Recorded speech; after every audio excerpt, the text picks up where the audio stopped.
Alright. I'm just gonna start here. So, today I'm gonna focus a little bit on the gameplay, and maybe we'll get to some other stuff as well. I've been thinking about the first boss of the game and some puzzle elements and stuff. And yeah, a lot about the gameplay, and I do have, well, I don't want to say too much because I don't want to promise a bunch of stuff, or I mean, yeah, talk about a bunch of stuff and then it just disappears. But it is sort of the, well, process that I'm going through. I guess I could talk about it, but let's just focus a little bit. So right now I'm gonna focus on the jump a little bit, because I still feel like it's a little bit floaty kind of jump. And I did watch a video on like jumping algorithms or jumping equations, and yeah, there are a bunch of different ways you could do it, but I just feel like the initial jump, like the jump where when you first, well, I could just show you here.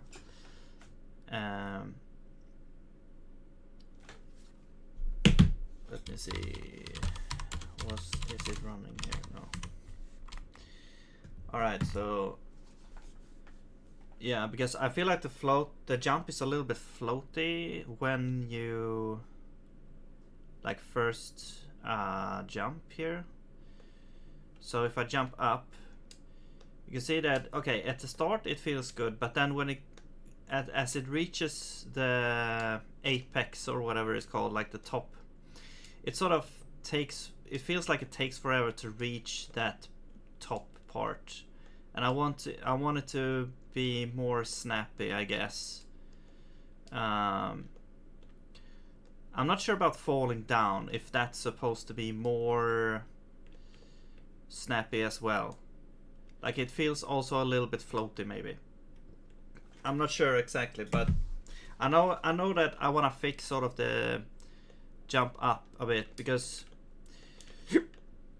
oh, excuse me. Well, if we go to one of the places where you have, like, this is like the maximum jump that you can do, up to these platforms here, and you can see that I kind of have to like hold down the button.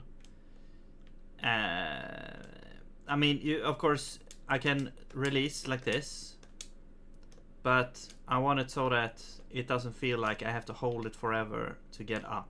It just feels like the last couple of pixels there takes way longer than they should. So that's kind of what I want to see if I can fix here. And excuse me, I did watch a video about it, but I forgot what it was called.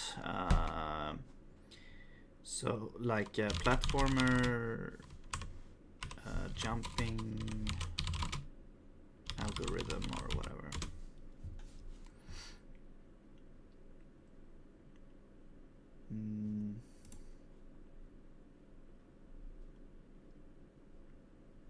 Yeah, building a better jump, I think it was called. So I'm just gonna show, let's see. Okay, so I'm just gonna show maybe, wait,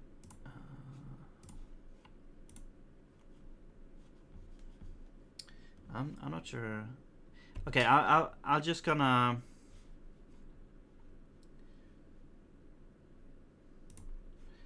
I'll just show the part where it's, no, never mind. I'm gonna repaint it maybe. I don't want to show anything from anything else right now. Okay, so or another video or whatever. Yeah, so we have gravity, we have foot speed, time to peak, distance to peak.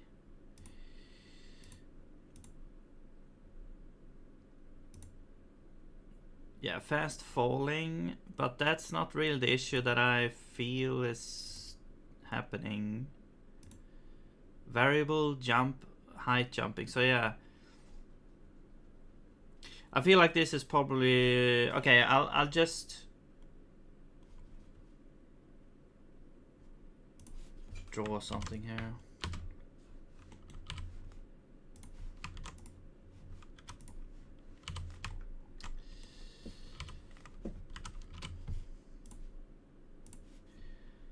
All right, so the jump that we have is a parabola right now, so it just goes like this. That's the jump that we have. Actually, let me increase this. Yeah, so kind of like this. Like that's the normal jump that we have right now. Oops. But the jump that they're suggesting is like you go once you go up here, you kind of continue up and then fall down like a normal parabola like this, and then you can combine like fast falling with this, but it kind of starts off as a parabola. It's kind of hard to see maybe. Wait, isn't there a way to do like path, like curves and stuff?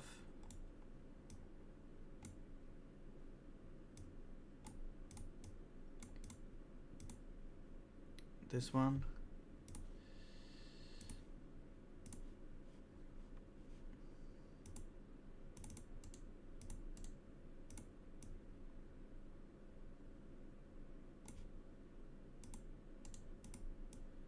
Yeah, I don't know, something like this.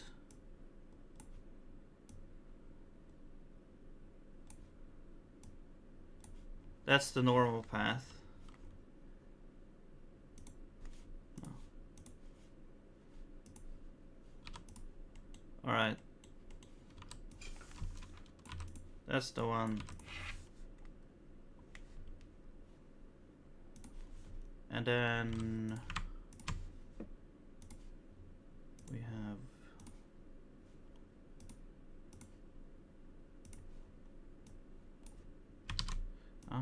you can do that.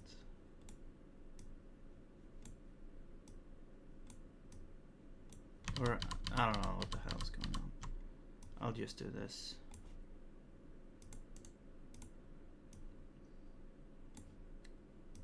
So we have kind of the same thing, except up here we kind of, you know, move it up a little bit so it reaches the top quicker. So kind of going almost in a straight line up to the top and then down. Not really, but yeah, that's kind of what I want to go for. More like, yeah, it's kind of hard to see, I guess. They have better picture of it, but okay, I'll just screenshot it, whatever. Oh, they actually show two different curves here.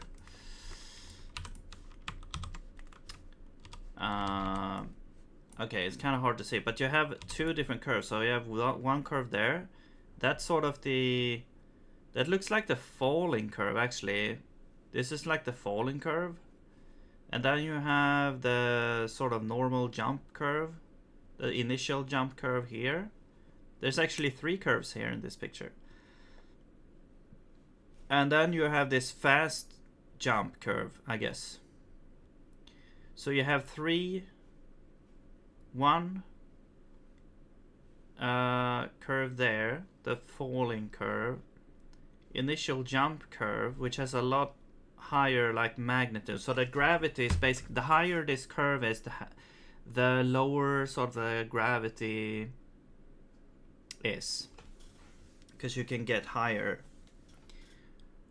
Oh, I see what's happening here. So first we have this initial thing. So if we didn't have this thing here where it sort of falls off faster, then we would have just gone up, continued up here. But at this point here, we're taking over with this curve, which has higher gravity. It has higher gravity, but it also... I'm not sure what the significance of the x-axis is here. It's time, perhaps. So it takes longer to get down, but you get still at the same height. Okay. So this is like, wait, but then gravity should play a role in the x-axis as well in that case.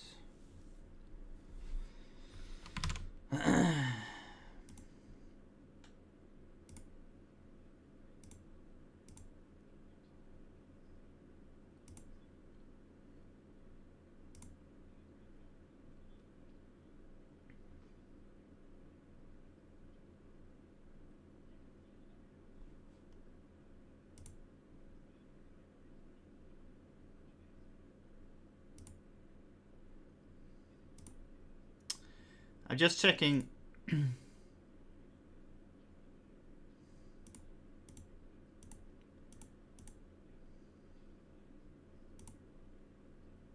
The video here. Okay.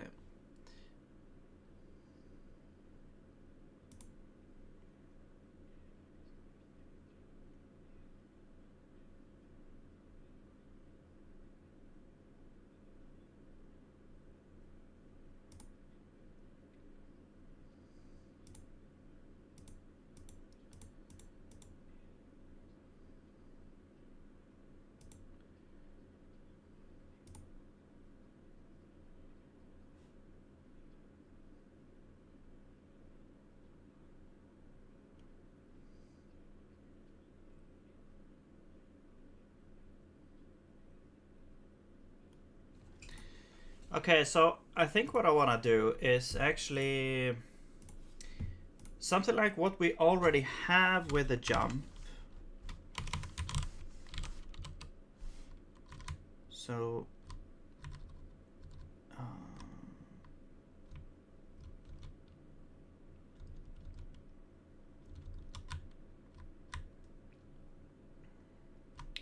where is, I think it's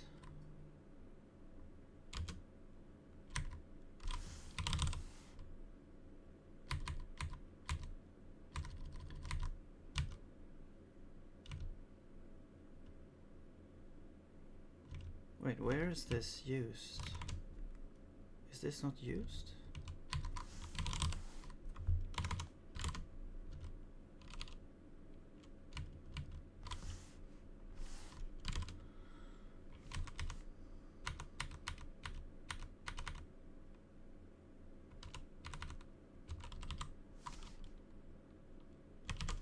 Okay, we'll start at input because that's where we start the thing. So player input somewhere.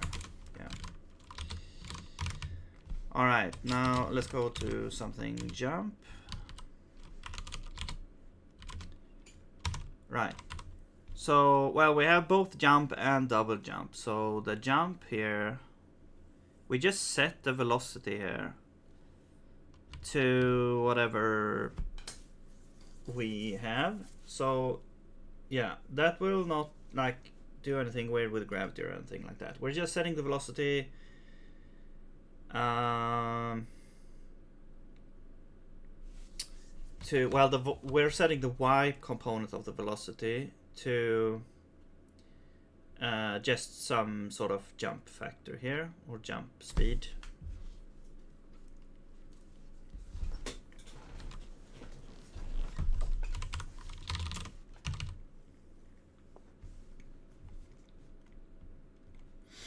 And then we also have the double jump here.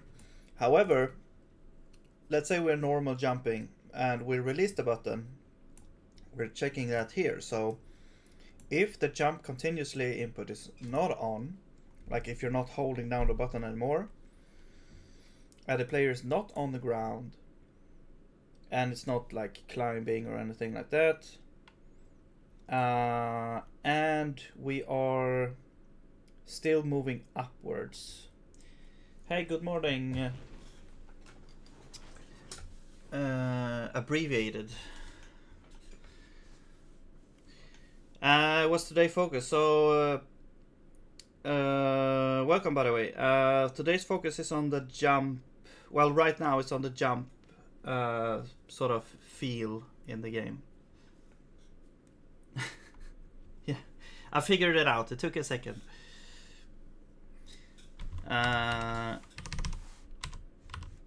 It would be funny if it was wrong.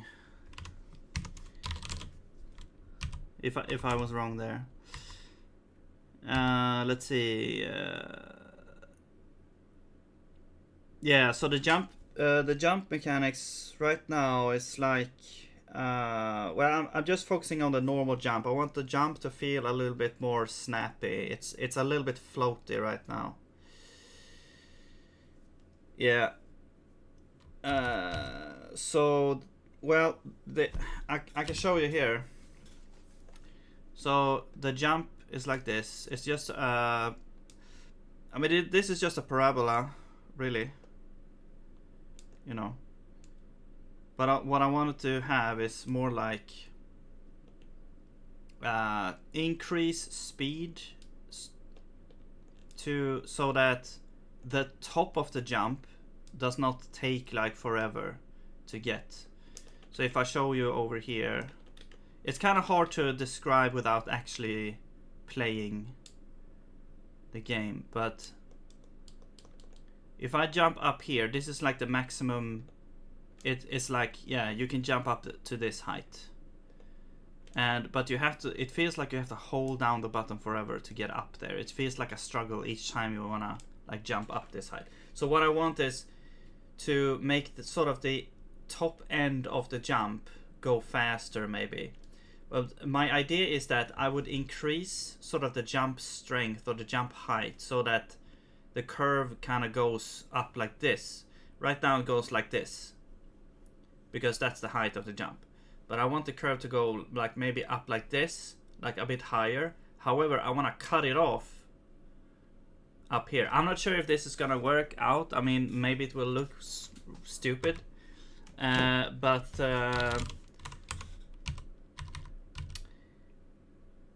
also, I feel like it's like when the player has reached a certain height from where they started the jump. Like, how would we even track this? It could be time-based, I guess, maybe.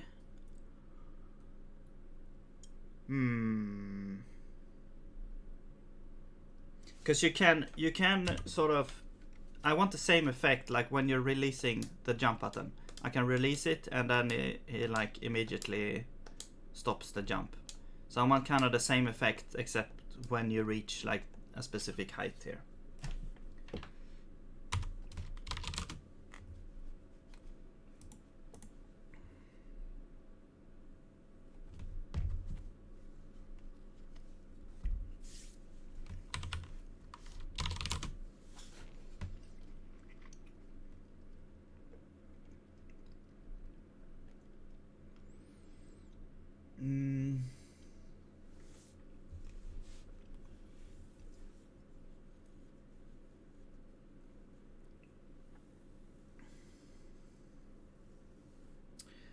Why? Let me bring this up here. Okay, it won't show the whole part. Y or height equals y times t. Yeah. So, well. Oh yeah, velocity.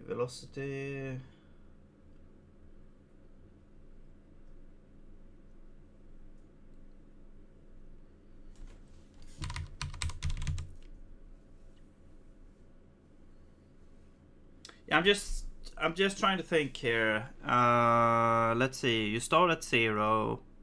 You set it to something. Yeah, the thing is, we need to know when it started. In that case, we need to know the start time to be able to calculate the height. I mean, you can. Yeah.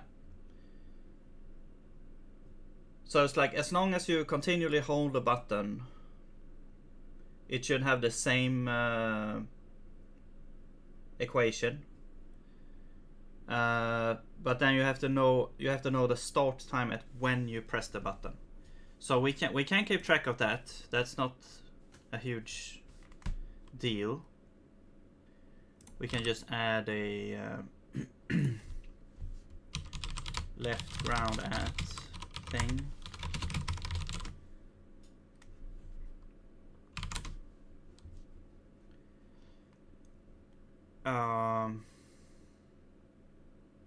I don't know, it just feels a bit hacky though, but you know, but also if you're climbing, well, that, I guess that doesn't make matter. Left ground, let's just test this. So this is the current time, and then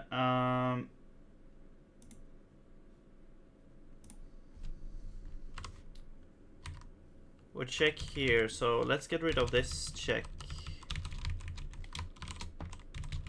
And I would, oh yeah, you can't do that in SIG. Let's do this. Okay, and let's calculate the jump height.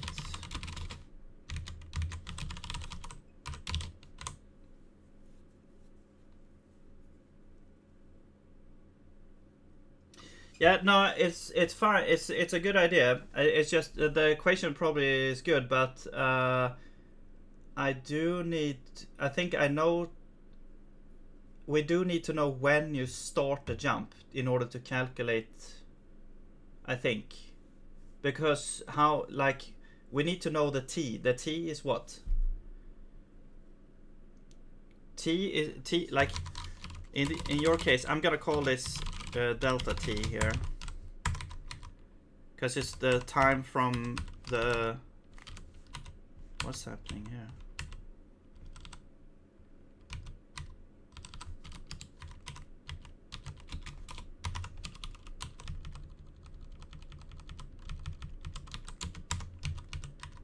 What the hell?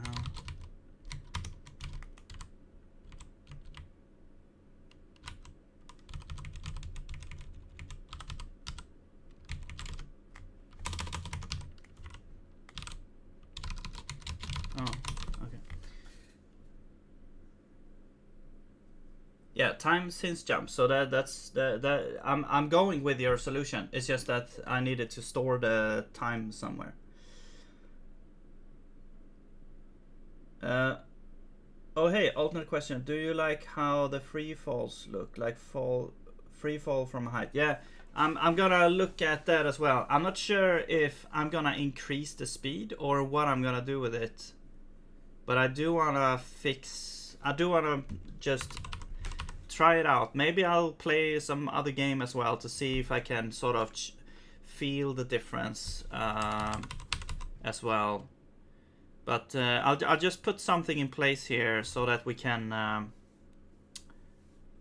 work this initial part out, because I'm pretty sure that I want the sort of end top of the height to go faster than just a parabola thing. So so you would approach the top at a quicker rate, but then fall off at a normal free fall thing rate.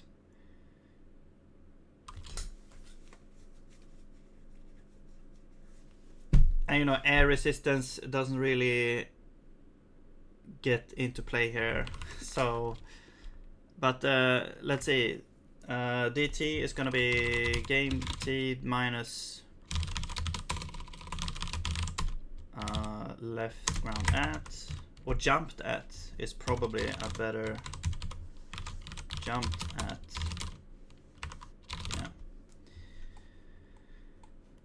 All right, jumped at. Okay.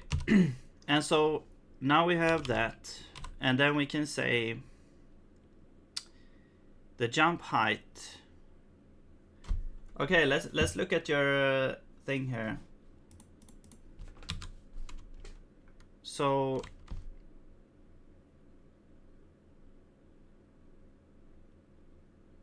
well, the velocity y is changing though, depending on, because it's changing based on gravity. It's like, I guess it's the initial, maybe height. Yeah, the initial this one here. Yeah. This one, and well, it's only the Y as well.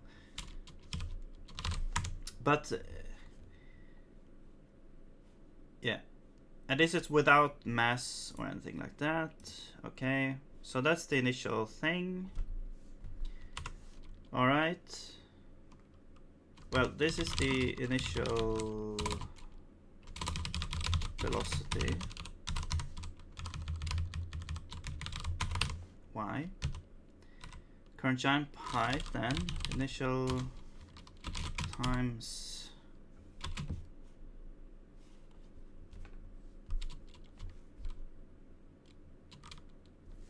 you said minus half, or I'm gonna say 0.5 times the gravity times that. So we have the physics and the gravity. We need the one component. And then times t.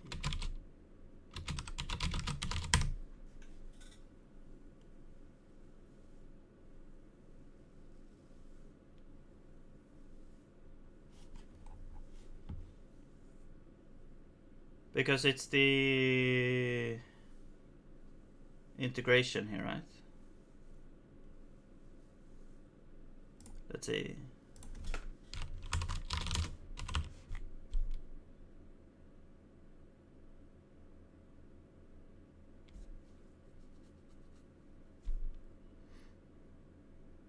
But yeah, okay, because the y changes with gravity, right?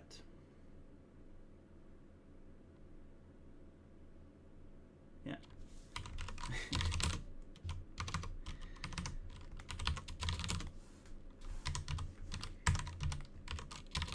Yeah, the gravity is applied is each, yeah. Yeah. It should probably work. Let's see. Thank you for that. Current jump height, yeah. So then we want to check now, like we're just doing a basic check here. We know that I'm just gonna force this here because I know that the height of each tile is 16 pixels. So 16, no wait, divided by 16. If this is more than 3, let's do a little bit, 3.1. No, 4.1. That's right. The jump height should be like 4, a little bit more than 4. Then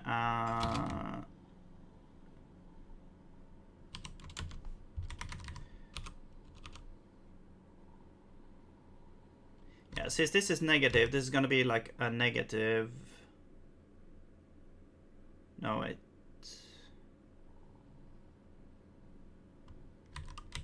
I guess we can just make it positive, just to make it easier here. But wouldn't this... Wait.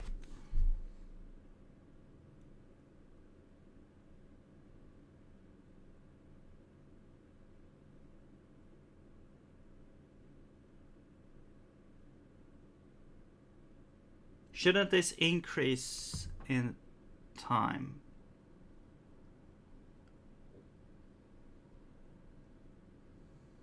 Or was it because I had negative here? Should this be positive? Velocity?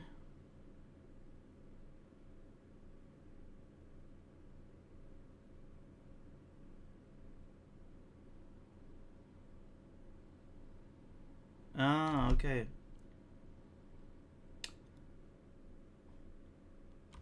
Alright, yeah.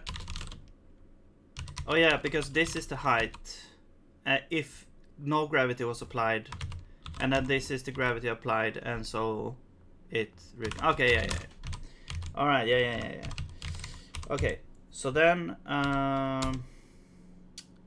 if the height is more than 4.1 tiles, then we do this part here. Alright.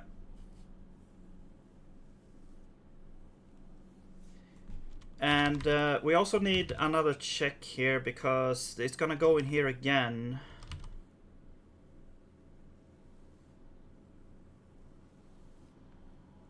Well, I guess we could still have this then. We could have this check here. Yeah. As long as you're moving upwards, we apply this. Yeah. And then we just cut it off here. We could also set it to some small amount to make it a more smoother curve, I guess.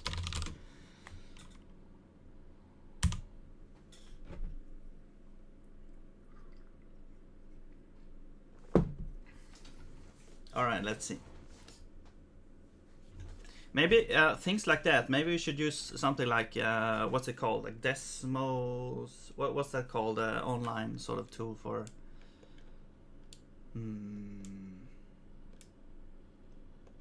Okay. Curiously, it actually continues all the way to the top. Okay, there might be something wrong with the code here. Well, obviously.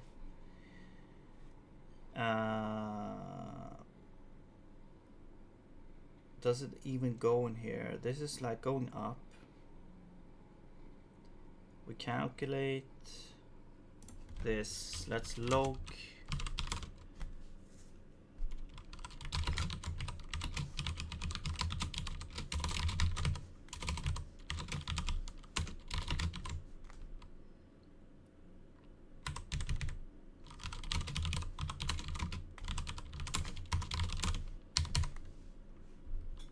Well, I guess DT is not really important. Well,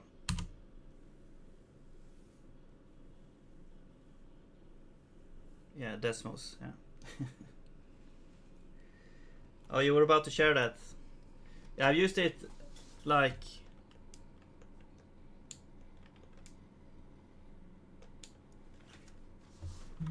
Okay, let's see.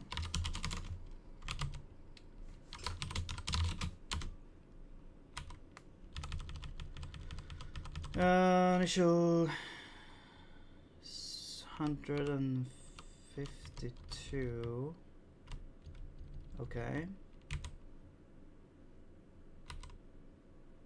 And this is 3.6, I believe.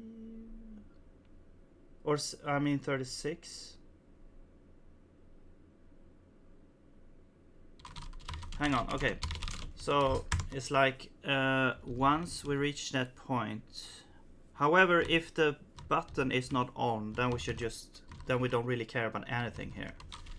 We should just say if the button is not on. Actually, let's remove this and we'll put the thing in here. So if it's not on, then we just set it to this and we're done. Otherwise, we'll do all this. Because it, yeah.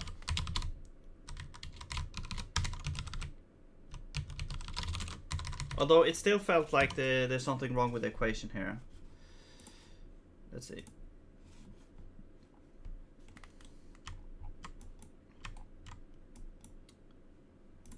Alright, I'll just test. Okay, now we can sort of cut off the jump here. But the original jump is like almost the same. Okay, I'll check out your link here. Let's see. Browser. Alright. So this one is, well, okay, G.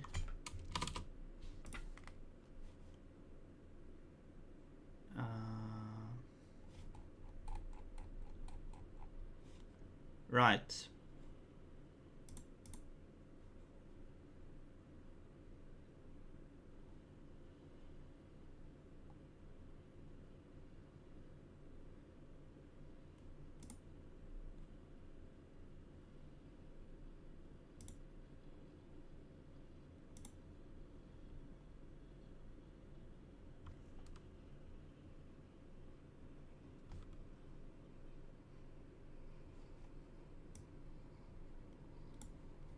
Yeah. Yeah, so this is the height. Wait. No. Yeah. So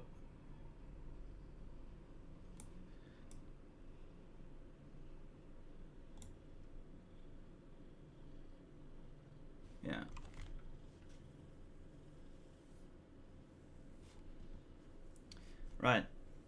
Yeah, so why is the height? Yeah, I mean, it just looks like a normal parabola almost here. It's just shifted a little bit.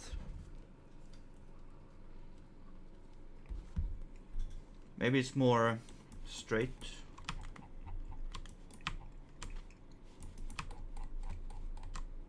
Whoops.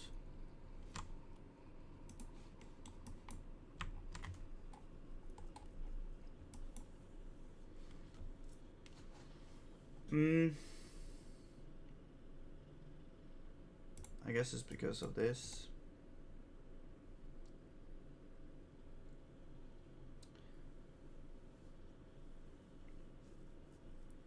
So, yeah.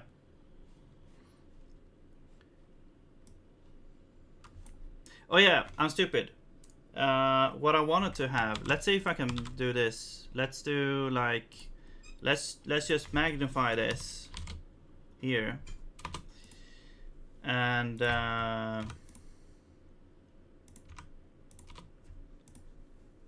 let's see, we'll magnify that. And then when it reaches, so what I want is basically some sort of magnification here. And when it reaches like the top over here, it's this equation takes over. So it like basically goes, and maybe you can have like a smoother transition or something.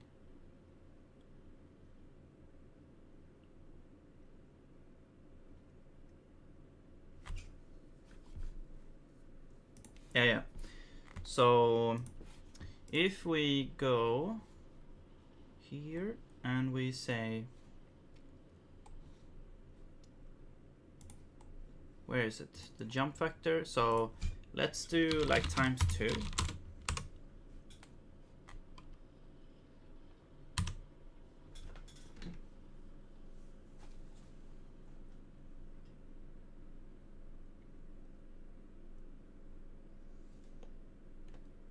Whoa.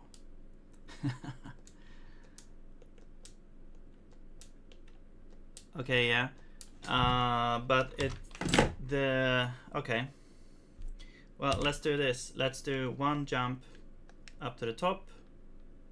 And it should have logged out now.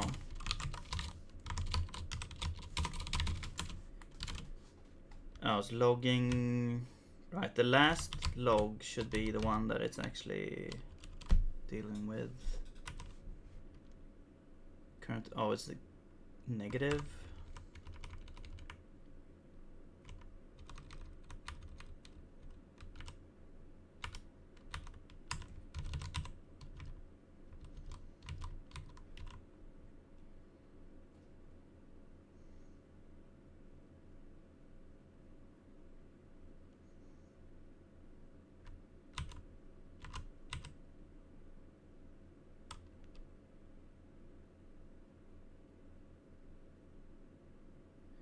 Well, yeah, it does, but and that's why I reversed the Y here, so that we can sort of more easily think about the height.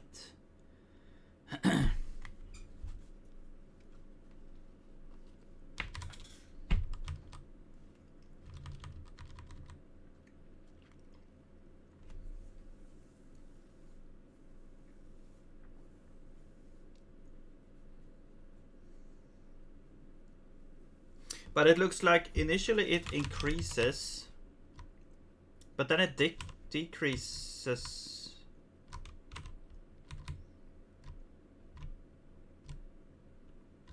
Again, which makes sense because we reached the top, right?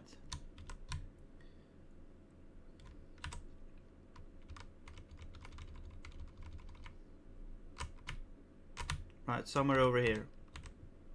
So let's see what kind of value we're reaching here. Like 367. Yeah. 3669, 371. Yeah, so 379. Or, I mean, well, it's 36.8 almost. 36.8, so that is less, that is like way less here. So I'm not sure, wait, 36? How do we get that? Should be way more. We're reaching the sky.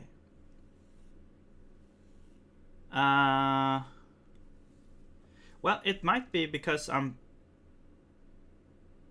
sort of scaling by 4. I'm just gonna check if I'm still doing that.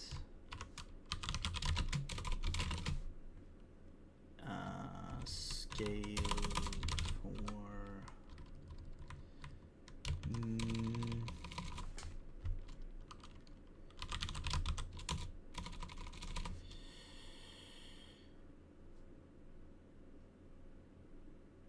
Where was that? Draw.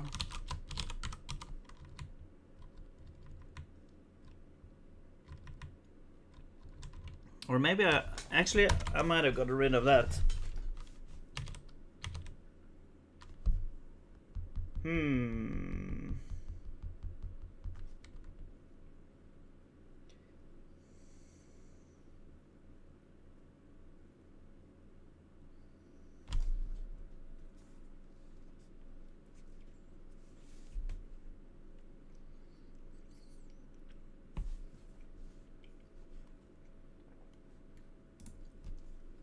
Alright,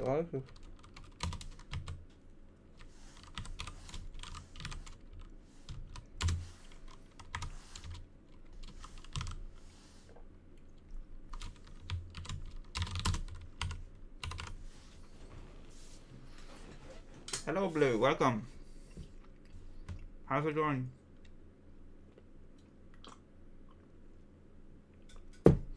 Sorry, just ate some breakfast, but now I'm done.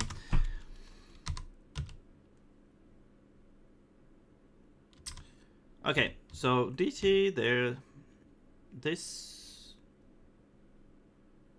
Oh yeah, if we scale it up there, we should also scale it down here. Yeah. But we should still... What is 16 times 4? 64? Alright, let's just try this here.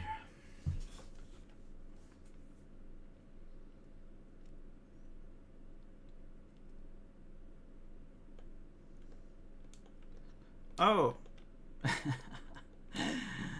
Wow, okay.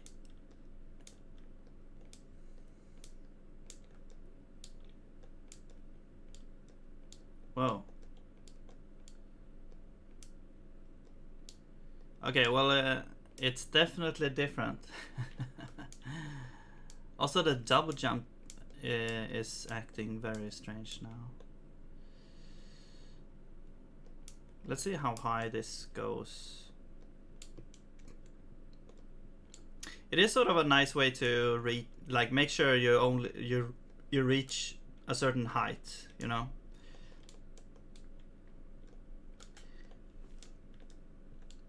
Maybe we should increase it a little bit, like 4.5 maybe.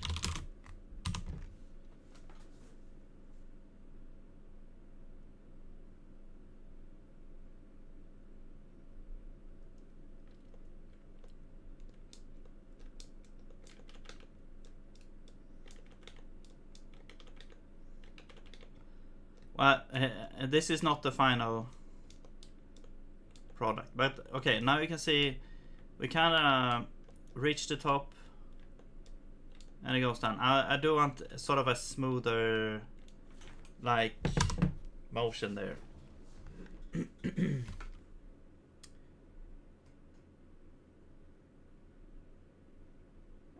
Yeah, the camera is moving. Well, the camera is, since the camera is kind of locked in the boundary of the whole sort of tile map, because that tile map was basically pretty short in height, so the camera was locked in the y-axis.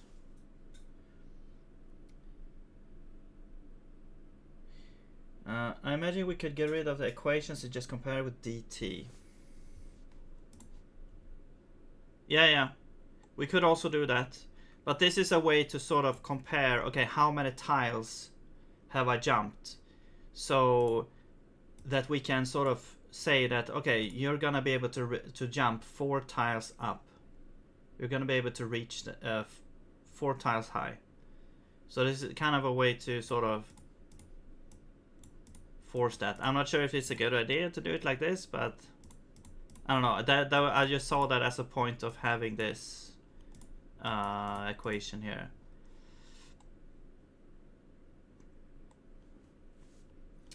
But we could lower this a little bit. Jump scale 1.5.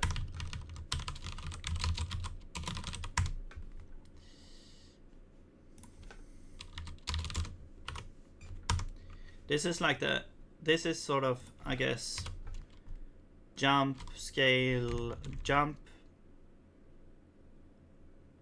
Well, okay, I'm not sure what to call it. It's only happened in upwards. A dash plus slam would be nice combo too. Whoa. Okay. Wait, that was kind of like a bug, I think. What happened? Oh, so if I hold the combo button, the whole thing breaks. Right, I need to fix that. Yes, I do. I do stream there. Let's see. So that's why I'm talking to someone else that you can't see. But given initial VA and gravity, we should, or velocity y and gravity, we could pre-calculate the threshold dt, so we don't have to calculate that each room. Right. Yeah, that's a good idea. It's not really a huge issue, but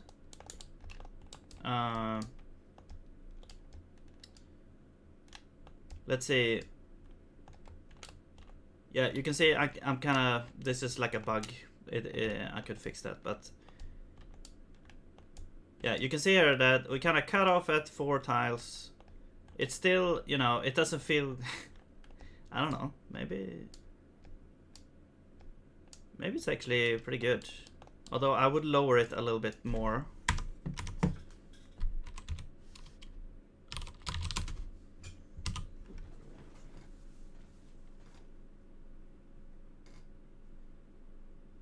But yeah, the combat techniques, I do want to have more of those. Also, why did the double jump kind of get broken by this?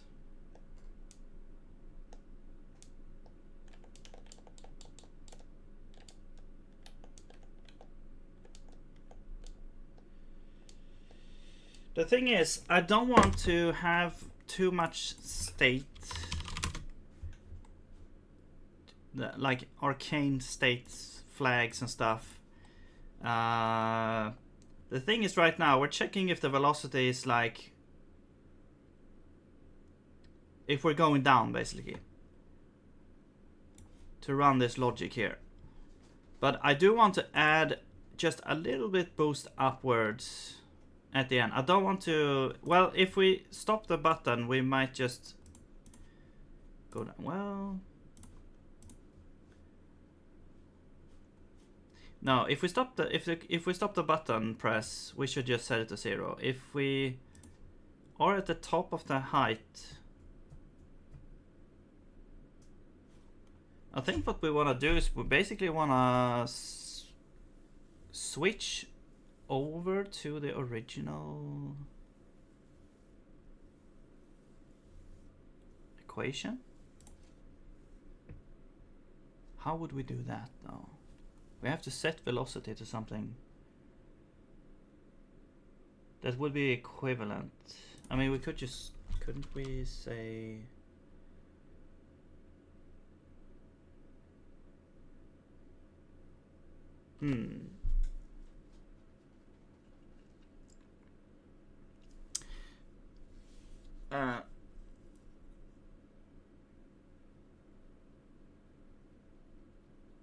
Like, what would v be at this point if we had the original equation instead of... I guess it was... Well, what is v? Let's say initial v not scaled is this. And then vy not scaled should be not scaled. But we don't do this. No, because we don't want to integrate. And then it's just negative gravity times dt, right?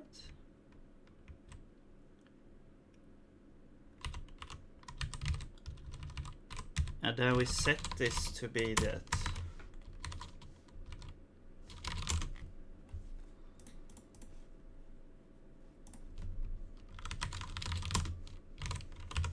So I'm calculating what the original without scaling would be. Like we have two different vy's, initial vy's. So one is this, one is this. And I'm calculating what this would be. Like this one would be at dt, which is just removing gravity every second here. Right?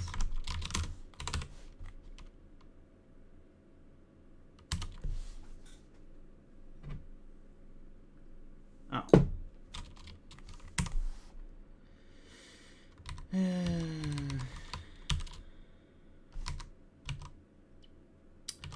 Well, let's just do a podcast.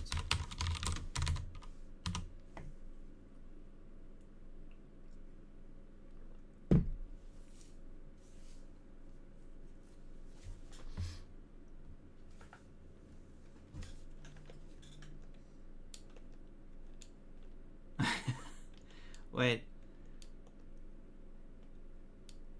Oh.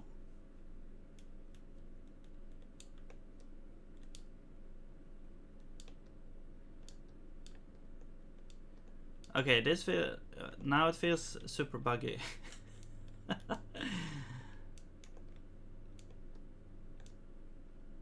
Whoa. Okay, I'm not gonna worry about the double jump amount. Okay, right, so it's a double jump. When you fall off, you activate the double jump. That's why it was weird like that. Okay.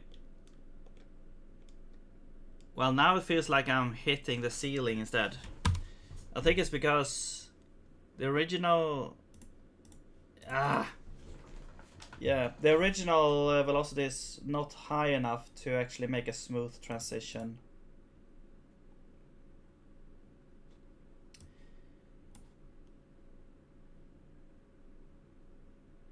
But if we could set this to like a smallish thing. I mean, yeah, small would be something like this.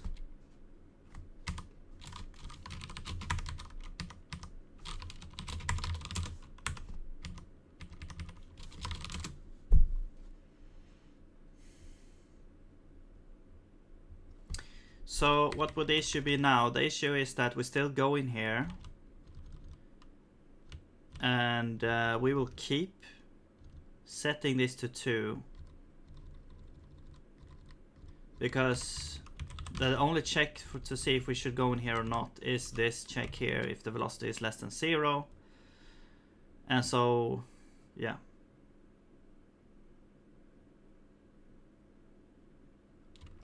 So what we could do is say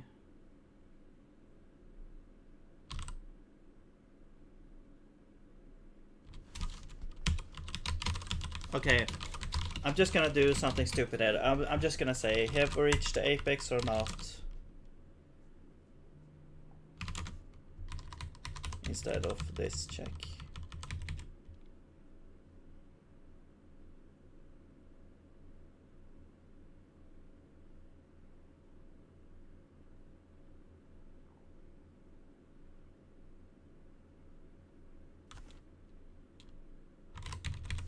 Actually, let's just add this check.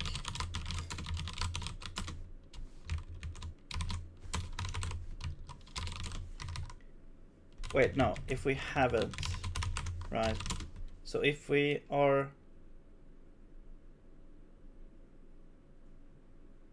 if we have reached it, right, this will be true over here. All right, and then we want to set it to false whenever we jump here as well. There we go. So a bit of a weird, stupid sort of, yeah, it feels really bad to just add a couple of flags in there. But yeah, let's just see. Yeah, I mean, it's a little bit, I mean, the double jump I'm gonna not worry about, and the combo bug is still there, but oops.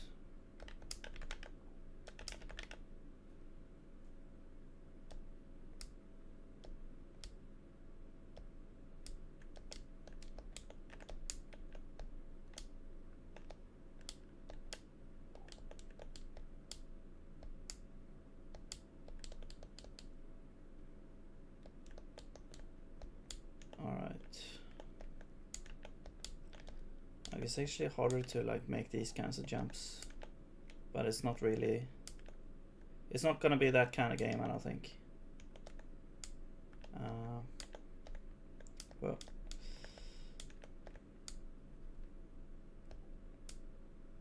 yeah, I mean, it definitely feels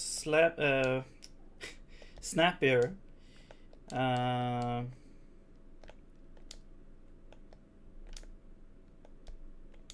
Yeah, I mean, it is kind of what I was trying to go for, I guess. Now it's just a matter of seeing what kind of bugs is gonna happen.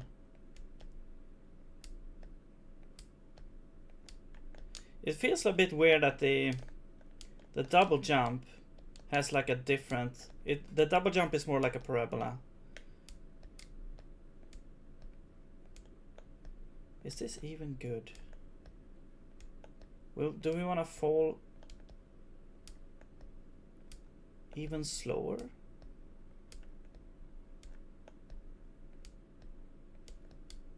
I'm not sure. I don't know, man. I should probably play some other games to see what we could do with that first.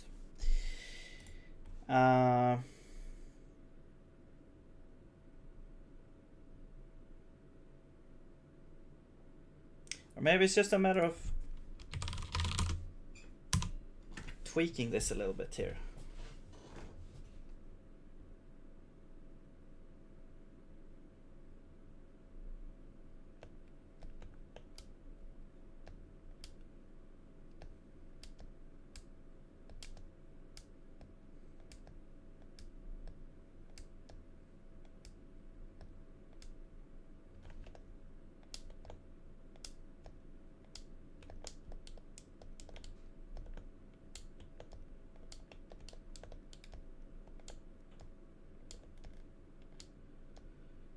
It feels like too much of a sort of hitting in the wall. It feels like you're hitting a wall that's not there.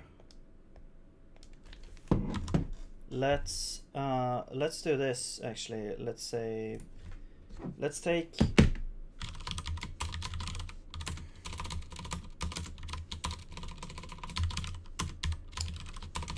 the same. Well, let's do initial. Oh wait, what am I doing? This should be -2, not +2. But I do want to say initial VI, and then we scale it down by, I don't know.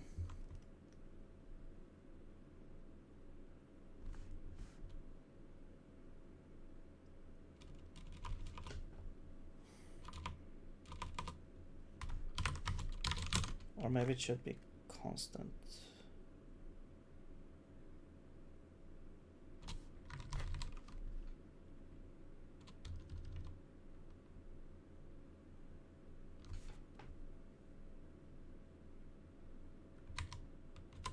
Let's see, we could calculate it here. So if we are half above a tile, then we want to travel. We can travel a little bit more, but we cannot. I don't want us to travel above the next tile. So it's gonna be somewhere in between, somewhere like half a tile. Half a tile is 8 pixels. So it's gonna be 8. 8 is the maximum that we can get. And then you have to think about the velocity is going to be like accumulated over time. So the integration of the new velocity should not reach a maximum of 8, or it should reach like a maximum of less than 8. So then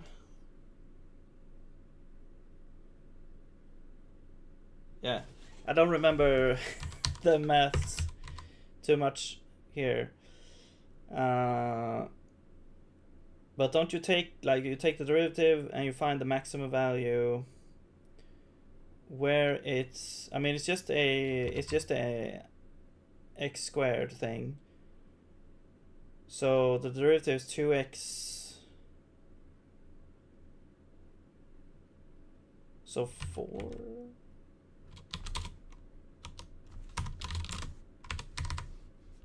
Or 3.5, something.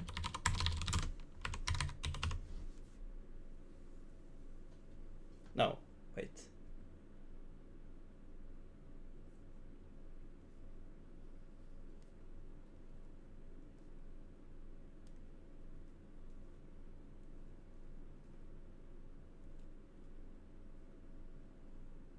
Whatever. Let's just find it like this.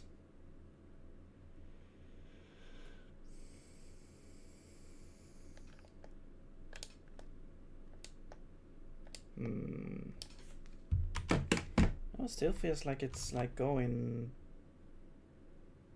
down.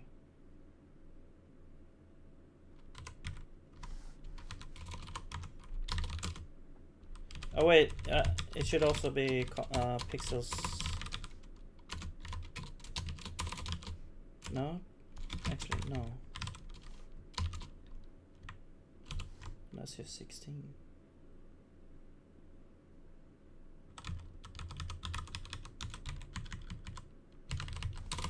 Let's do -10, see what's gonna happen here.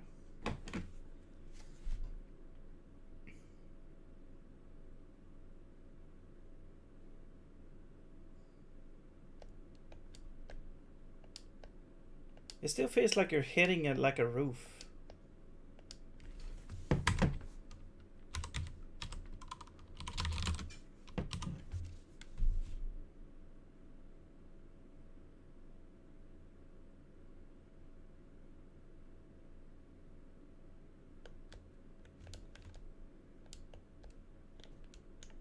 That feels a little bit better.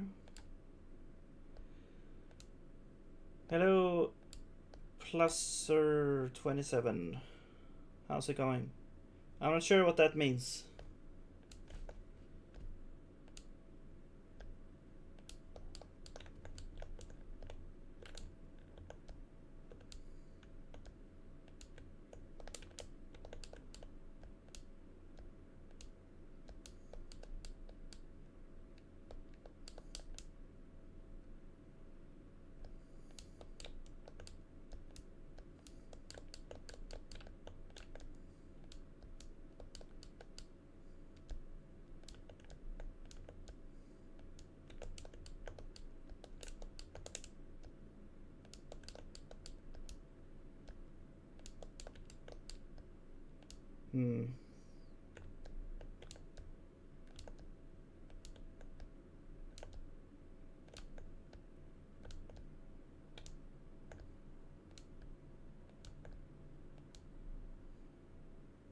Maybe it's because I'm not used to it. I don't know.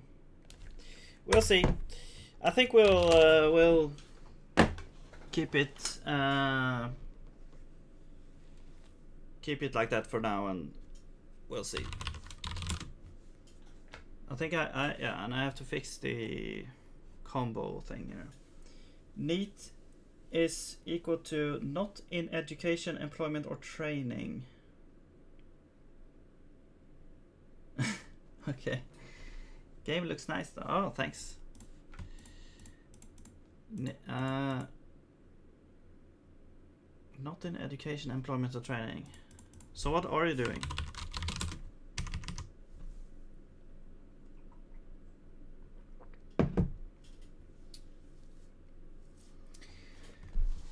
.6.star. That looks wait. This one? So I'm accessing an array. Well, in this case it's a, well, you can think of it as an array. It is an array. That's what it is. Yeah. And well, it's a sig vector to be exact, but it is an array. So yeah, and then underneath that there is a pointer. So it's an array of pointers, which I'm dereferencing here. I'm dereferencing the first element, or I mean, yeah, with index 1. So yes is the question. Yes is the answer to your question. Sorry. Sig seems very intimidating. Yeah. I would say if you're not used to like manual memory management and low-level programming and stuff like that, then I would say it's like just as intimidating as any other sort of low-level language. But I think it also has like compared to C, it has a lot of nice things built into it to make it easier and safer to program.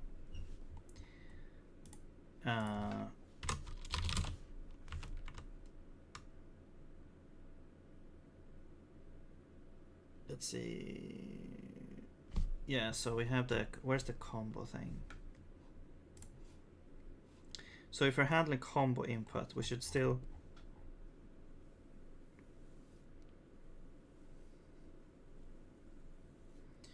like abort the jump if we enter that, maybe. No, we should be able to hold it down at the same time.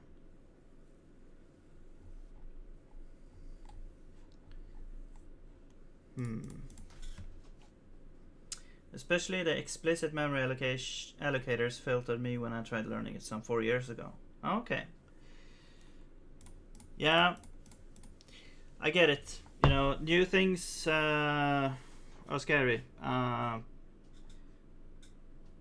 It's hard to, you know, break out of, like, it's like the first time I learned about like functional programming. I had to like rewire my brain in order to get how to sort of think in that way, and it was really hard. I feel like now that I've used allocators for a bit, and I started also to use like different types of allocators, like not that much, you know, I'm not that well versed, but I did start to use arena allocators, because what I did right up until this point is I manually, sort of every struct had a manual sort of, or custom tailored deallocation function that will take care of all the memory management for that struct. But I realized that that was not necessary in a lot of cases, so I switched to using arena allocators, which just allocates everything in an object. Like, if let's say the lifetime of object is gonna be like everything in the object or in the struct is gonna be like the same lifetime, then you can just use an arena allocator to allocate it, and then you just, you know, call the function on the arena allocator to deallocate everything that has been allocated by the arena. So you just do one call. You don't have to manually define the things for that. I have an example here. Let's see. No, wait, let's go to animation. So I'm loading in an animation JSON file. And it's a bunch of these things. Let's see. Where is the thing? Here. So here's the file. Well, here's the structure here. So we have a list or array of these things. So this list is allocated when it's read in. And then I had a custom, I had like a deinitialize, function. You have to take an allocator. And then you say allocator free self animations. But not only that, you had to loop through all the animations like this, and then call deinitialize on them as well, and then have a function on them to deinitialize those, and so on and so forth. So instead of doing all that, I now have, well, actually I have another thing here which I call like a resource, and so we have some sort of data. This can be anything, and then we have an arena which keeps all the data in the arena. All the allocations that is tied to this object in the arena. So we here we load in the JSON file and allocate the data, and then to deinitialize, to deallocate, we simply call arena.deinitialize, and so we don't have to do anything else.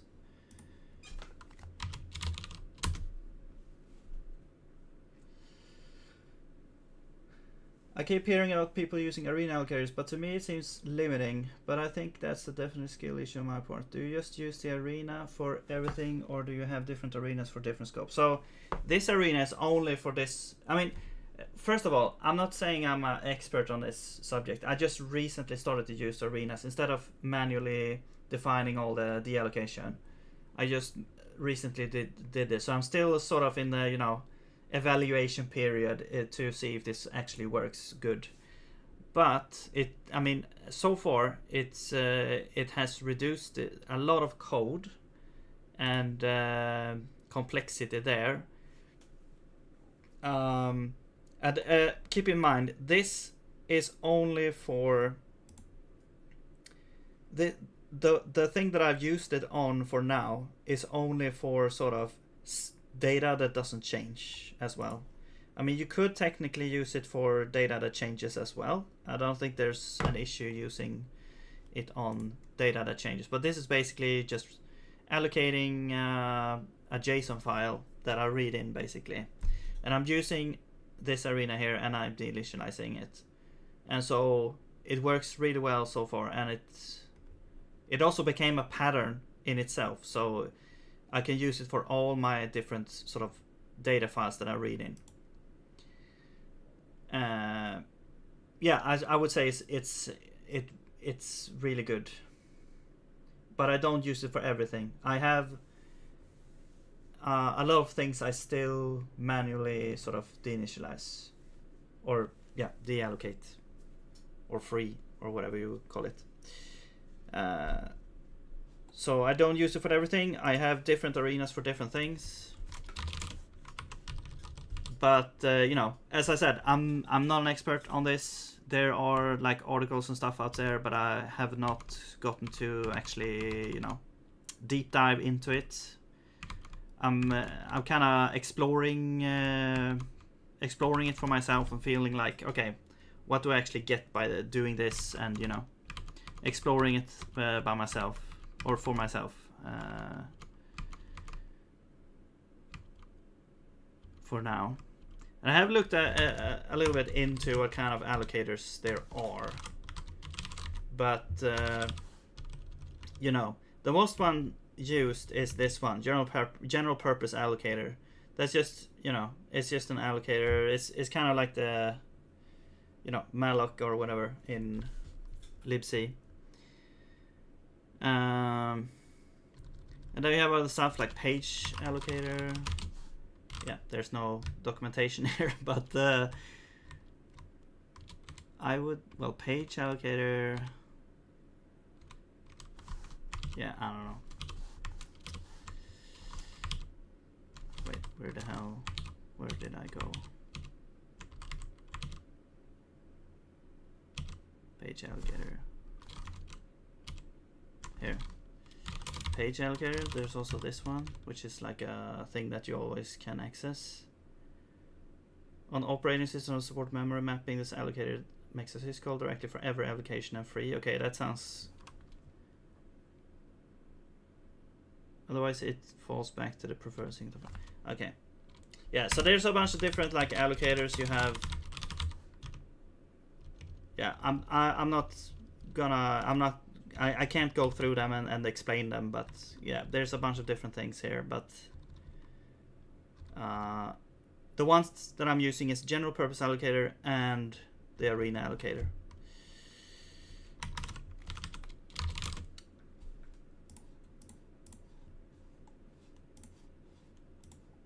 And also one thing that I would say about the general purpose allocator is really nice because you can turn like a safety flag on, and when you do that, it's gonna keep track of everything it's allocating. And if you don't free it at the end of the program or at the end of your, like when you're deinitializing the general purpose allocator, it's gonna complain about, okay, here's all the things you didn't deallocate. So you're getting like a report of what memory leaks you have, basically, which is really nice because, yeah, you know, you can fix a bunch of leaks.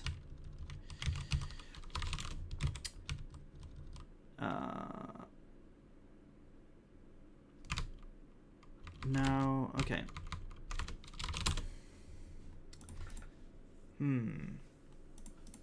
This is okay. Did they improve the docs on Zig?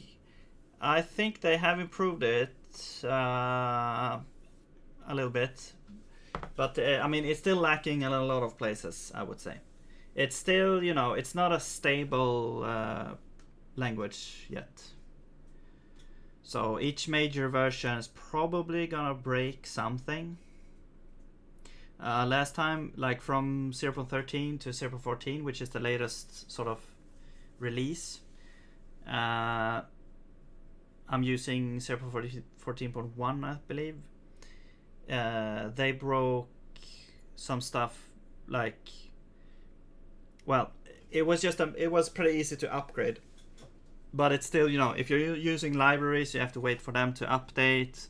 I mean, usually the ones that I've used are pretty good at that, but you know, it's something that you have to sort of keep in mind if you're gonna use it. So I think for now it's like, if you're fine with using an old version or like keeping, like not able to upgrade because of some library is not updated, or yeah, just trying out, you know, the general feel of it is, I think the general feel of the language is not gonna change, but it's gonna introduce, I think ASIC and await is gonna introduce in the next version, I believe. Not 100% on that, but it's in the works at least.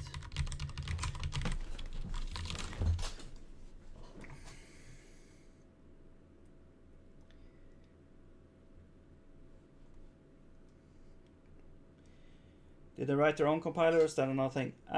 So they started out using LLVM, but then they did write their own compiler. So it's still not 100%, but I believe in the next version it's gonna be improved. I think 0.14 is like the first version where it's actually sort of, you know, enabled, or well, maybe it's not enabled by default, but you can test it for yourself. There's something that doesn't work, like the vectors does not work, like the vectorization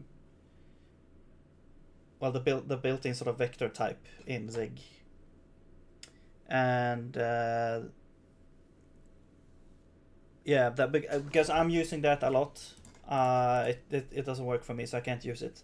But it's supposed to be a lot faster than LLVM, and it also has like incremental compilation. But I haven't really tested it because I can't use it yet.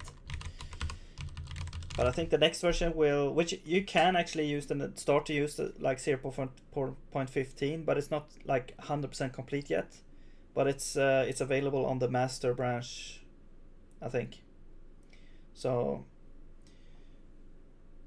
and like new features are rolled out and stuff.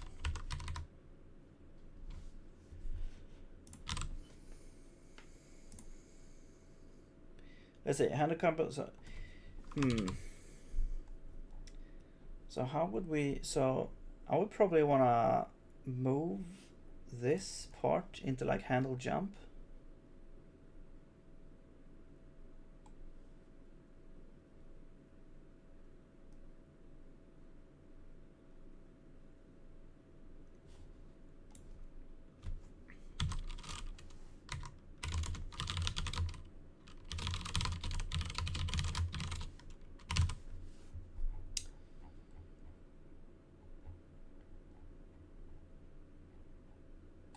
Where's the thing?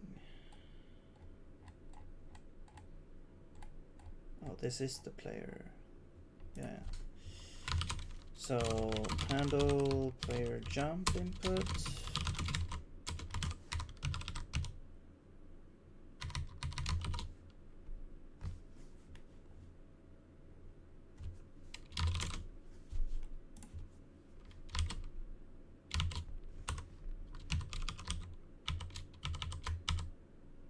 Right, so I think these two we can move down here.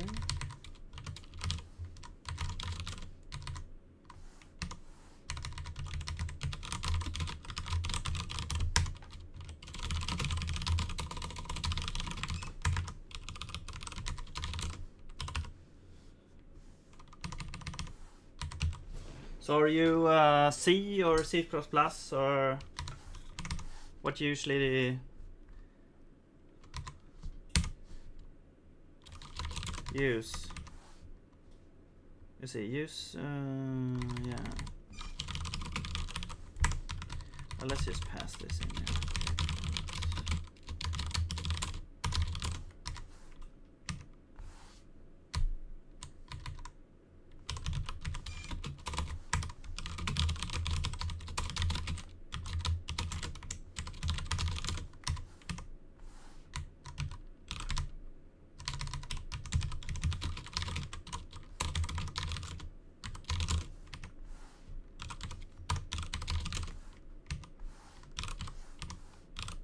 Whoops.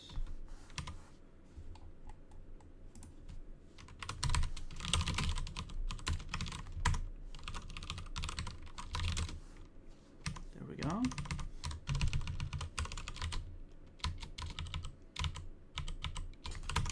All right.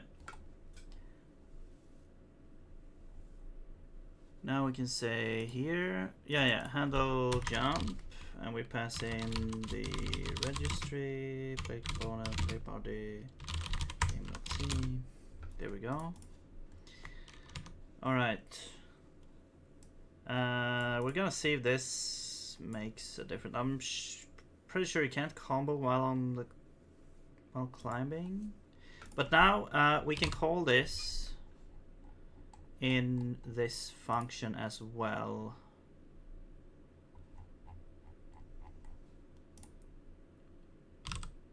But we probably only want the jump input, like the things that are specific to the continuous thing, like here.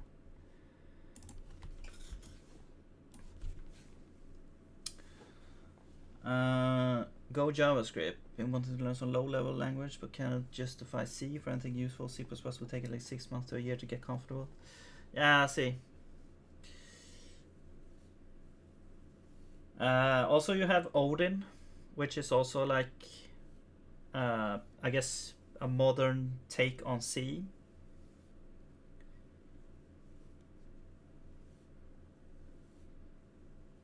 I'm not sure how much overlap there is between Odin and Zig, like allocators and different stuff like that. But I can totally understand, like, you know, going from garbage collected language to manual memory management.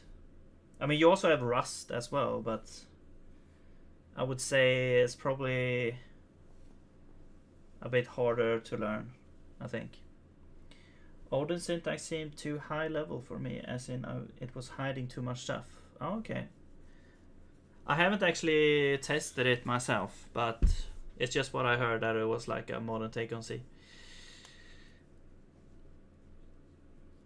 Sort of in parallel with Sig almost, but it's, I believe Odin is like a feature complete from what I've heard.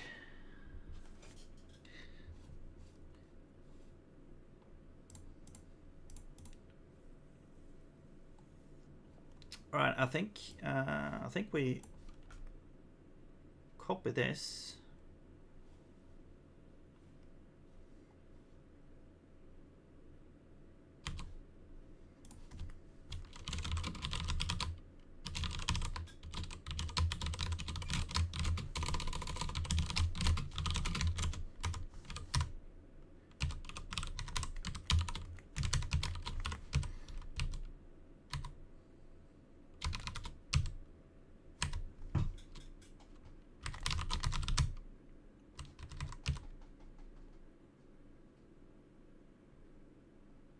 Yeah.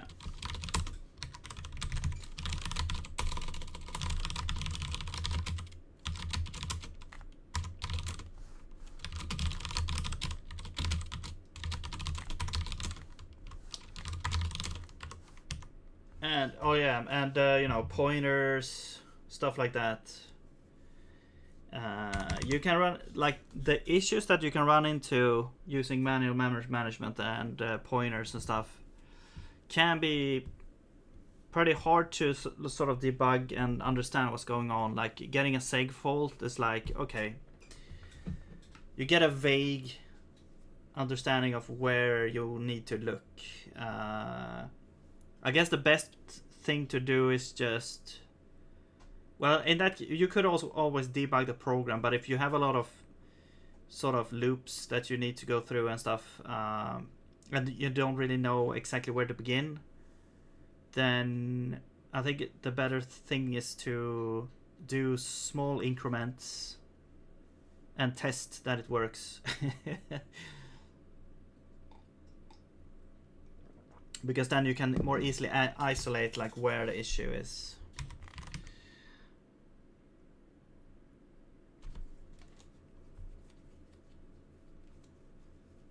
But you do, I mean, if you compare to C, as I said, you do get a lot more safety in Zig, and probably Odin as well.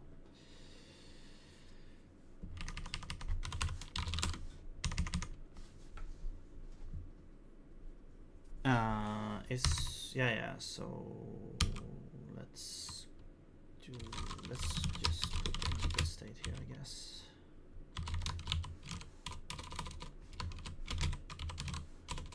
Wait.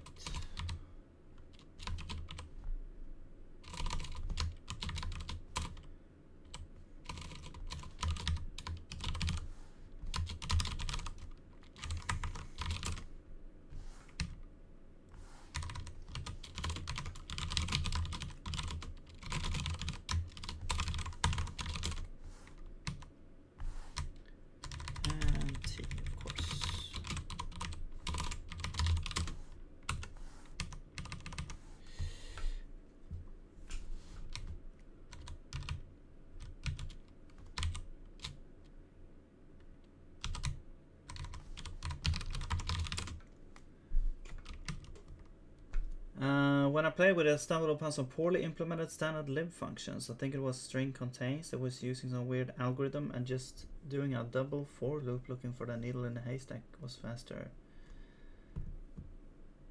I asked on the Discord and said the standard lib doesn't prioritize speed, so that, standard of Odin, or Yeah, I'm guessing you're talking about Odin. Doesn't prioritize speed. That feels weird to me because they talked about like using it for game programming. But I guess string contains is like, I don't know. Maybe not like, you know, the usual operation in something like that. But the standard lib doesn't prioritize speed, so they gave me anxiety because my demo implementation was faster and I wouldn't be comfortable doing stuff like that with more complex stuff. Huh, interesting.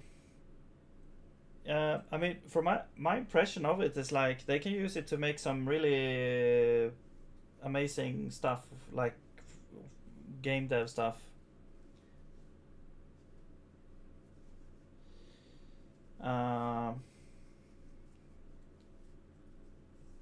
I don't know. Maybe what kind of application do you wanna create with it? With like a low level language, or is it just that you wanna learn? Because I mean, even if the standard library sucks, you can still learn the type of sort of programming that you're gonna do. Yeah, physics system. Okay, let's just pass it in as well, I guess. Or we could just pass in registry, whatever.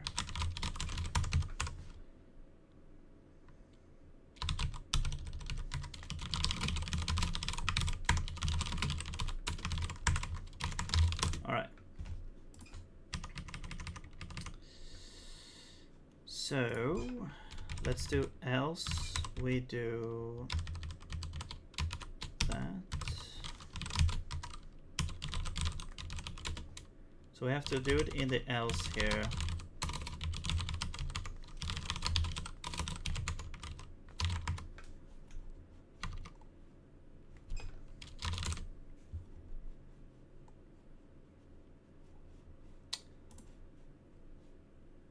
Yeah.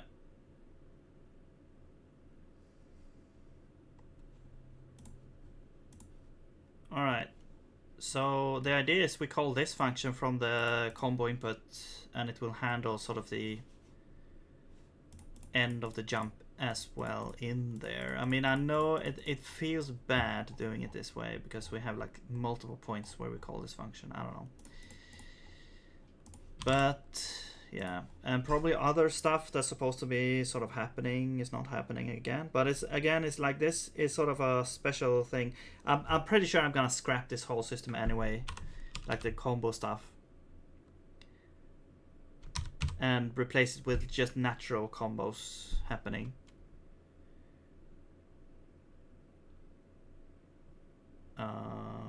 Return this catch true. Okay, so I'm gonna have the result, and then I'm also gonna do handle player end input there. Yeah.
It's more important to get any standard lib out first before focusing on performance, as that can be improved later.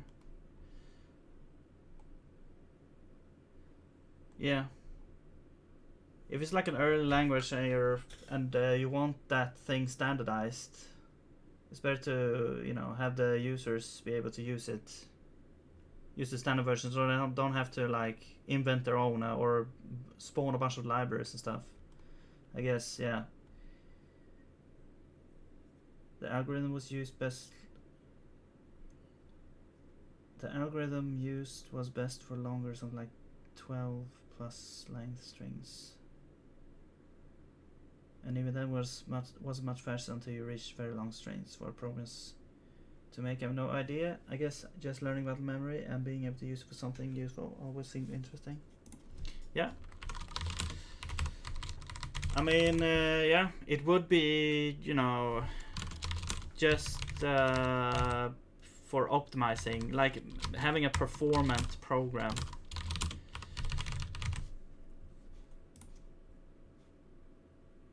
I would say is like the only upside for manual management, memory management. I guess also more control in when the performance is important as well. Like in garbage collected languages, it's like, at least from what I've seen, you don't have a lot of control on when the stuff is actually garbage collected. So you get like random lag spikes and stuff. If you need to garbage collect a lot of stuff. And I guess, yeah, you get larger memory footprints as well.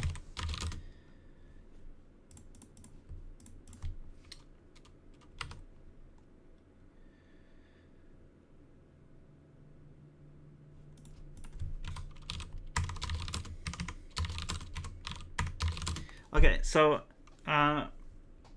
but also, to me, I think it's just interesting to understand like what is happening beneath the hood. Like, how is the computer doing all these things?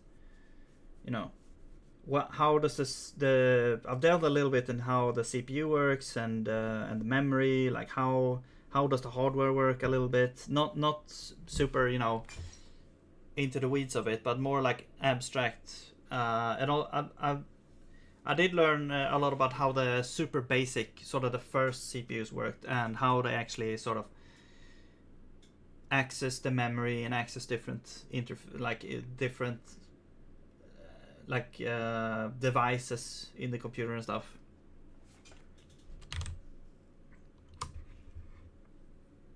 So it's just interesting to know what is happening beneath the hood, to me.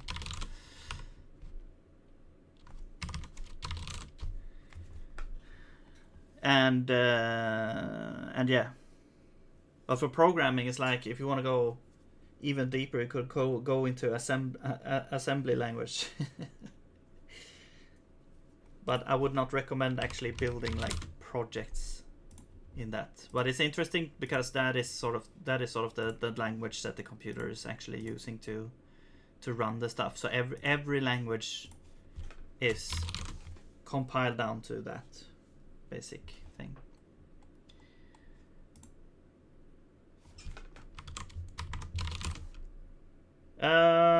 All right, so let's see if this works.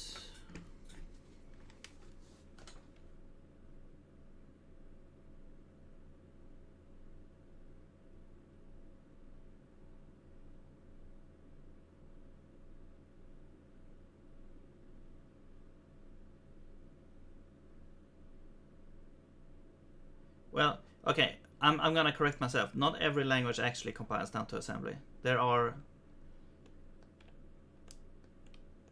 intermediate byte code stuff as well.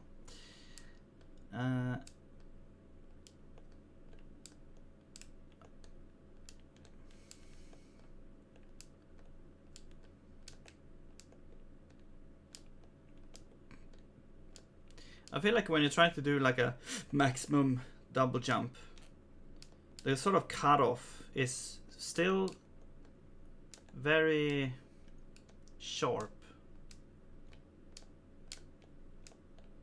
I mean, you easily learn the timing of it, I guess. But okay, let's see if this works now. So yeah, so now when I hold the combo button, I don't fly up in the sky. Okay, cool. All right.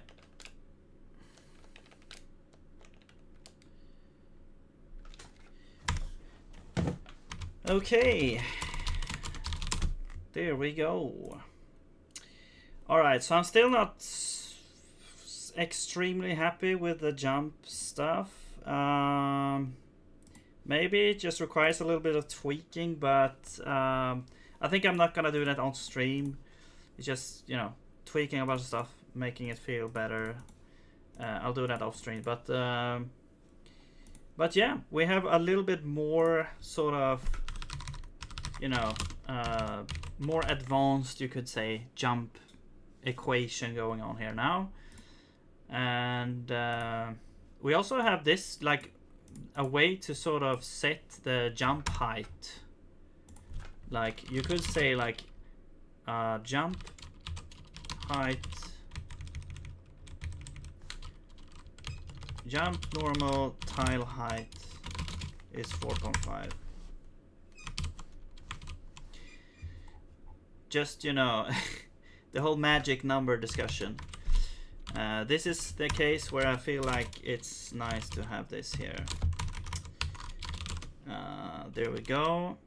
Also, this is also a magic number. This is like the tile size. So we do have the tile size. Let's see, tile size. Where is that? I guess it's like, oh yeah, it's in constants. So I'm just gonna say this here.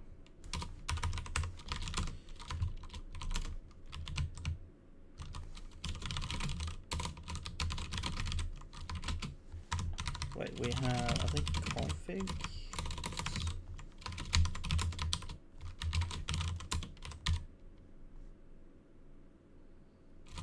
No, where was it?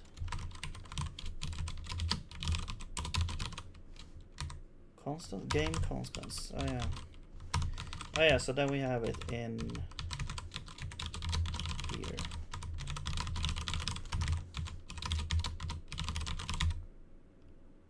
Yeah. Oops. There we go. All right.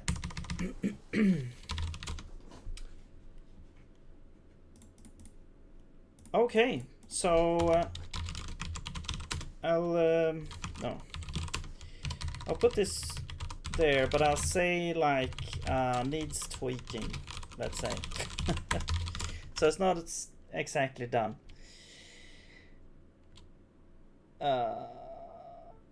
Yeah. Now, what I thought that I would probably maybe start to look at is the boss of the forest, the first area here.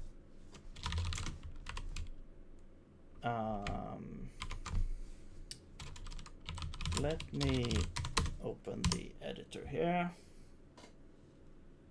So I don't have any graphics or anything. I thought that I would approach this in a kind of like an abstract way, like just using I'm gonna use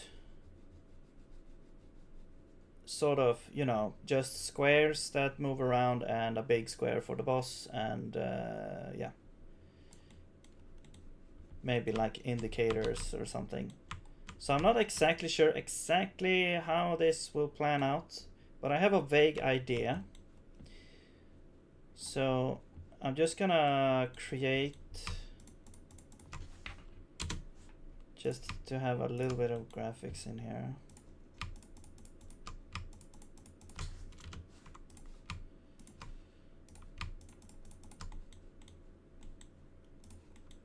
Also, this should be like the foreground. I'll just create my layers.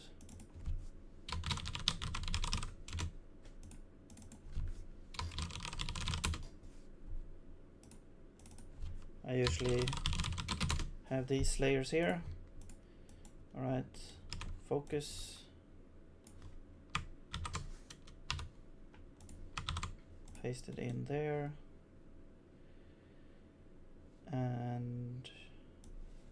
Let's move these into... No, that could be there, fine. All right.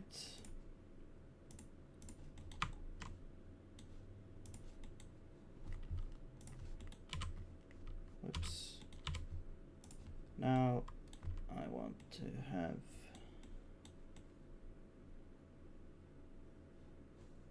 I don't know, maybe these ones actually.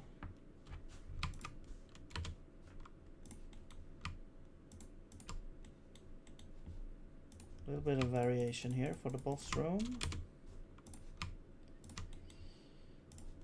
I'm not sure how high up in the ceiling it's gonna go, but that should be fine. And I guess we'll pick these. Well, actually, this should be like a tree room. Well, whatever.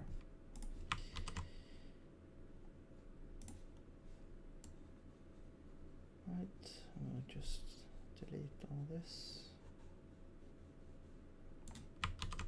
There we go. All right.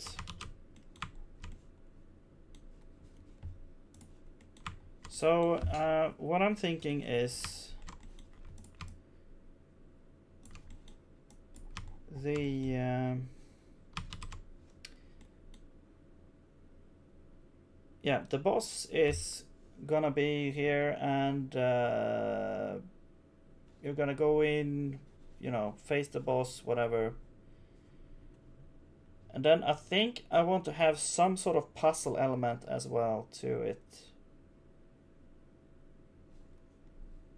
Okay, let's start by... I'm gonna create a new entity here. Boss, forest boss.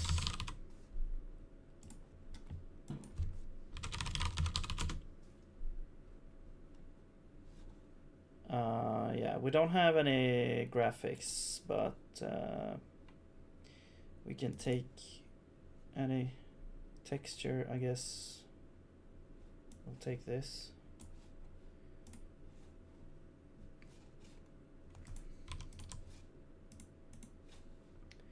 A white square. There we go.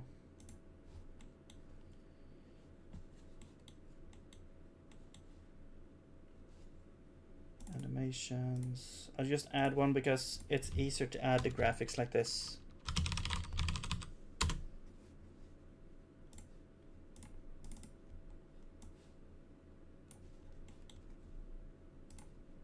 And I'll just have one idle animation here. So let's do 16 by 16 spacing. There we go. All right, so that's the thing. That's the boss. And the scene is over here. So let's add this boss here. Yeah, so here's the boss. Then I was thinking like, okay, how would the boss work? So I'm thinking like phase 1 is gonna be sort of the boss is sort of stationary and maybe spawning enemies, maybe like shooting projectiles or something. It's gonna be sort of stationary in here, and it's gonna be sort of some machinery around that you can sort of access once the boss is stunned or something. It's gonna enter some sort of mode where you can access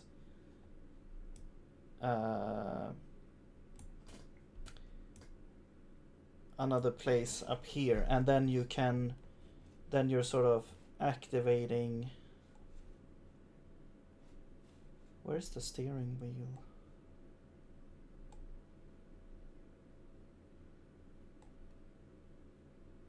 Wait, am I blind?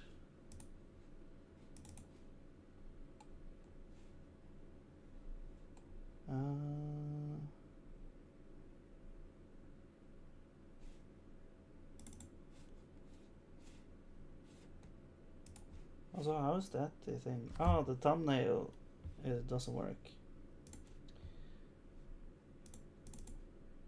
Wait, where is the steering wheel? Huh. This is strange. Oh, wait. Oh no. I think I opened like the wrong project. Okay, let me close this. I need to copy some files here. Because I moved my project into like more like a Google Drive. Right, I need to okay. Hang on a second.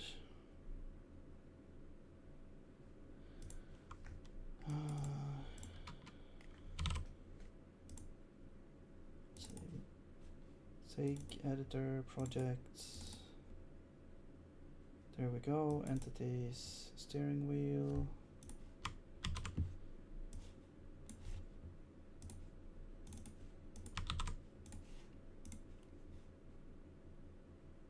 There we go. I think that's it. Fog of War. Gem.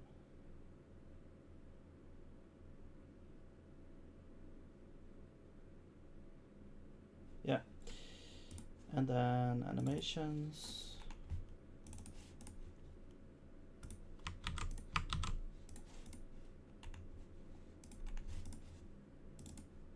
And the scenes.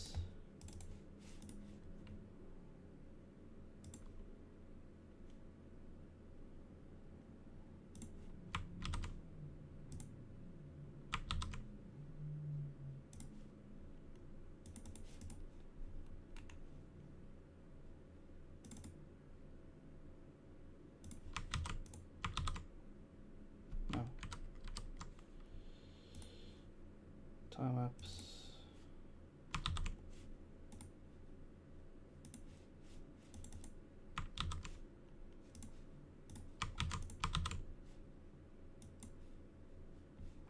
All right, let's see now.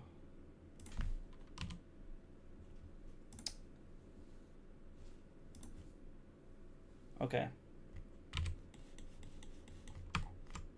Okay, yeah. Whoops. Oh, did I forget something? Entities. I did entities, right? Yes.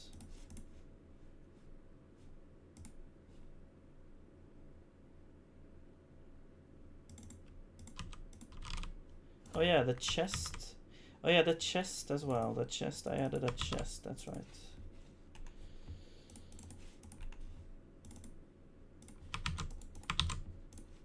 There we go. Okay, let's try it now.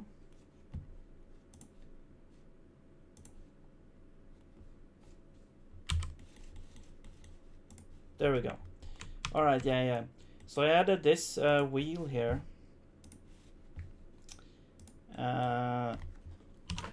We can see if we can start and test it. There. Yeah, okay, I already solved the puzzle, so to speak, here, but you get, oops, okay, there's a bug. Whoa, holy crap. Okay, there's a weird bug here.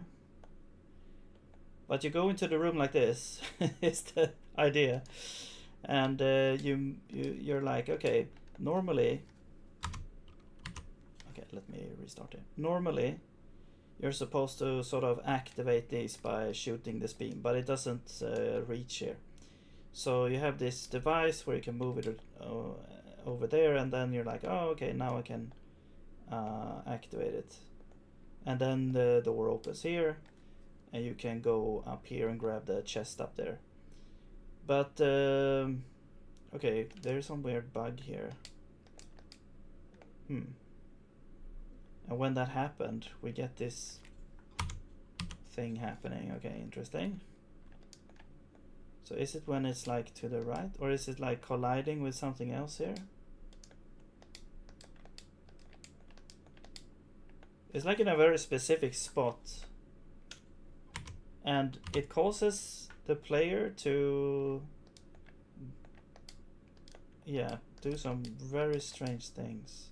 Wow, how did I catch that? Also, that, yeah, that's very, it might be some sort of edge case in the collision, but it's not supposed to be that. You know, you have this rectangle and this rectangle. Feels like it shouldn't be that much of a deal.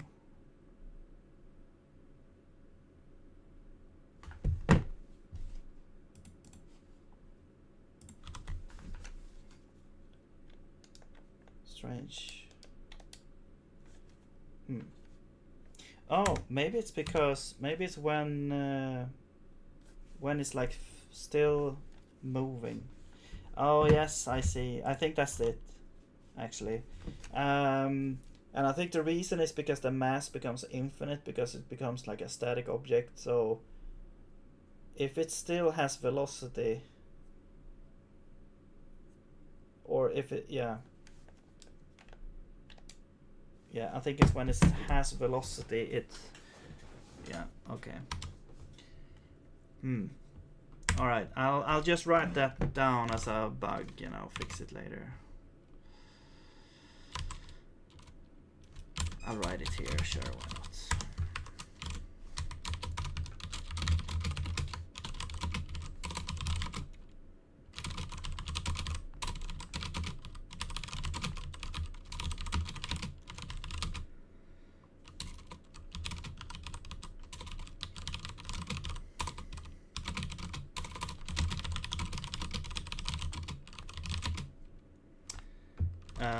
Well, it still has velocity. All right.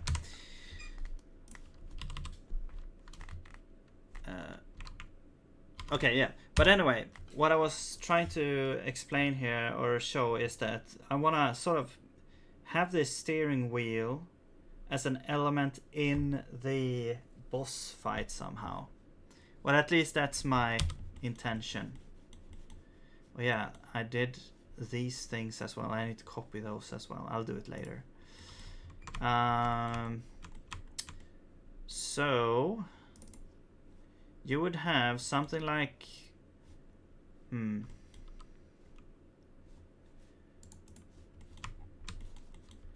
just gonna draw something. Okay, let's do background 2. So let's say the boss is like over here or something. And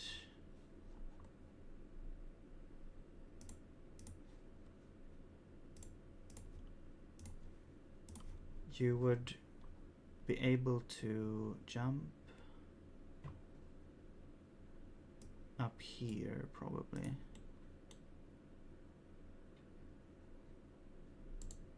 So you go in here and you're sort of jumping, avoiding the boss, getting some shots in, and at some point the boss is like stunned or whatever, so then there's a door here that's gonna get activated that you can jump up.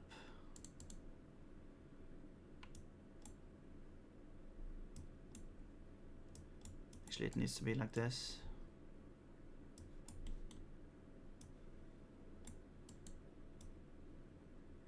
Yeah, something like this. So there's a door here.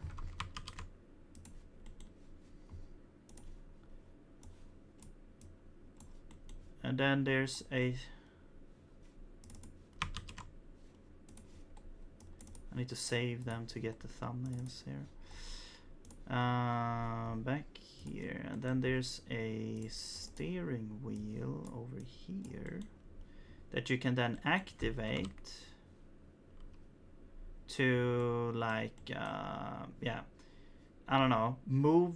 Like the idea is that it would like be this is kind of convoluted, I don't know, but maybe there's like a a boulder that comes down or something, and you use this to sort of push the boulder and deal a lot of damage or whatever. And then you do that a couple of times. It repeats, so you get sort of. You can then go back down and you can sort of maybe hit him while he's stunned or something.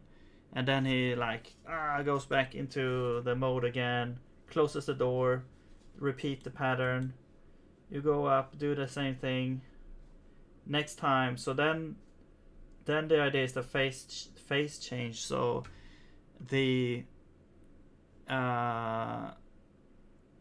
this whole machinery gets destroyed. So you basically get a wide open room all of a sudden, and then you do like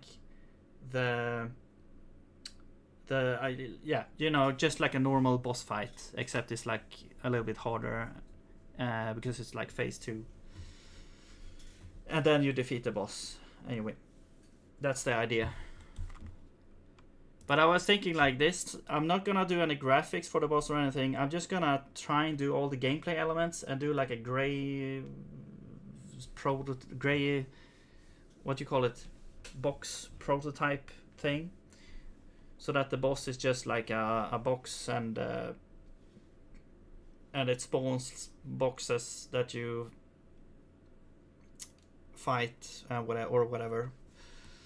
And then the boulder could also be sort of like a box or whatever. And then you have some sort of thing that you push.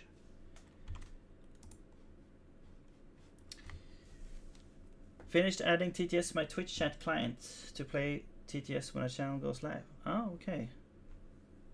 Cool. I haven't done anything. The only thing that I have for Twitch is the a client here, which I didn't even enable right now. I have it here. This is Bork. This is written in Sig.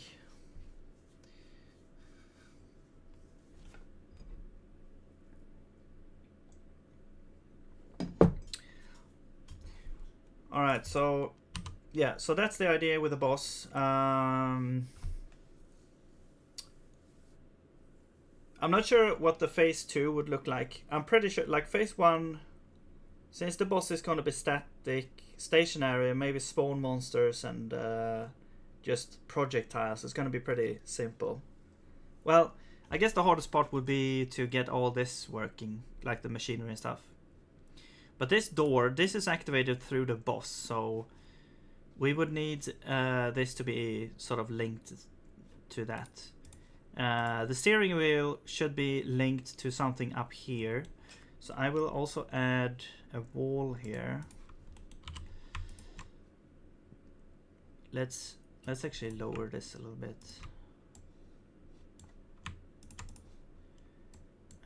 So we'll have like a wall up there.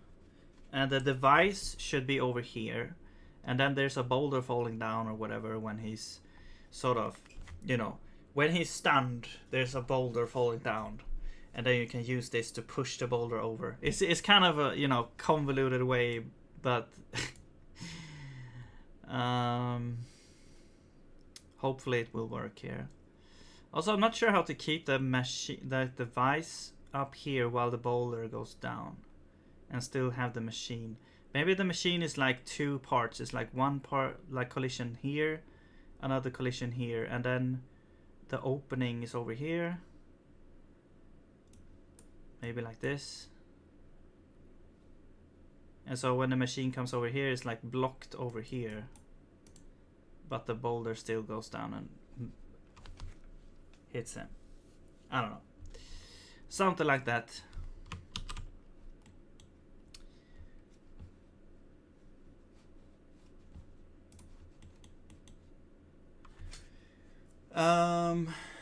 Okay. Because then you're using, the idea is that you're using the puzzle elements that you sort of have already explored in the sort of the dungeon here to defeat the boss. It's not really, it's more like a annoying sequence maybe to have to go through. I guess it's sort of meant to feel like you're doing a lot of damage. But it's not hard to just jump up here. Maybe we can spawn like flying monsters along the way. Maybe something changes each time. I don't know. We'll see.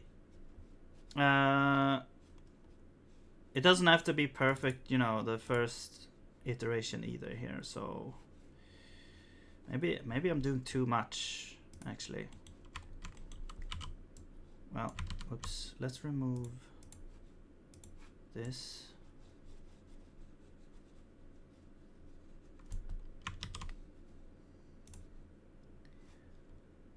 And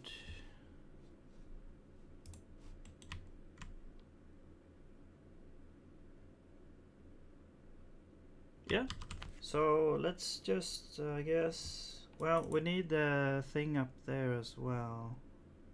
I think I'll add it later. I think I'll do this. I think I'll focus on the first part here, the boss part, and then I'll add this later here. So let's do that.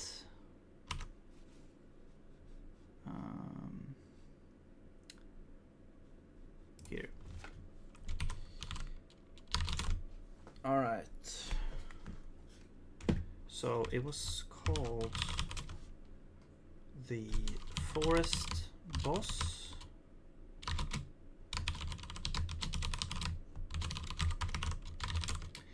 Let me just check something here. The entities.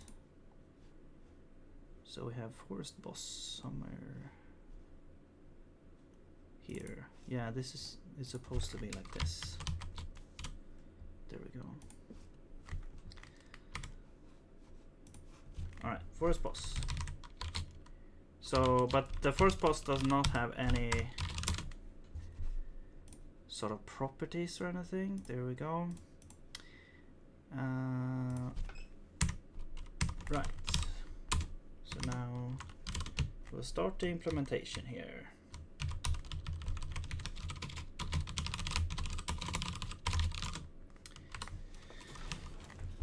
All right.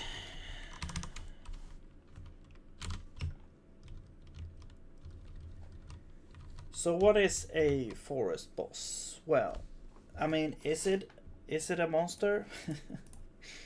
I guess we'll make a new type of thing, which is like a boss, maybe. Because they are gonna be, well, or maybe they are their own things entirely. Yeah, I'll just do. Well, actually, let's do this. Source. And we'll do, whoops. Okay, I just pressed the wrong button there.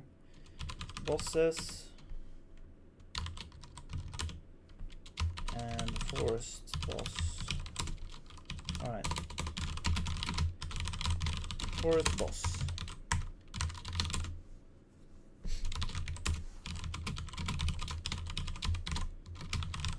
So the purpose of this function is to create the entity into the ECS system. So what we need is the registry. We also need the position of the boss to be spawned at. And this is a vector which comes from ZGP. And what else do we need? Not anything that I can think of right now. I guess maybe T.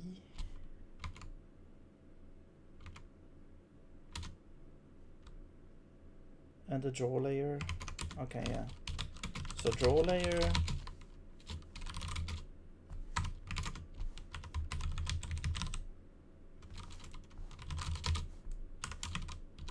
And T. Okay. And we'll create the entity. And we need a physics system to add.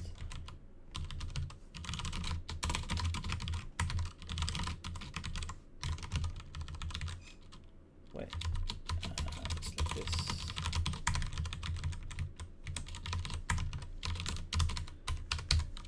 All right, the organization is not perfect, by the way, but yeah, I'm not gonna sort of deal with that right now. I might change it later.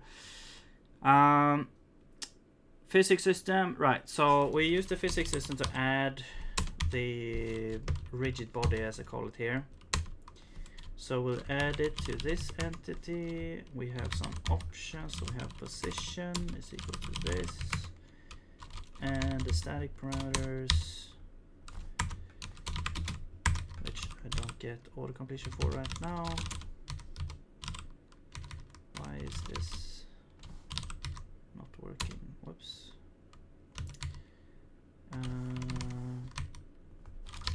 Rigid body, static. Right, so we have these things. So density, I mean, it doesn't really matter. I'm just gonna, because we're not doing anything, I'm just gonna set it to 1. Restitution doesn't matter. Static. Static is I guess true for now. Solid is true.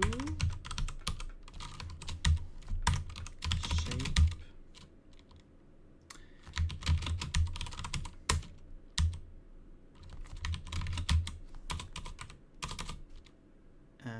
Rectangle is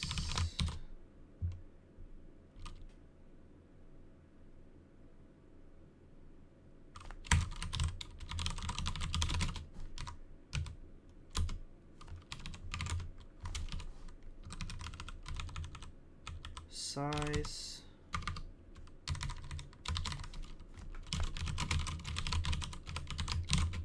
I'm gonna copy some of the monster stuff here.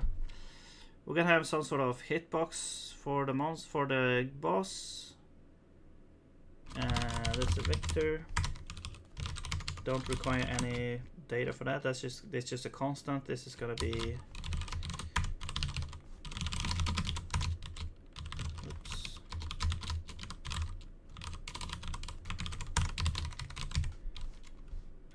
This is just gonna be, I don't know, something like this. How many tiles is that? 4, 8, 8 by 8 tiles. Sure, why not?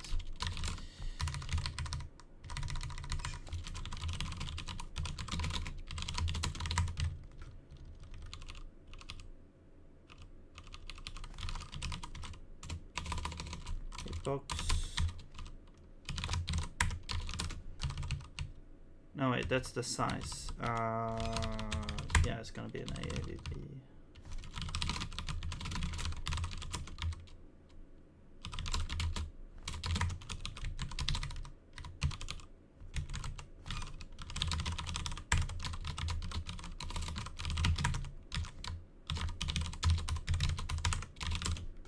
All right, there we go.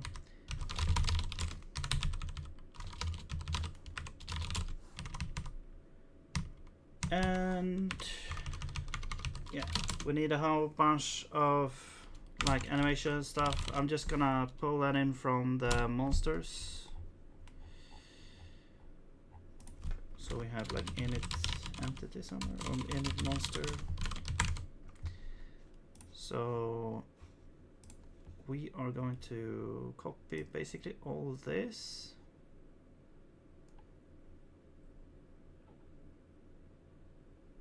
I guess we can copy basically everything here.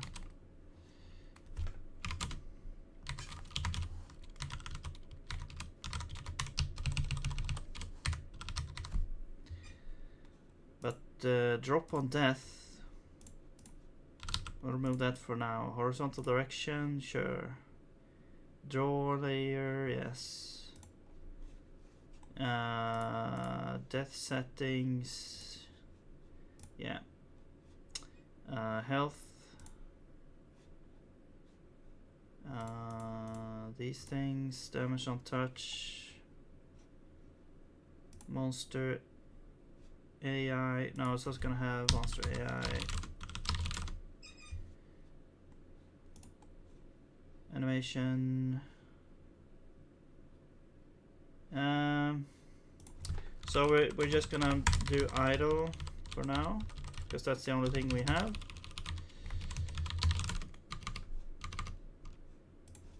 And that's just a white square anyway, so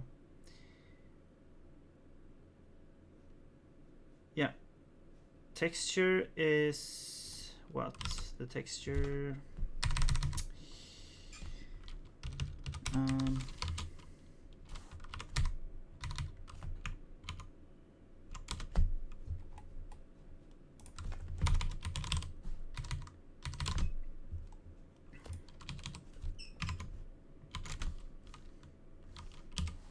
texture is initial.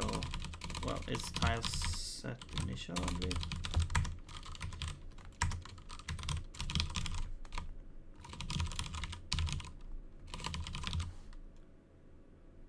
Tile set initial or initial tile sets.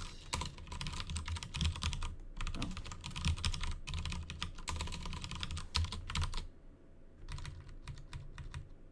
Yeah, tile set initial.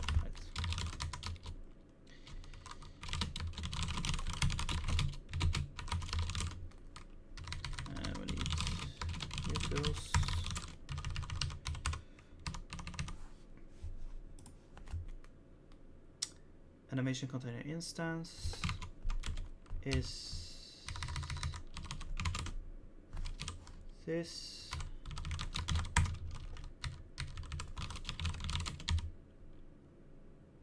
Forest boss, which we don't have, so let's add it. Okay, and yeah, now you can see here. So I don't know if anyone remembers, but or saw this when I showed it, but before I actually had to grab in, like, instead of, well, we're doing this mapping here. The names doesn't always match up directly here with the field here, but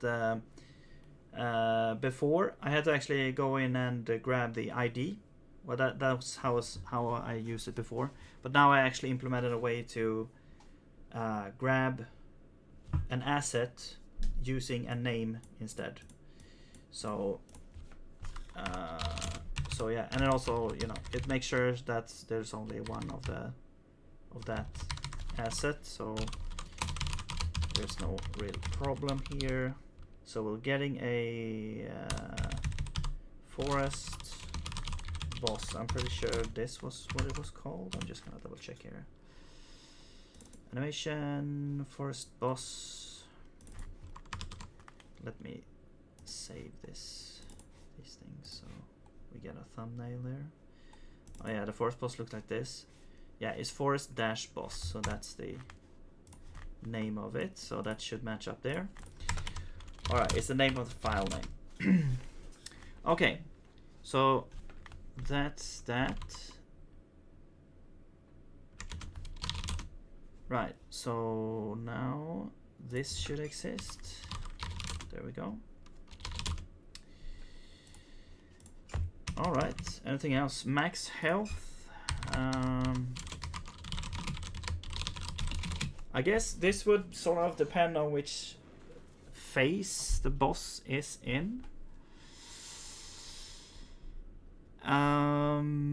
This could be a component that we add, so we could just add forest boss as a component to the forest boss itself. So, you know, we could add forest boss here, and we add it to entity. All right, so we add the forest boss, so that way we can keep track of the state of that with using the registry there. And this would be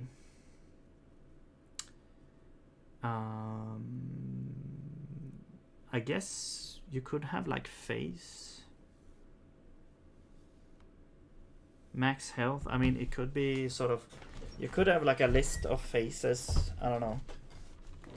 Let's just do it in the simplest dumb way possible right now. So I'm just gonna say, like, I'm not sure how to structure this. I'm pretty sure I'm gonna have several faces, but I'm just gonna say, okay, this is gonna be,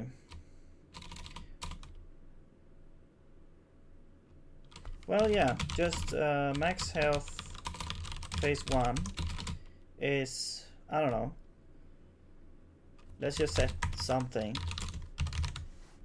and then we'll also have like max health phase 2.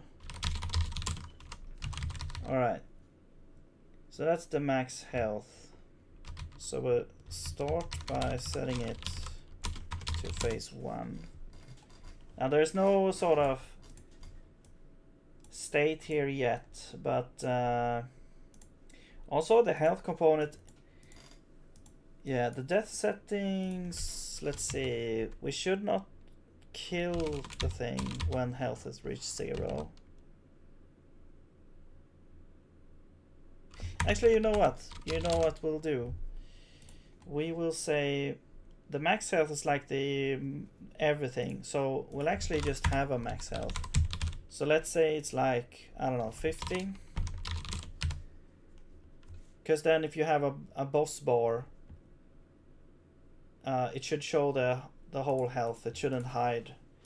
Or yeah, I'm gonna show it, and well, we'll see if we have it anyway. But I'm gonna show it and just show, you know. Do we even need this? The whole health, so that the faces don't, you know, refill the bar or anything like that. Let's see. Okay. Do I have anything else here? Yeah, max health. Sure. And now we can actually have death settings. But we're gonna add like triggers to like when health is happening. We should probably have like an update function for the boss as well.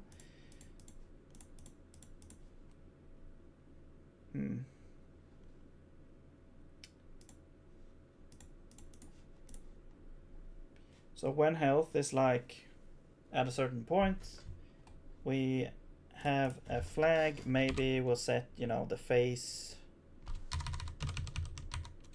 You know, we can have forest boss face.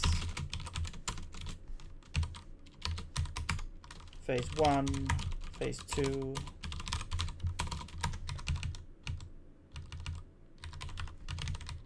Phase 1 is like the stationary phase. Phase 2 is flying around or whatever. So this could be something that is actually stored here. So current phase is that. And we'll start at phase 1, of course. We could probably also have like where the boss is just, you know, before the actual boss fight starts or something like that. I don't know. We'll see. I've never done this before, so this is totally new sort of territory for me here. Okay. Right.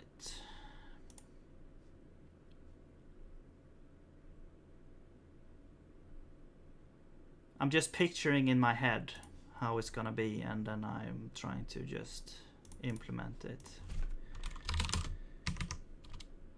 Phase 1. Oh yeah. You have to do dot. Okay. I'm just gonna refill my coffee and I'll be right back. A couple of seconds there.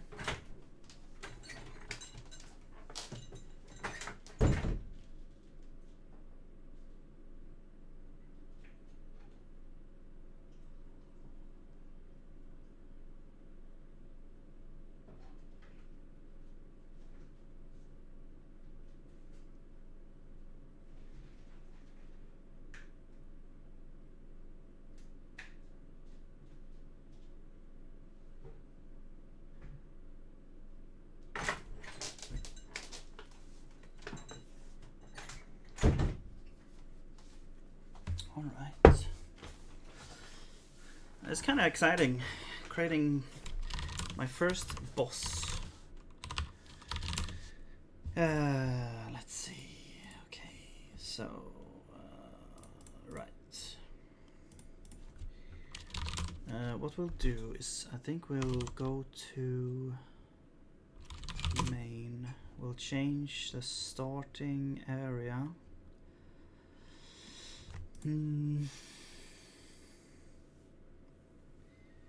To whatever the name is here. Forest boss. Forest tree boss. Forest dash tree dash boss. Wait, let me double check here. Yeah, the scene is called forest tree boss. Alright, now we should start at the boss room when pressing play here. Alright, yeah. So we still have some things to do here, so I'll edit the boss down here.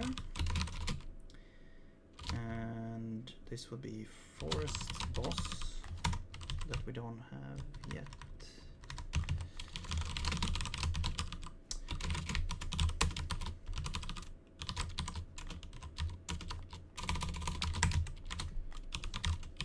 Entity, no, entity position, yes, and this is the monster drawer here,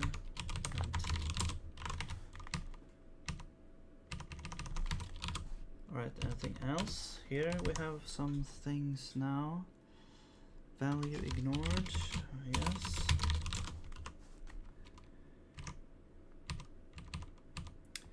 Expected, oh yeah, I always forget the third argument.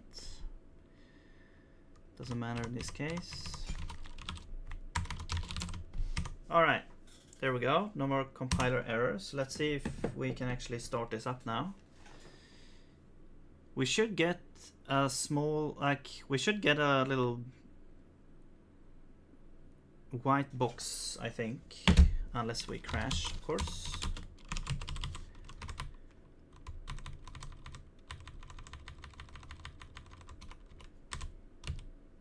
Pizzling animations, memory, wait.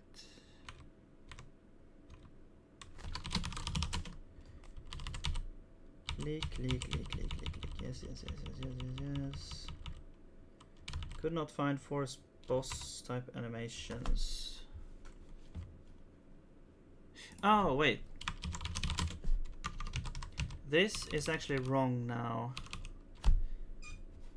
Let me check the new location here. I moved the thing to Google Drive.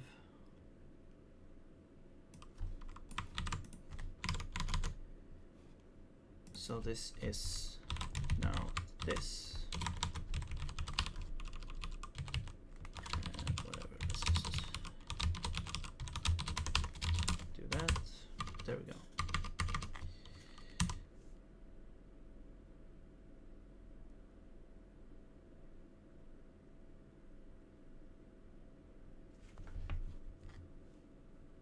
Okay, so you can see here this little white box here is the that's the boss. Oh yeah, and the collision is over here, so yeah. I died. Okay.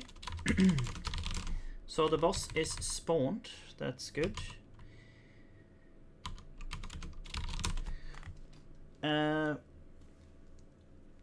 Okay, let me also test. Can I hit the boss? Yes. But I'm gonna have to hit it 50 times. Should I add a bar to this? Let's try it. We have the UI, sort of UI system or whatever.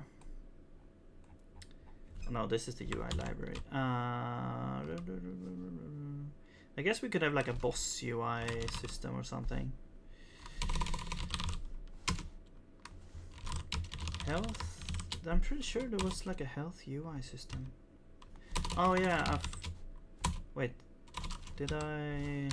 Yeah. Oh yeah, so we already have like a HUD system. We can add it here actually. Draw boss.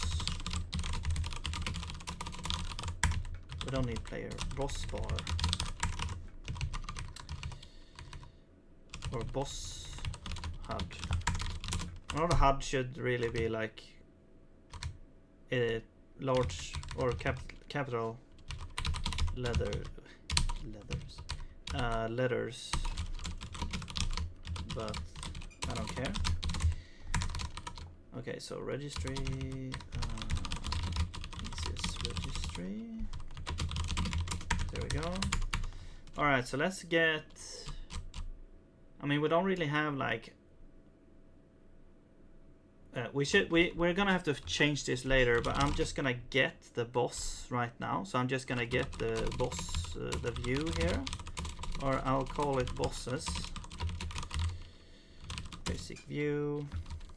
This is gonna be forest boss. Oh, we don't have it. I need to add it over here.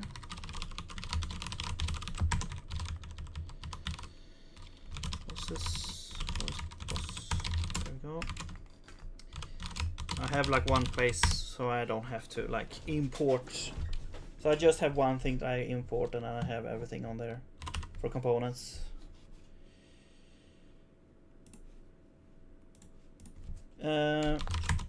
Alright, so now we have the view. Now we can loop through. I mean, we're only gonna have one, so I'm just gonna grab the boss like this. It's gonna be. So this is the entity, right? Oops. And then, well, it might not exist. So I'm gonna say if boss's data dot length is zero, yeah, then we return. All right. Otherwise, we can grab it out like this. Now we can grab a bunch of components from it. So we'll grab the forest. No, we'll grab health, which is going to be registry get health component from the boss. All right, so the health there. So now we want to sort of draw like a bar. I'm just gonna do a very simple thing for that. I also need. I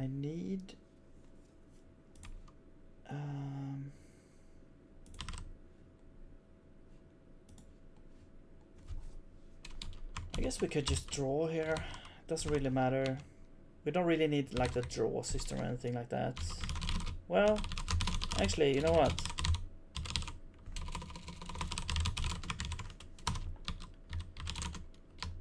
Let's do it. Because there is a convenience function here that works with my sort of, rectangle type that I have. So I have this draw shape, draw rectangle. Yeah, this one. Draw rectangle solid. And I'm gonna say, I'm gonna get the screen width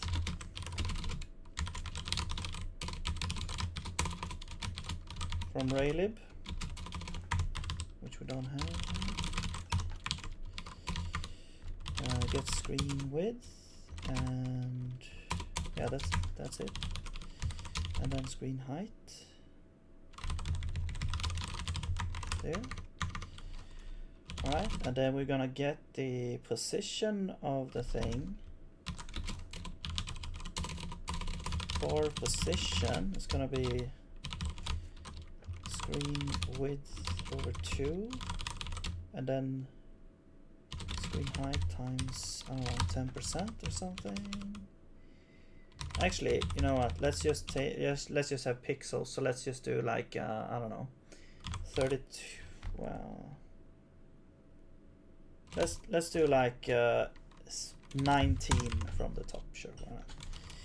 And then the bar size is gonna be, so the width, let's do like over or times, let's 60%, I guess.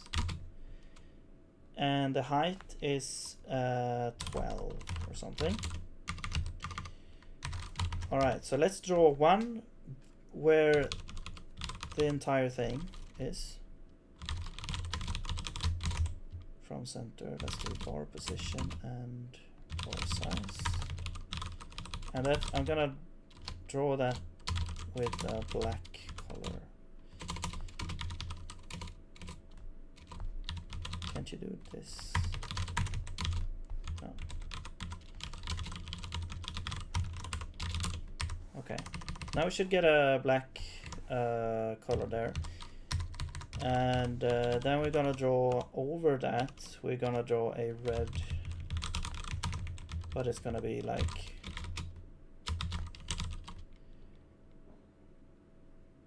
yeah, the size. So the position, that's gonna change as well, because that's supposed to be like in the middle, I think. Yeah. Which is kind of bad right now. We probably instead wanna do this. Draw rectangle V. And that is gonna be, wait, bar rect. It's gonna be A to B from center, position and size. So this is gonna be like, yeah, position is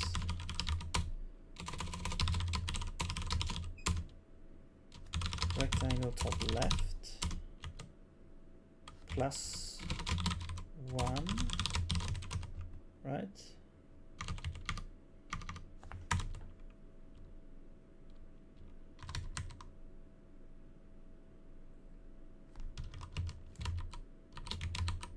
We'll say. And the size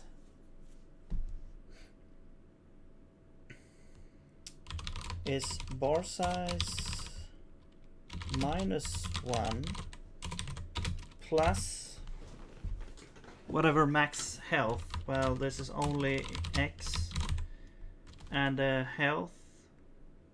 No, this is gonna be health divided. Wait. This is gonna be bars. This is gonna be the X component of bar size times health, the current health divided by the max health. Because that's like the ratio of how much it's filled. And we're gonna times that by the total bar size. Yeah. Except the bar size is also, this is also gonna be like -1 scalar. I'll fix this sort of, I'll optimize this a little bit later, but it turns out we don't need screen age there. All right, so this should draw the boss HUD whenever the boss is sort of like created. So if there exists a boss, then we show this boss HUD. Right, this needs to be true.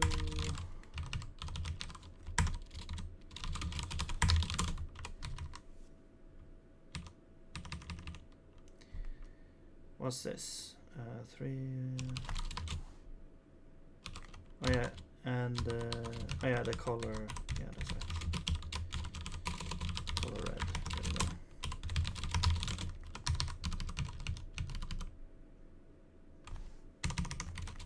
Okay, anything else?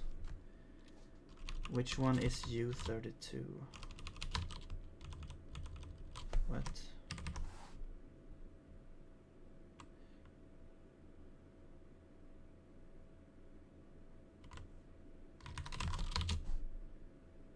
Oh, I see.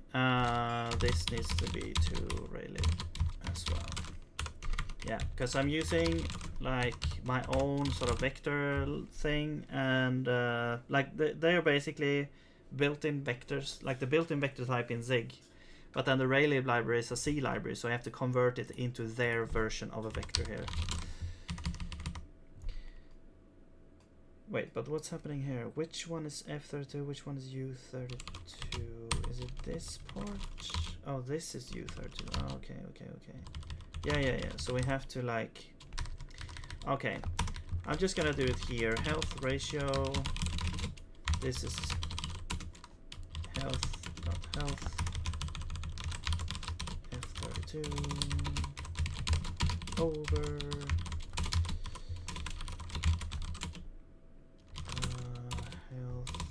max health. Alright, that's the ratio.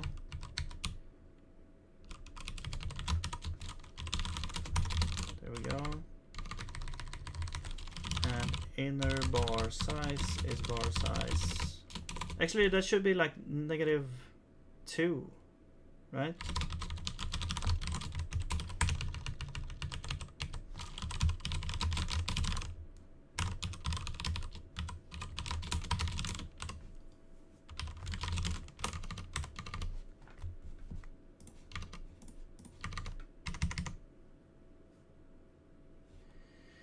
Alright, so first we're drawing a rectangle that is the full size. That's sort of the thing there. And then we're also drawing a rectangle from the top left of that first one. And we are adding 1, 1. Yeah, we're adding 1, 1 in position so that we match the size. They should really be like inner bar size over 2, just to be generic here, over inner bar size. And then yeah, let's see if it works.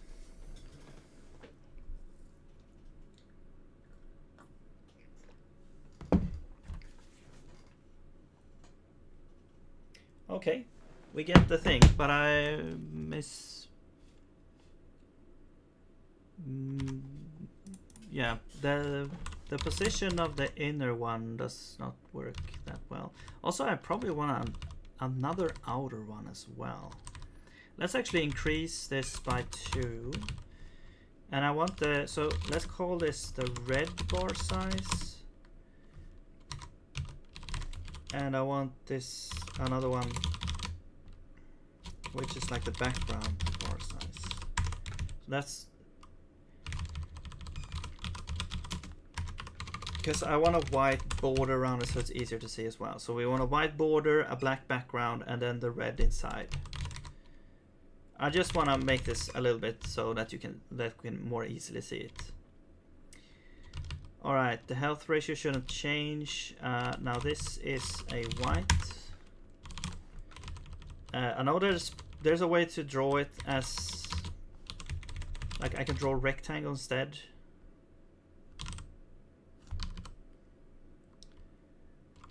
Wait. Okay, never mind. Let's just draw it solid, whatever. And black should be the background.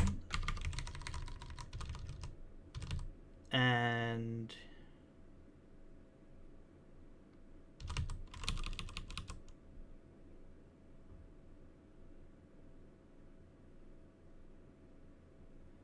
I guess some games have the bar be in the middle, like it's decreasing from both sides.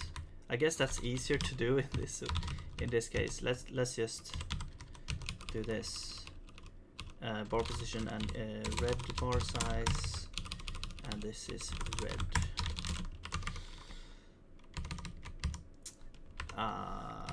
Okay, wait. No, yeah. This needs to be red bar size times only x. Red bar size. Oh wait, it's already...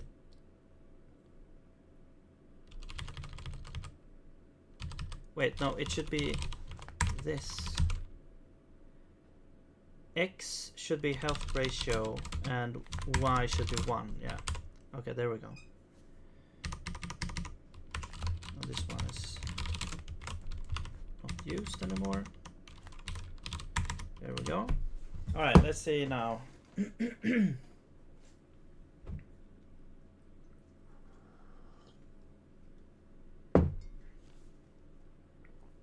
Okay, there we go. Now we got a little bar there. And we can, you know, we can modify it, you know, we can add maybe a little bit more bordery stuff, maybe like this. So now the red bars should be smaller and the black background should be larger.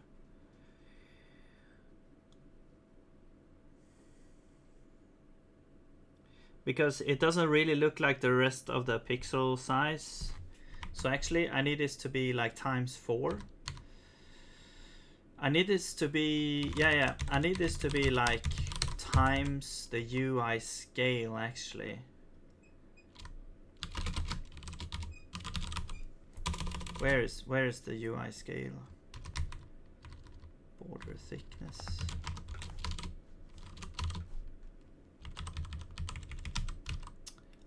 I don't know, man. I think it's ×4, so let's do like 8. Well, let's do ×4 like this. ×4, whatever.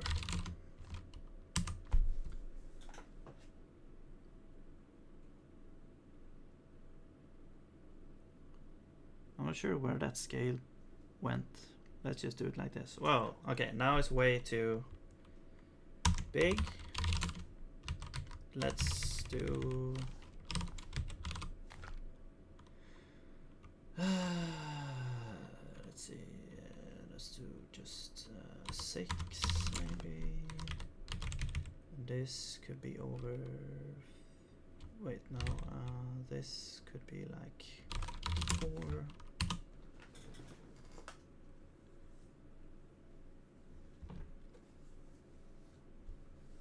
Okay, it's really not that important. We got a boss bar here now. Okay, so let's go and well, now the pixels, at least the pixels are the same, or the same size here. So let's go in here and see. Okay, there you can see as I'm hitting, the bar is going down. It's like, yeah, it's actually 50. It feels like it's more than 50, or I mean less. But yeah, and then he's dead. Woohoo! We killed the boss.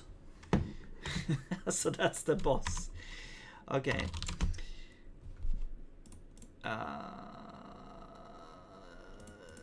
What now?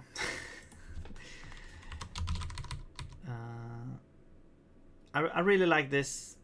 I don't like the bar like shrinking from both sides, but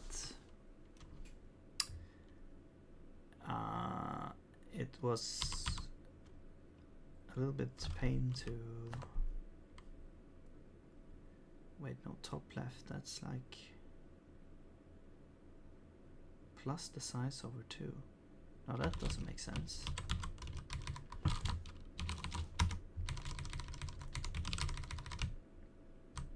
So no, this is the position. That shouldn't.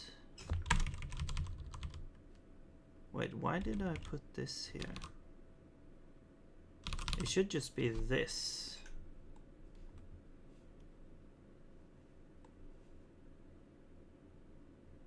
I think I was thinking about the offset, like this part. Okay. Let's just add this ×4. No, 1, yeah, 1 ×4, and then the size is red bar size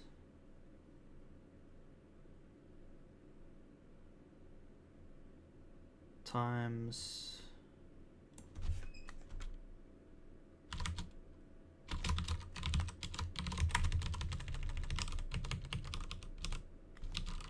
Yeah, health ratio 1. There we go. That should be better. Now it should decrease from the right instead. Whoops. I mean, it does have some sort of different charm to it, I guess. But yeah, now it decreases from the right instead. So, but why is the position is a little bit off? Should it be +2? Okay.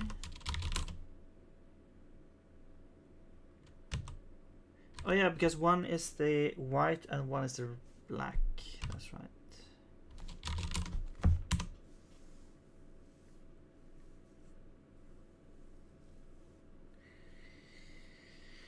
That is correct. There we go.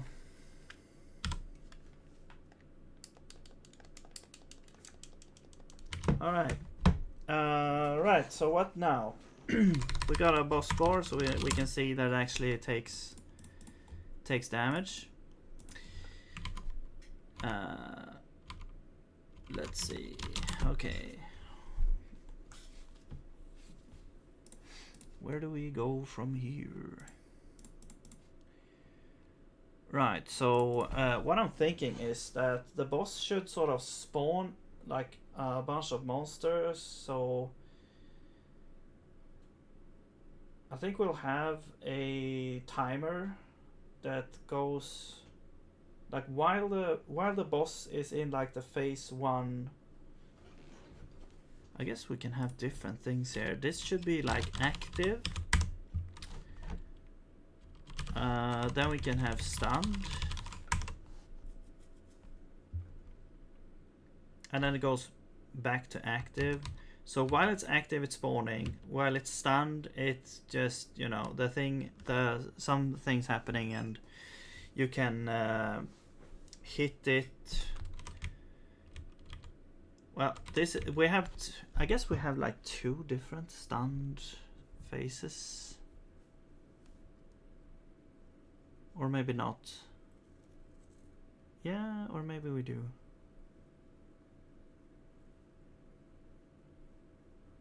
Actually, you know what? I think, yeah, we should just have 1 stun phase. When you hit it with a boulder, it's just gonna activate again after some time. And then it goes out of stun and back into active. And you repeat until the health is low enough, then we go back into stunned.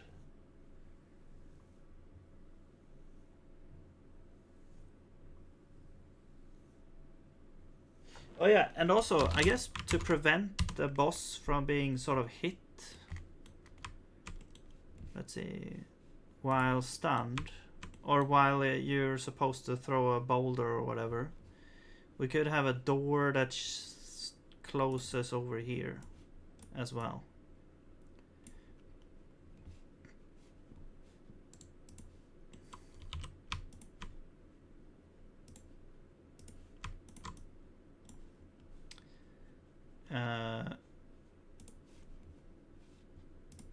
Yeah, so this is initially open.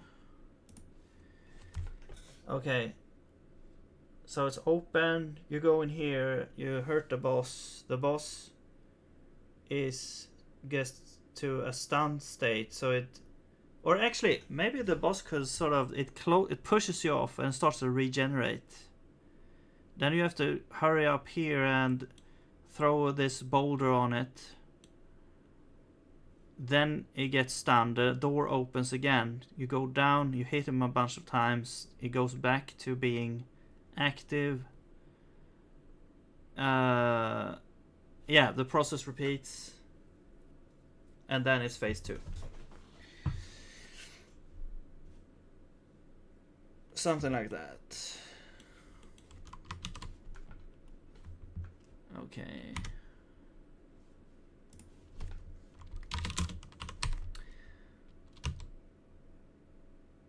Yeah, so active.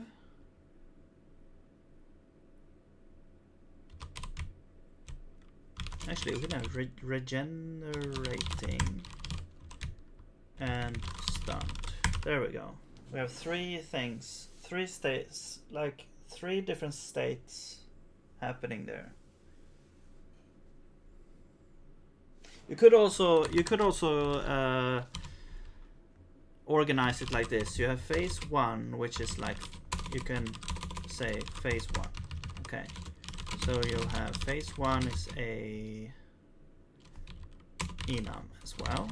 You can even have union enum if you want more state attached, but let's just say enum for now. So phase 1,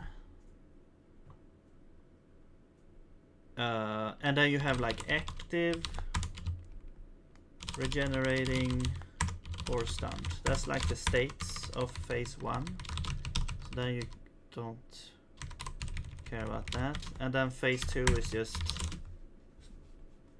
flying. You can, I want to label these so it's like more, you know, obvious what's happening here. So phase 1 is stationary. We have 3 different states while in phase 1. Phase 2 we're flying. I haven't figured that out yet, so we'll keep that like that. Okay.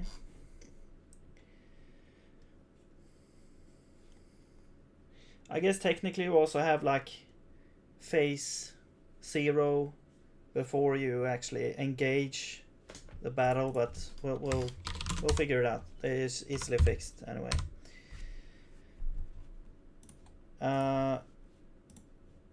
Yes, and now we need more state here, so this would be active.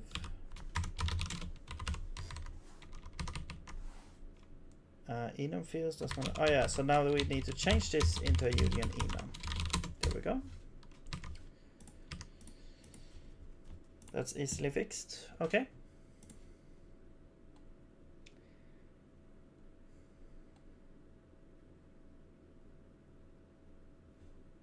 And all right, so let's define maybe, you know, hits to stun.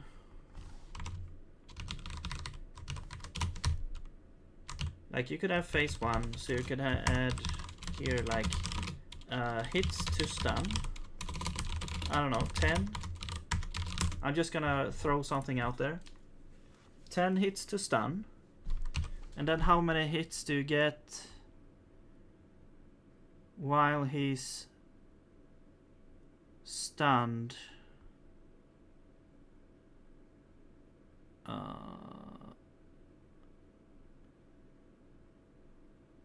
Or how much time, I guess. Stun time. I don't know, 10 seconds.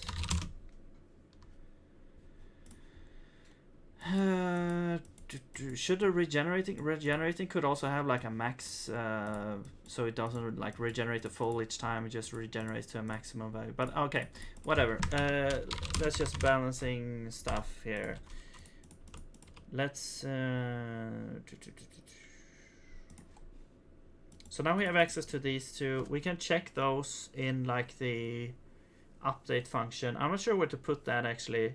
Maybe like a boss system. Or we could just, no, yeah, we need a boss system. Boss.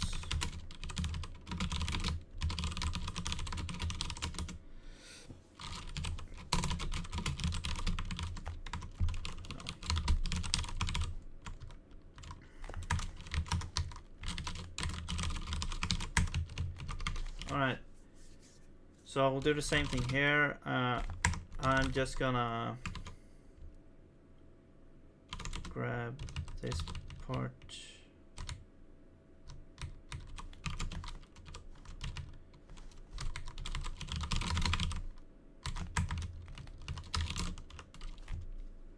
Alright, so this is just for the forest boss. I guess we could add a forest boss update in the forest boss itself. It doesn't really matter that much. Update.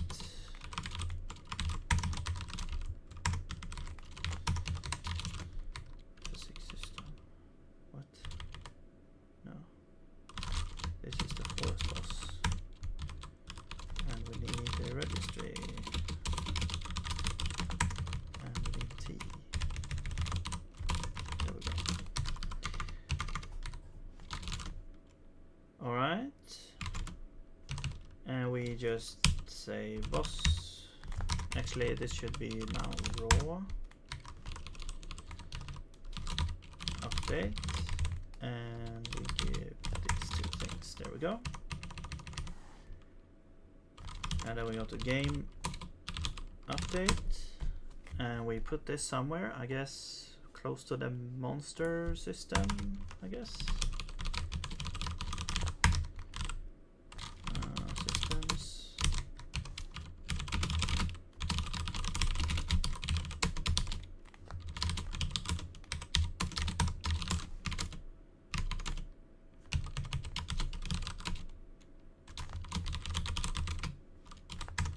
Oh yeah, let's check for pending damage. We need to have it up here.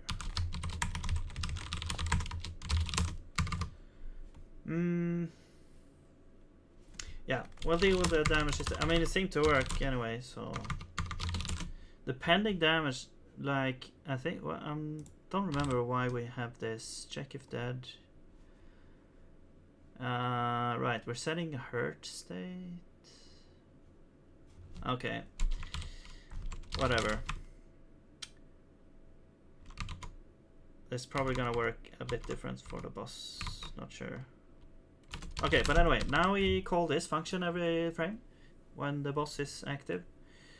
And so now we can check, like, okay, what phase is it? So switch phase.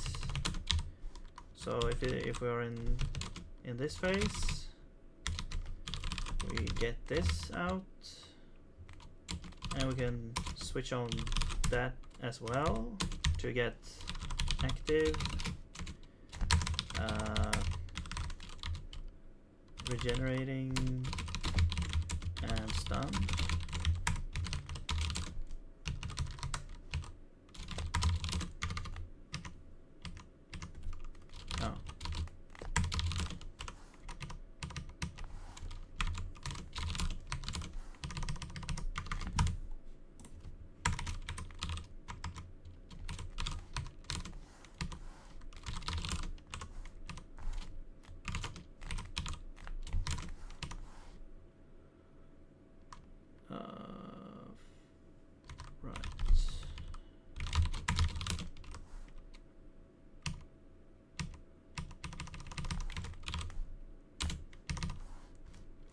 Which, oh yeah, we have phase 2 as well. Phase 2, there we are. Right, so now we have an update that like handles potentially all these cases. So yeah, I guess for active we spawn our things.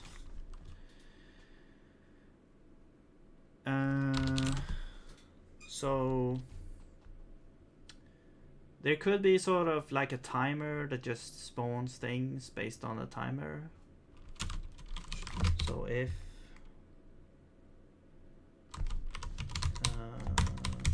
actually, yeah, we could keep that state in here actually. So this would be phase 1 active.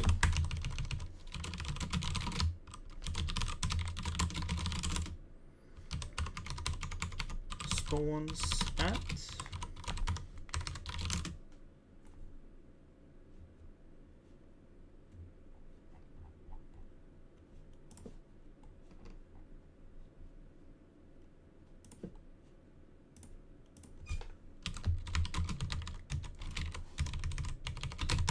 I guess it could be nullable and set to null.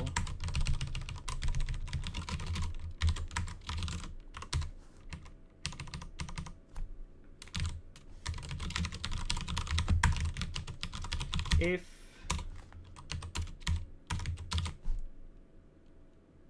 wait, phase 1.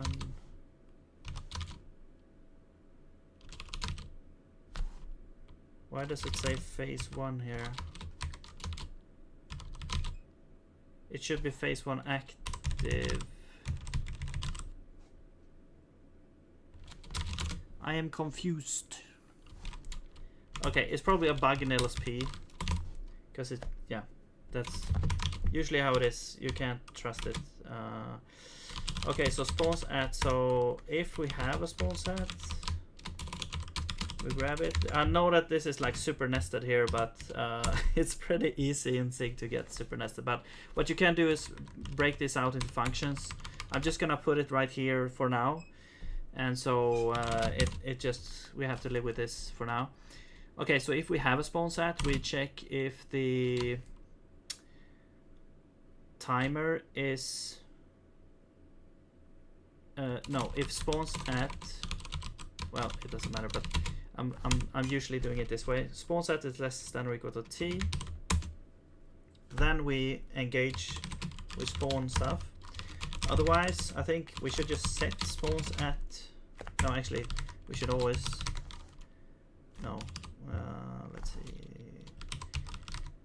We should set it in this case and in this case. So we should set, and now this needs to be mutable here.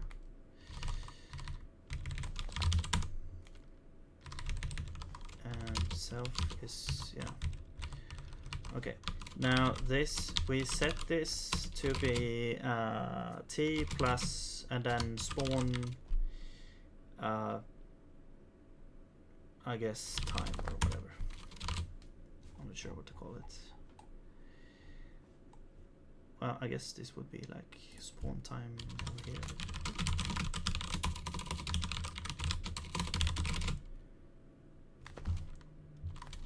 Spawn time is, let's say, 10 seconds.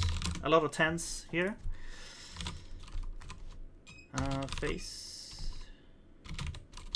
Faces, force boss. Phase 1, active, spawn time.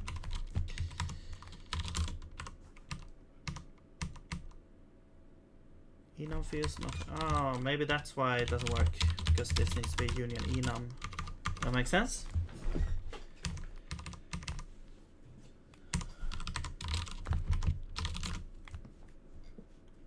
Alright, so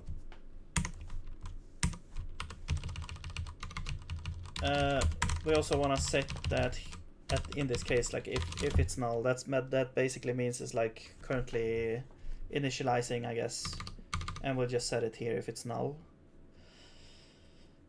What you also could do, I guess, is say you could also say this: spawns at is equal to active spawns at, or else it's gonna be t plus whatever this is here, spawn time. So then the spawns at is equal to that, and then we'll check if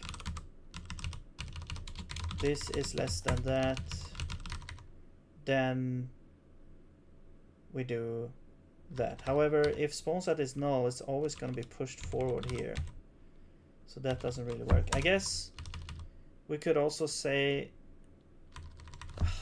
wait.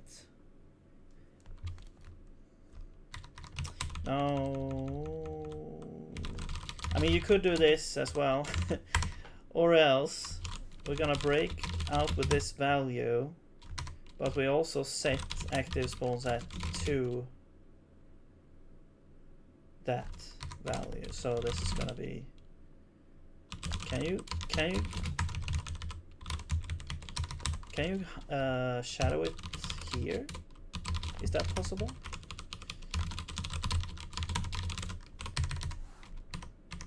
Oh, wait, maybe not.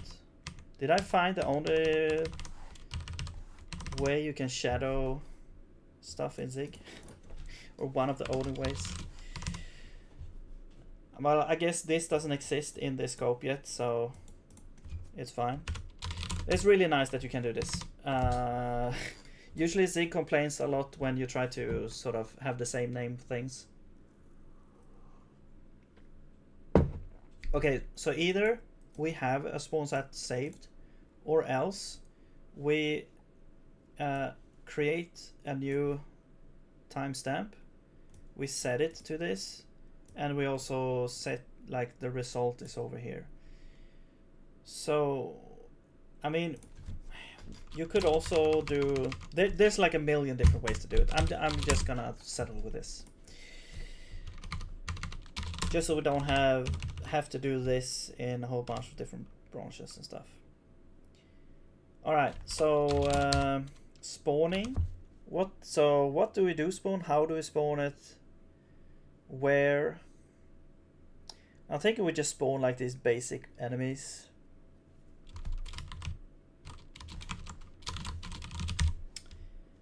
Create entity for spawning.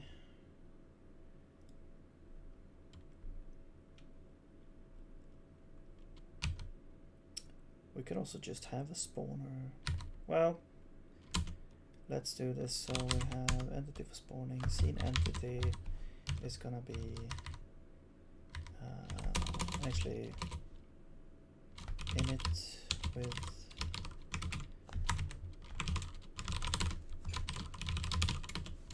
random ID. Why am I not getting completion here?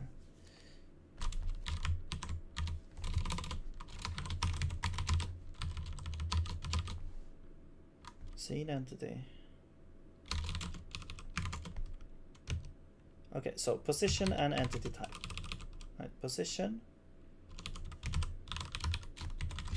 I'm just gonna do this for now. So position, what is position? Well, it's gonna be like, I guess we'll just take boss position for now. Probably gonna pick some sort of weird position later, but this is gonna be the boss position.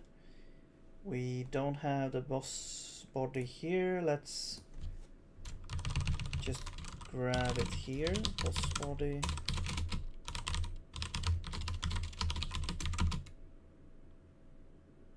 Oh, yes. Probably need like the boss entity as well. It's nice to have. Alright, that's the boss body there. So we'll just take the center of that. What else? Entity type.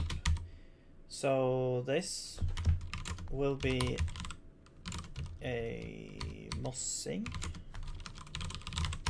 There we go.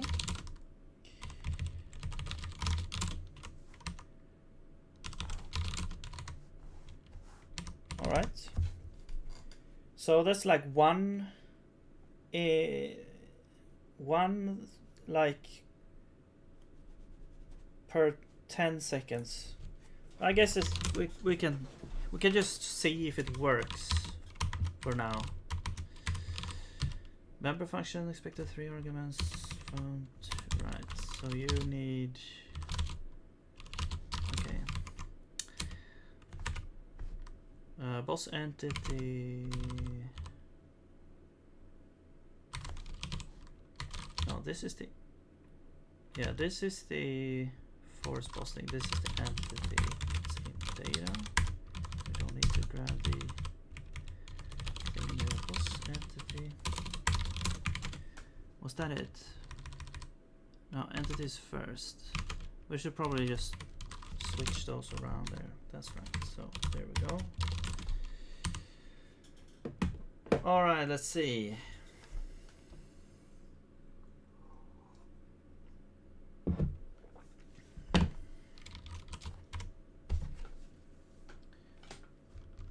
So 10 seconds.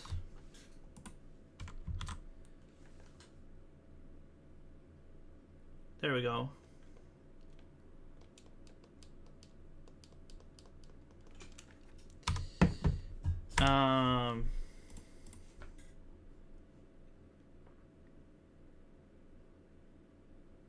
Right. Okay. I guess we can create 2, maybe. We'll create 2, and then this one is gonna be. But I'm not sure how to. No, that's right. We can get the ID out. So we'll grab this. So this will be the right one. You are a scene. Wait.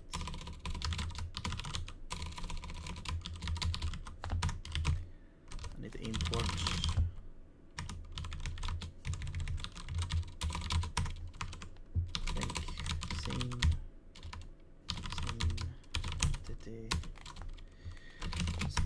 this.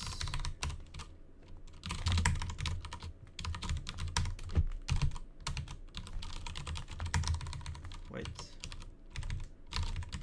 There we go. And because now we can do get entity by entity ID, and the entity ID is u.id.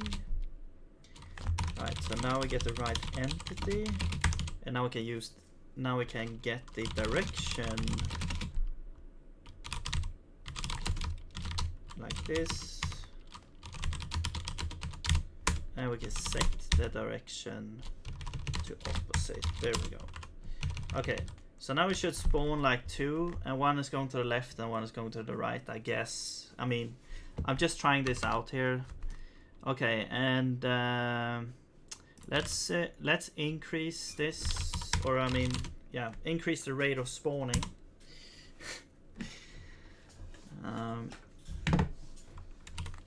What's this? Get. Wait. Oh, it's nullable, so I'm just gonna do unreachable because we just added it, so it should exist.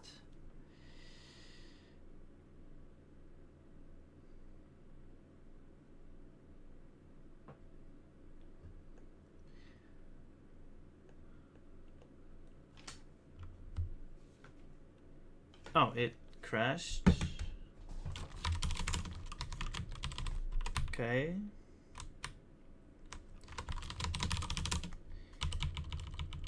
Why did it crash? Unexpected token? What?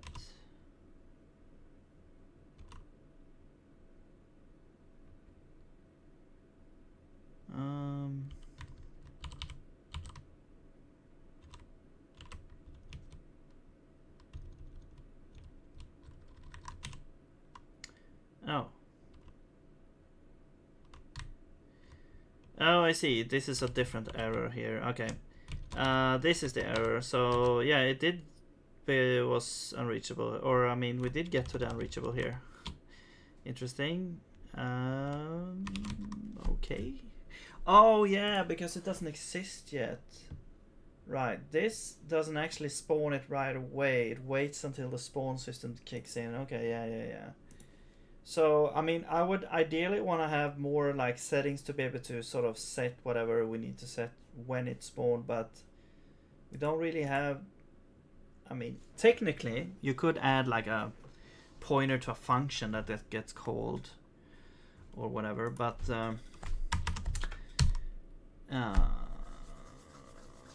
okay, let's just forget this.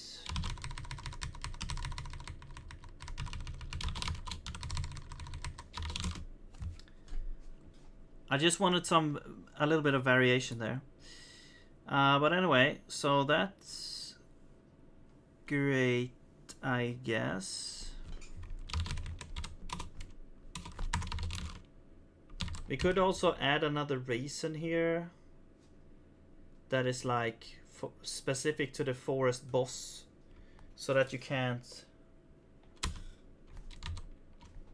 Yeah, we could do that actually.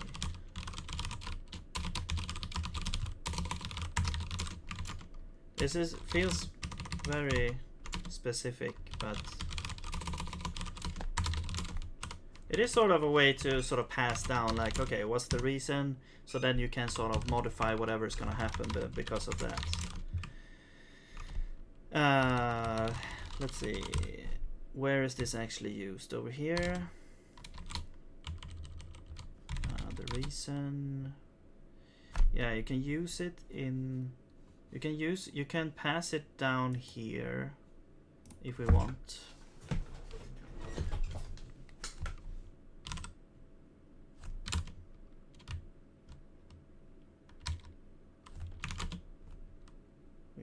We usually pass it over here, so reason.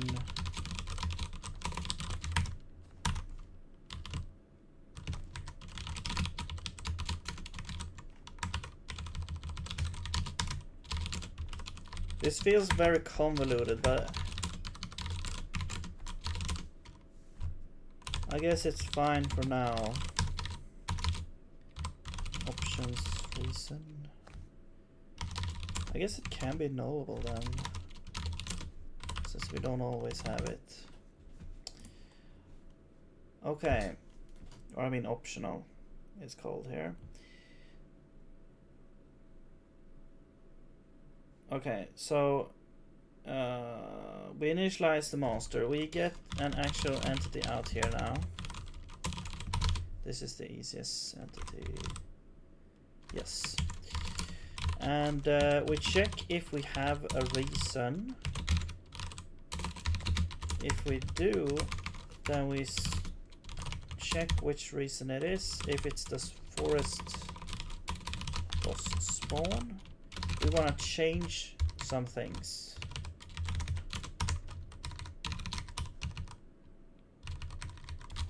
If it's something else, we don't care. So what we want to do is we want to remove drop on. Wait.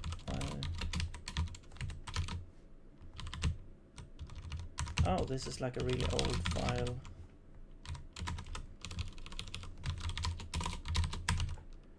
All these things are actually in these files now.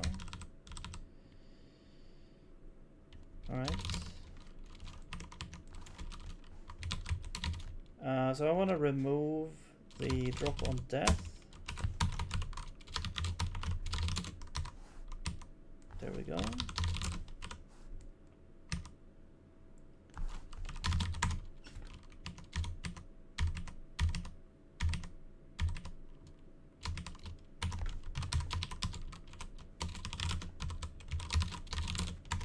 All right.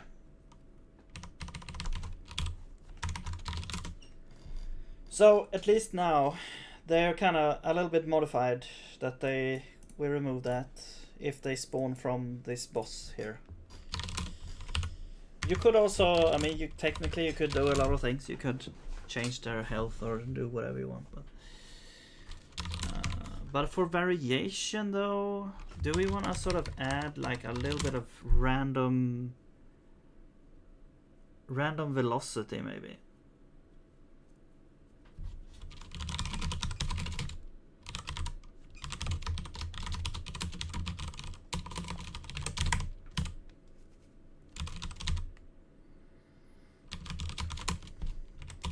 Apply.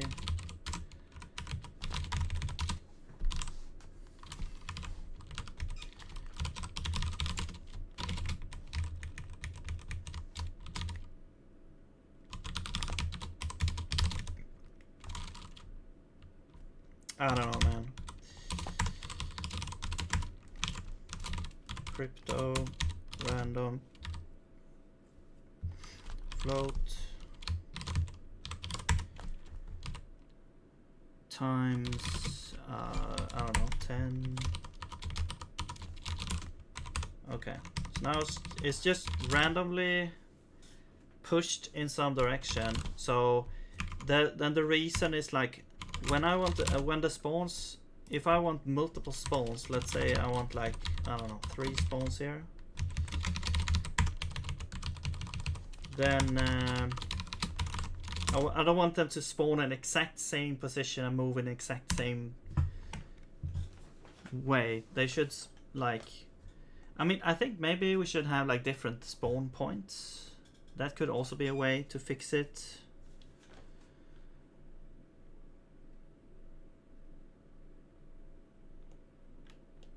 Oh yeah, and they should oh wait, why did they should also, let's see, maybe this was too small. What should they do? They should also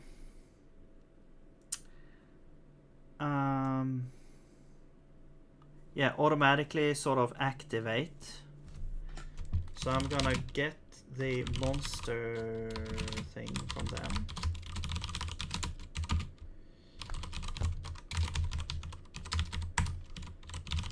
And I'm gonna set the state. Well, I'm gonna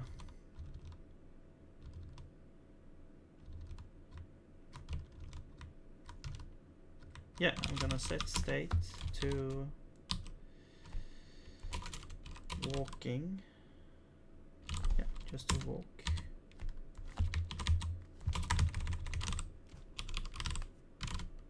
Which has ended and direction. Oh.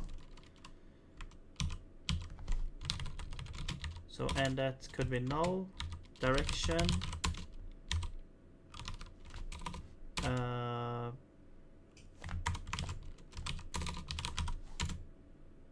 Do we have random?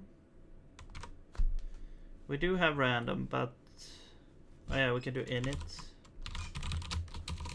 Init random, I guess.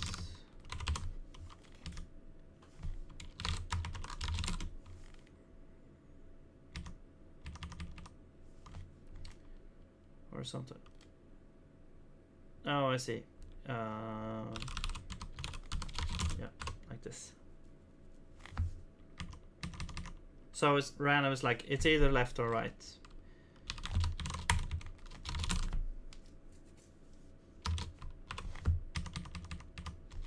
There we go.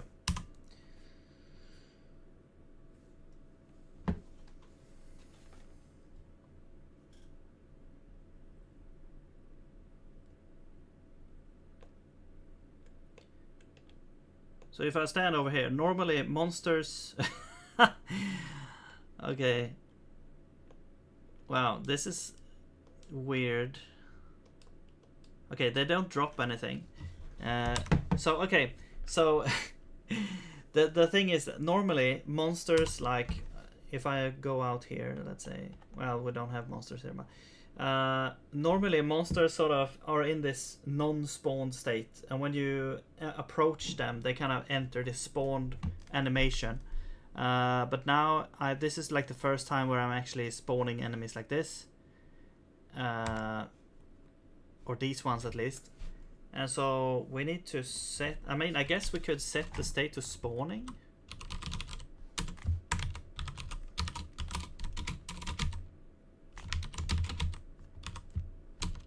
Ends at,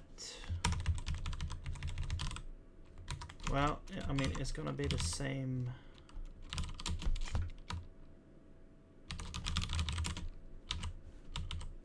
Wait, where is, oh yeah, there's gonna be like the spawning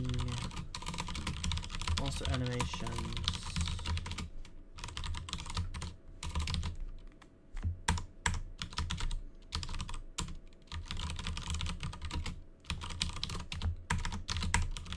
Spawn duration.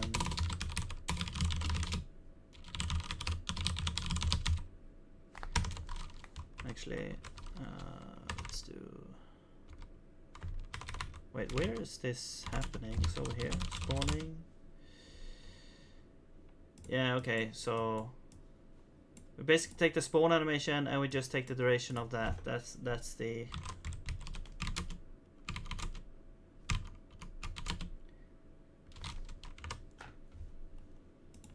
thing.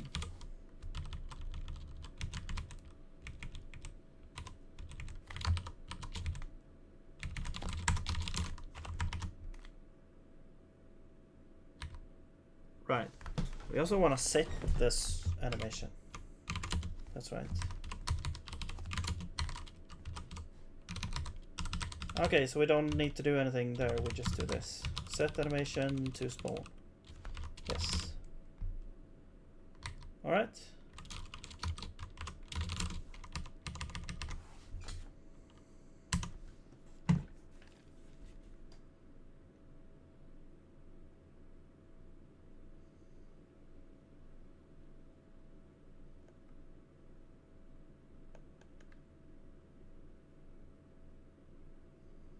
There we go. And yeah, I mean, I guess we can also play the sound if you want. It's kind of weird to have different places where we do this stuff. We should probably break that out into function in that case. Also, this is still sort of weak.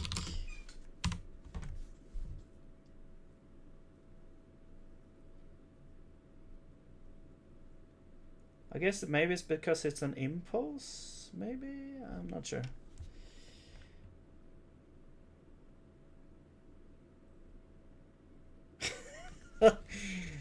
Okay, they kind of get thrown out.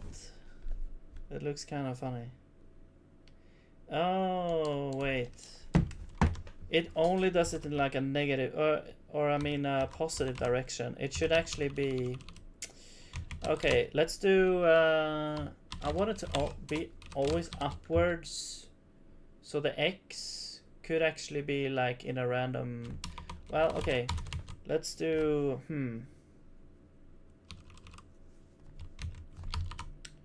Well, the float... Well, then we can do... So let's do float. This one...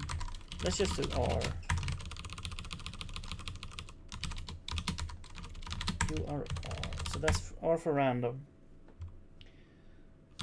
And then it's gonna be negative 0.5. I guess we can lower this a little bit.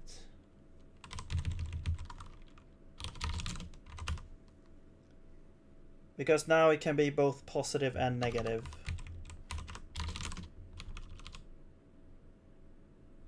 Yeah, okay, let's see what's happening now.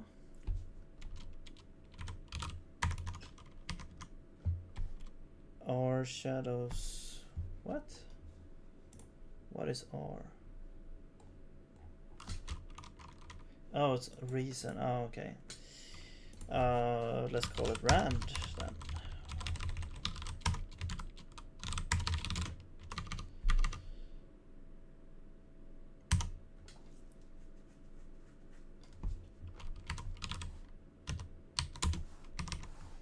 Wait. LV. There we go.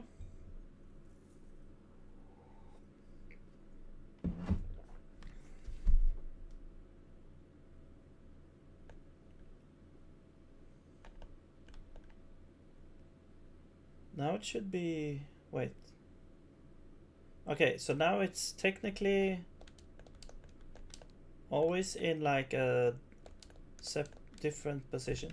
Why are they like disappearing to the right? Oh, I simply don't see far enough over there.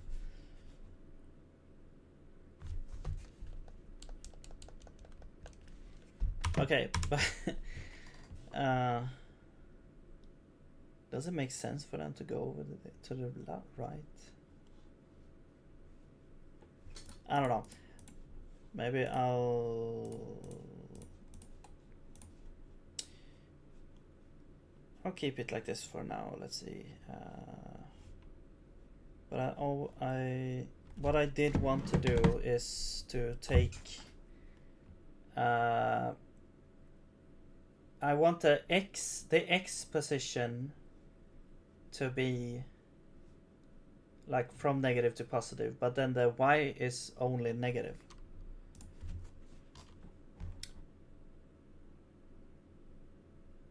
So let's do rand. Let's just do rand X. Actually, yeah. Let's just do rand, and then in it, this is the X here. Oops. And then the Y is gonna be just you know, negative here. So it goes up, or actually it should be like 150.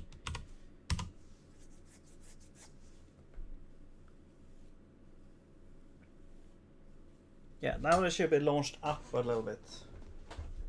I'm just testing things around it. We're probably gonna have like different spawn points or something instead.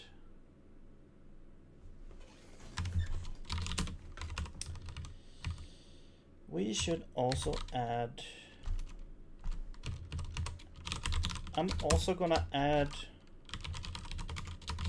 no air drag, so that they don't have like air drag when they spawn.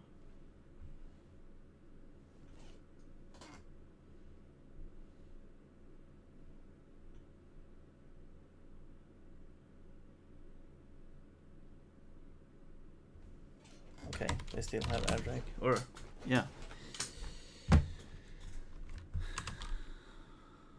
I thought I fixed that. Okay, whatever.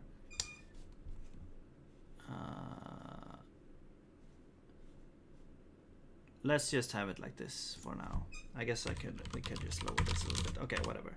It doesn't really matter that much. Right, so but actually what we could do is increase this again. That would give also more variety to it, but it would probably look stupid. I'm probably wasting too much time on this specific thing though.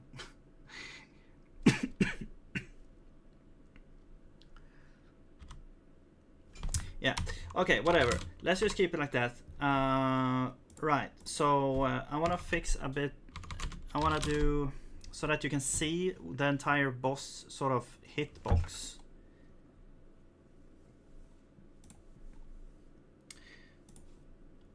So let's see.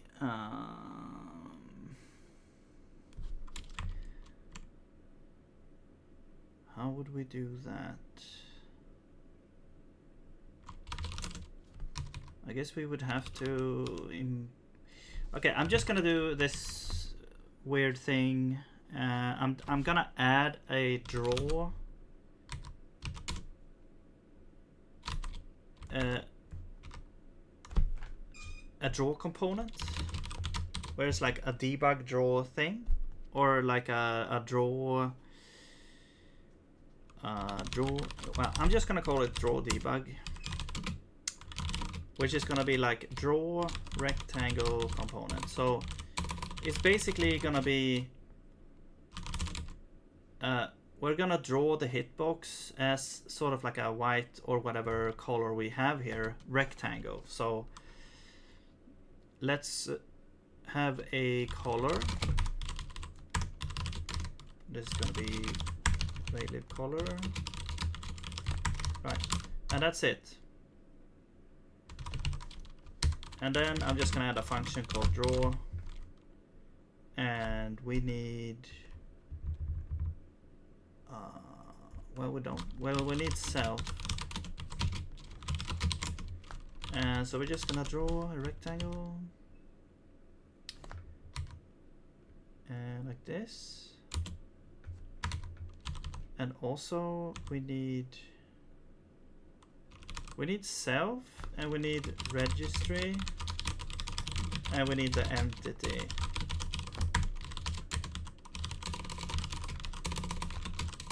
Come on.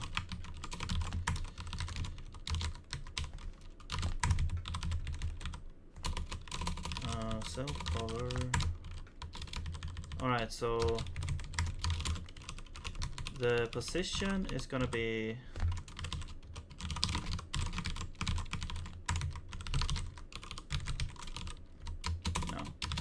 to relieve. This is gonna be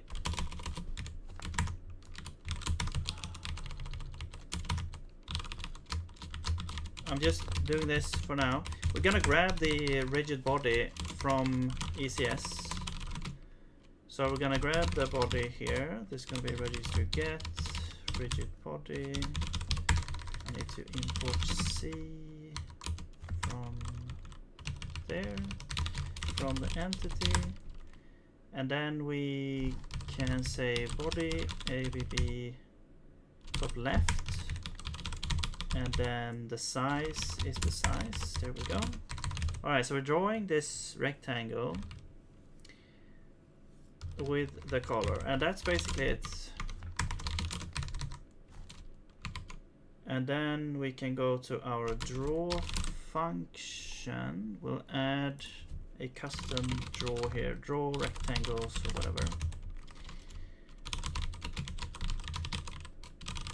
We need the registry. So we'll create our view here. View, basic view is gonna be registry. Actually, we can do a view like this. So first you have the components that should be included, and this is going to be the draw, like the draw debug or whatever we call it here. And then we also need rigid body, and that's it. And then you can also have excludes, but we don't have any, so let's not worry about that. All right, now now we'll create an iterator, and we'll go through all these entities, and we'll grab the draw rectangle thing from the view. So get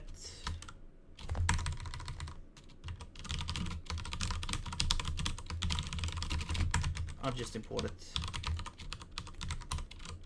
like this instead,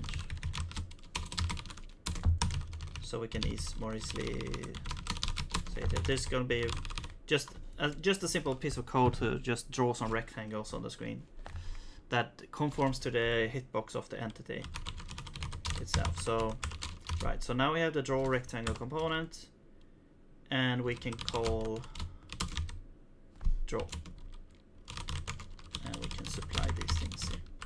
Okay, right, and then we just call this after somewhere, like after this, or before, like after draw here. Draw rectangles. There we go. So now any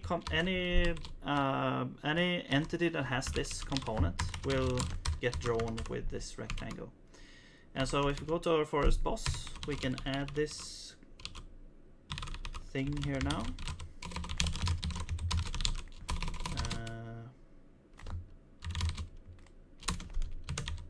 Like this.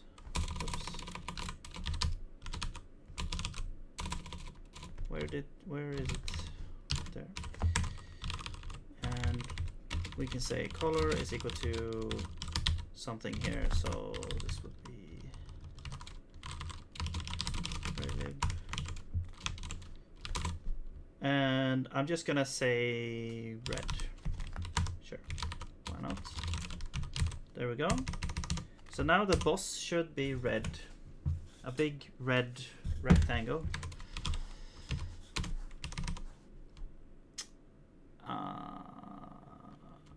Yeah, so the view needs to be mutable.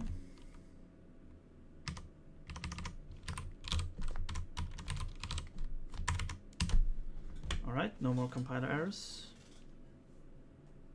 Let's try this again.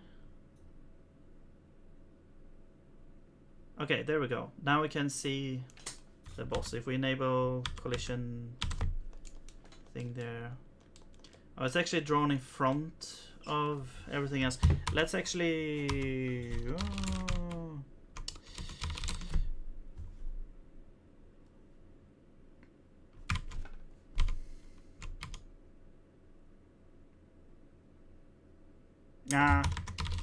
Okay.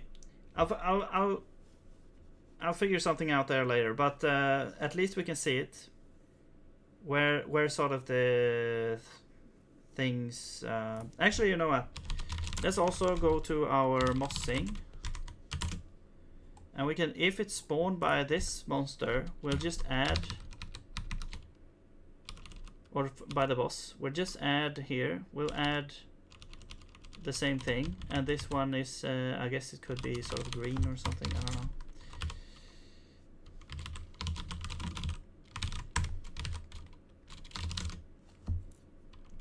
Okay, so now they should also be drawn with their hitbox shown as green there. So we can get a little bit of better visual, I guess, for the boss and the monsters. Okay, they still don't appear before the boss.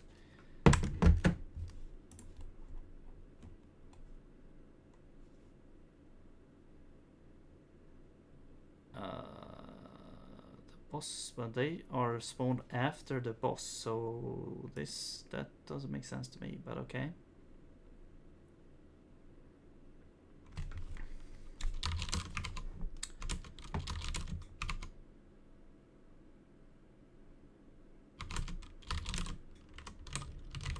I mean, we could add like because we do have.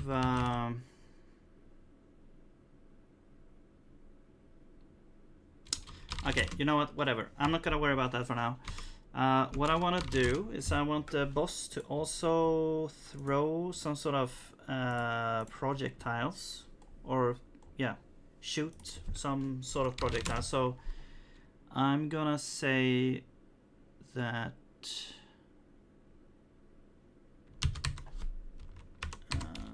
let's add a well. Let's break this into a function here. This is oops. Update phase 1 active.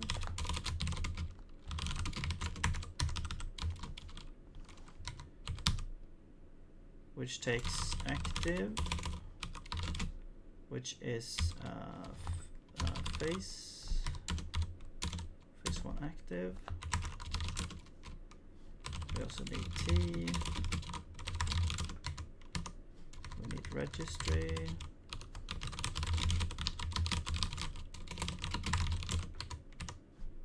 Boss entity.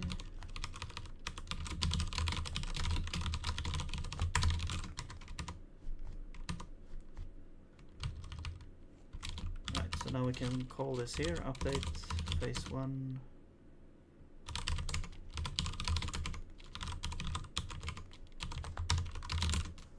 All right. So this would be the spawning timer. We should also have like a shoot, I guess. Shoots at.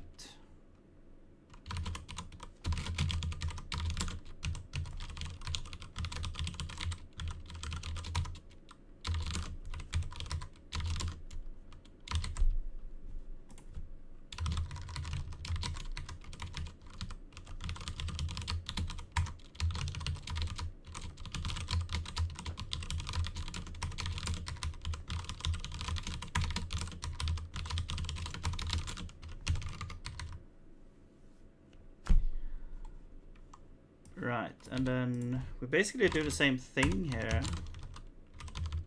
Shoots at.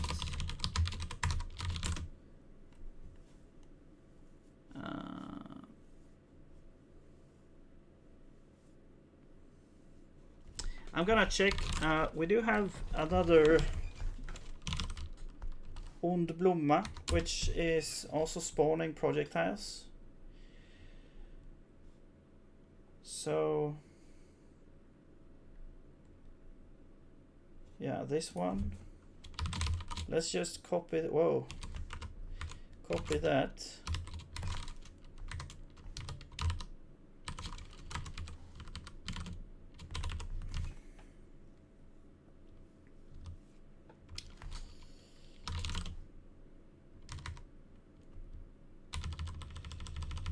Let's call this boss.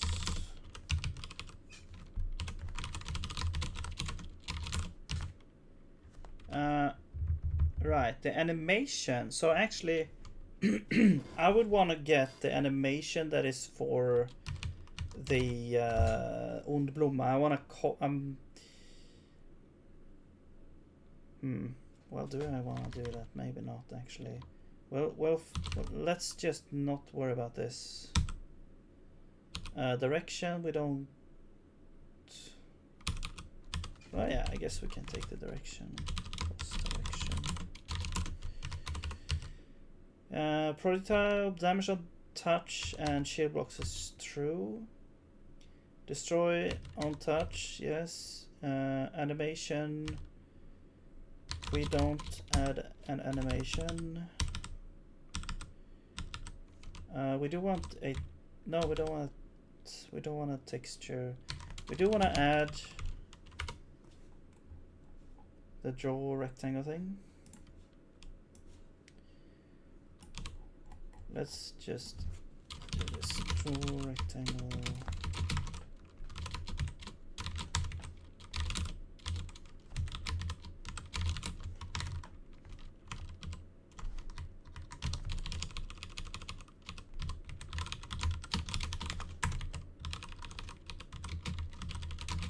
and I don't know, color light, no, pink, let's do pink. All right.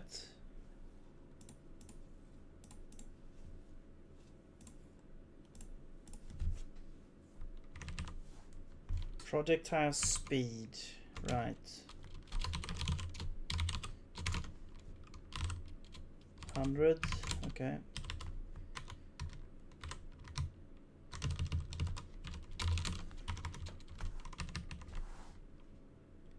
Unused T, okay. There we go. So now I have that.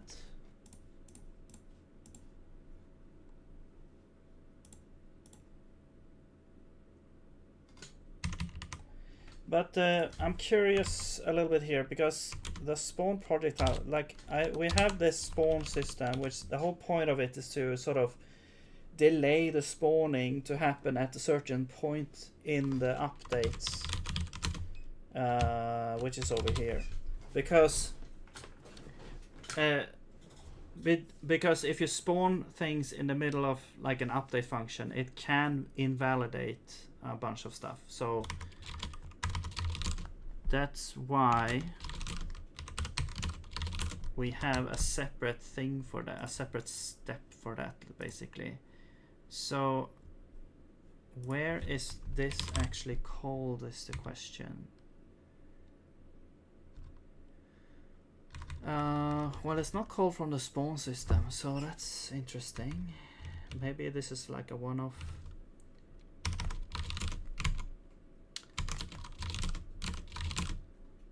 All right, I'll just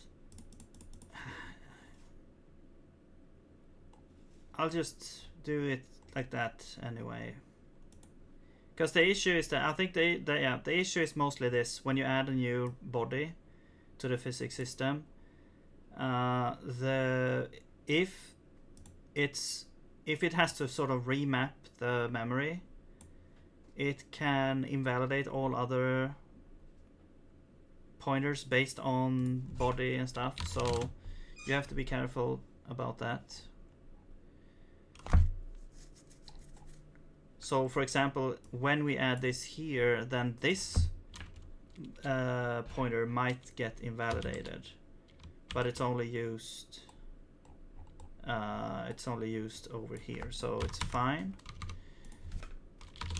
However, when we call this function, it's also, we should also be careful. So here we shoot at something, we have the body here, we create, so we don't do this then, and we don't loop, and we say this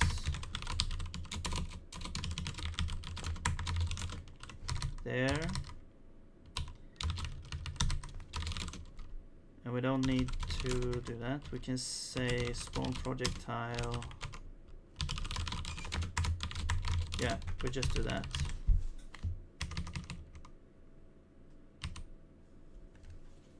Alright, so now there should be a projectile coming there.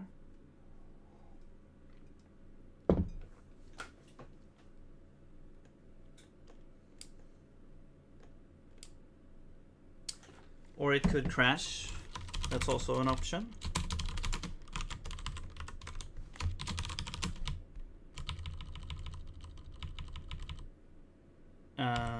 Let's see.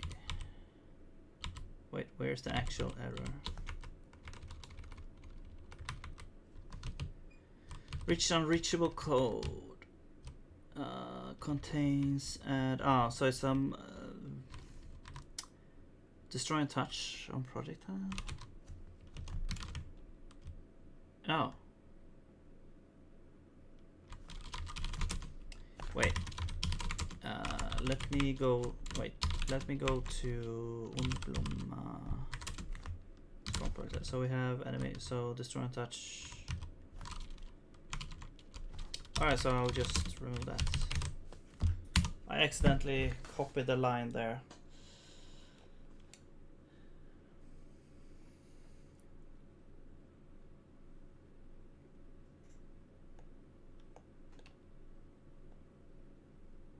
Oh. Interesting. Well, okay, there's a projectile coming out there in the center of the boss, but it's going in the opposite way, and it's also spawning in like the center, so it doesn't really pose a threat. And we should probably have like a way to... You know what? Okay, let's do this. Let's move the boss a little bit. I want to move the boss over here a little bit.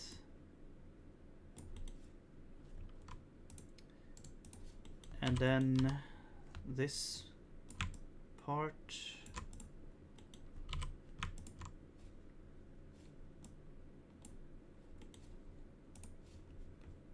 Okay. All right. And then because now you have a little bit more room, so you have to go in here and you have to like jump to dodge, or I don't know really what's gonna happen here, but we'll figure it out. Okay, now well, actually if we play this now, we can see it moved a little bit, so we have a little bit more space over here.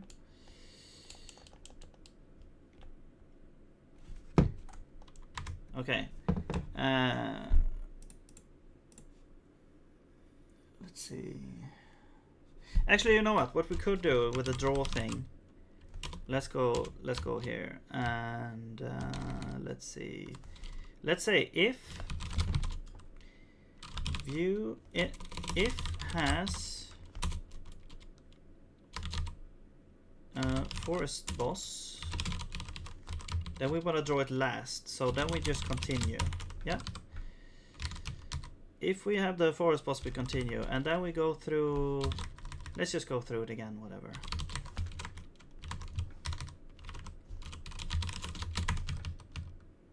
If we don't have forest boss, we continue. Okay, so first we draw all the non-forest boss, then we draw all the. Then we draw the actual forest boss. So this should draw the forest boss last. Wait, it shouldn't be drawn last. It should be drawn first. Right. Yeah.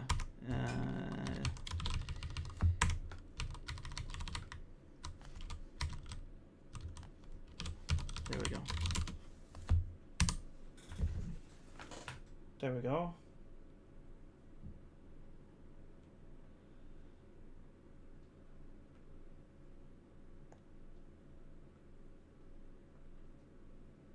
Yeah. All right. Cool. Now, what else?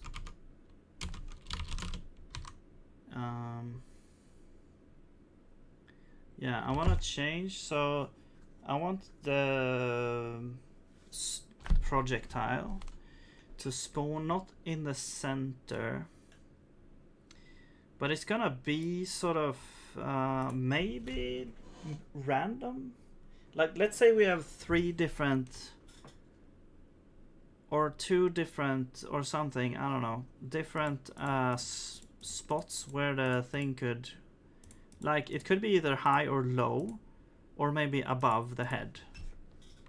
Yeah, let's say we have 3 different spots where it could spawn. So we'll say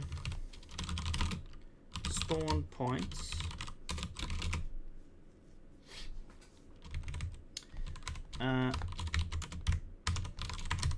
So it's either gonna be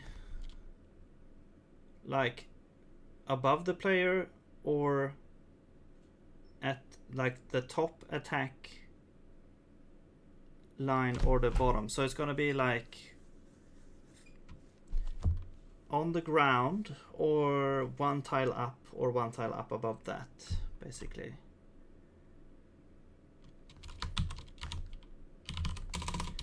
So it's like only Y.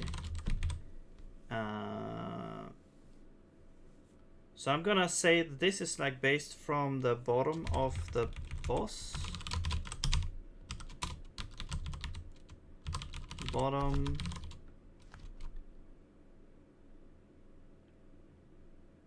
minus. Wait, no, this is in here. Oops. Minus tile size 1/2, and the tile size is, where is it, constants here. Okay, that's the first one, and then the second one is like this times 3.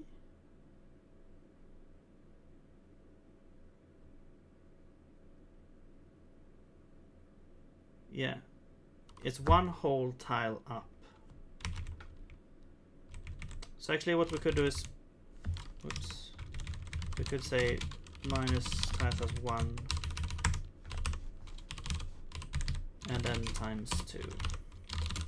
Those are the 3 positions. Now actually let's do init.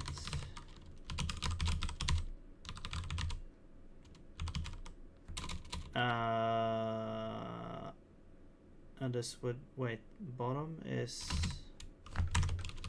wait, bottom is like only the Y, bottom right.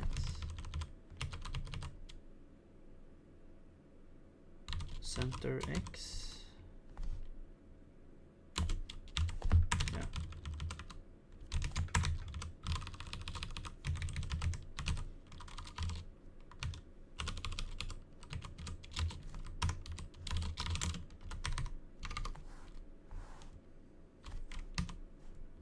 Okay. Now the position will be, there's the random spawn point is gonna be, can you do like random from list?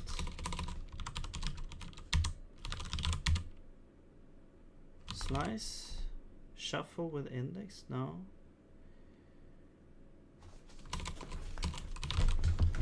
Index weighted? No, I just want the same weight.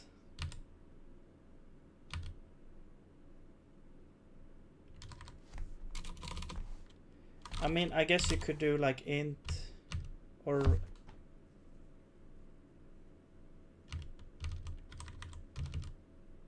less than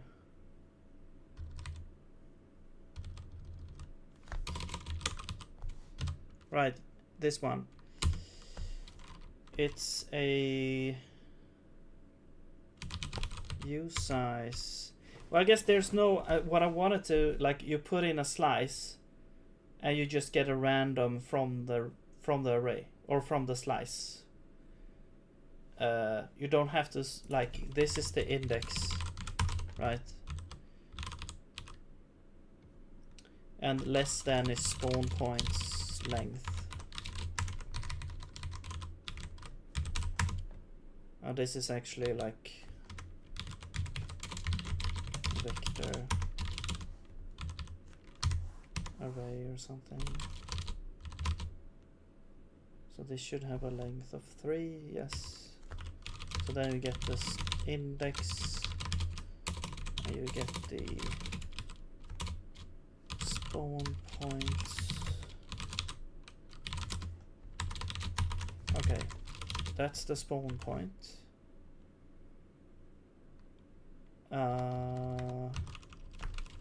However, I think this is like local to the, this is not like world coordinates, this is like, yeah, it's, I think so anyway. I think this is like local to the,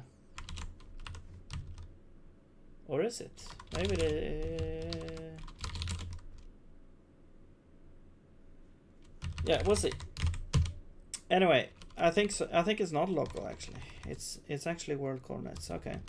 Well, I guess we'll find out. So the position is now the spawn point plus some sort of rotation. Oh yeah, that's because it spawns in. Okay, never mind that. Let's just set it to that. That's fine. Because the flower was a bit different. It had to like spawn at a little bit of an offset. We probably want to have this, but the boss is basically always facing one side anyway, so unless like it face two, but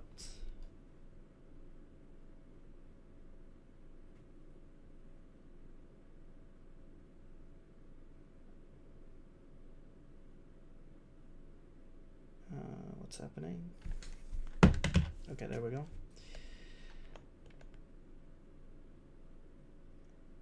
Okay, it looks correct, but the direction is wrong. All right, so let's see. Also, did it get destroyed by hitting one of the monsters?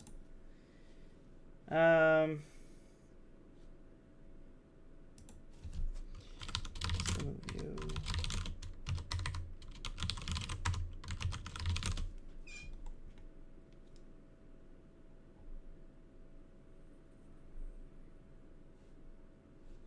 Boss direction.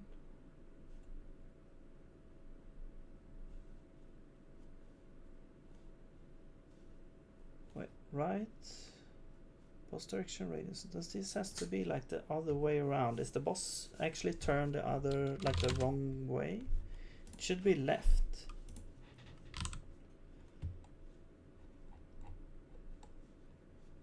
No, it's okay. It's supposed to be left here.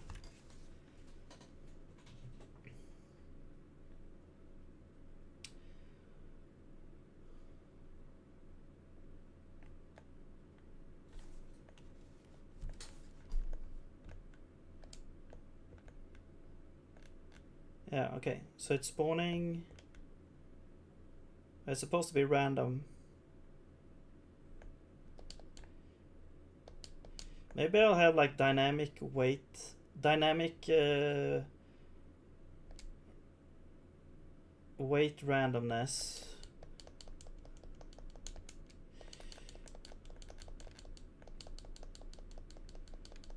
I mean, it's kind of easy. You can just stand here and spam attack. The bottom one actually doesn't spawn correctly because the boss is like in the ground. So I think we'll move it up a little bit. Or we'll lower, I think we'll just lower the size of the boss. Where's the hitbox thing?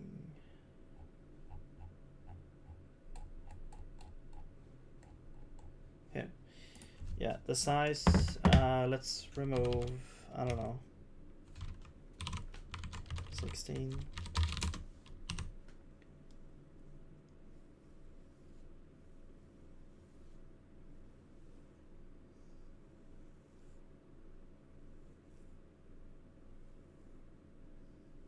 Looks a bit weird. Looks like it's floating like a little bit.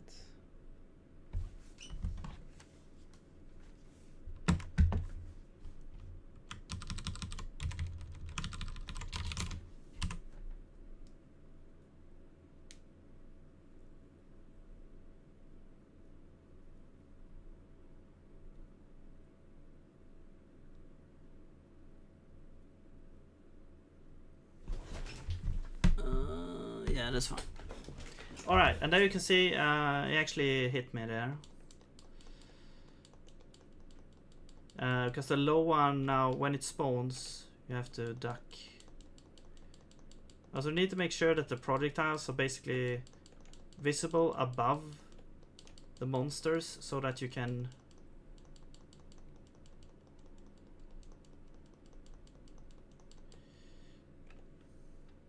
maybe there should be monsters spawning over here, like monsters coming in from here or something.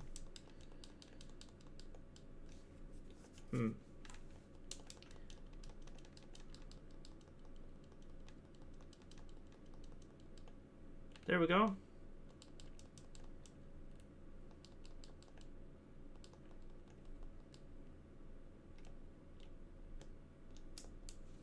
Okay. All right, yeah. Let's just continue doing the phases. So the first phase here is like, okay, let's actually before we do all this spawn, what we want to do is we want to add a check now for the health. So we want to check.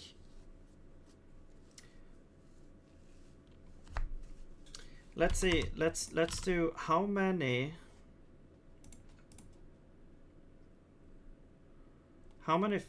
like rounds of this phase have we gone through?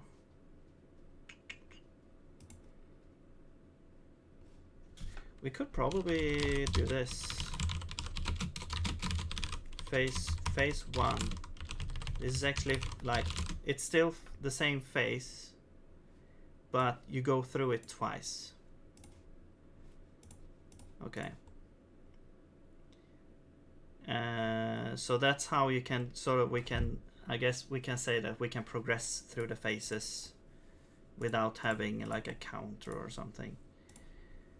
I mean, you could also have here, you could have like a phases completed, something like this. And you can increase that and depend on that as well if you want. I don't know. I'm gonna do this and we'll see how it turns out. Okay, so well, the issue then is that this will be basically the same thing here. I think I'll do this though. Right, that should be fine. Let's just see if this works first. No field name, phase 2. Oh yeah, this is phase 3.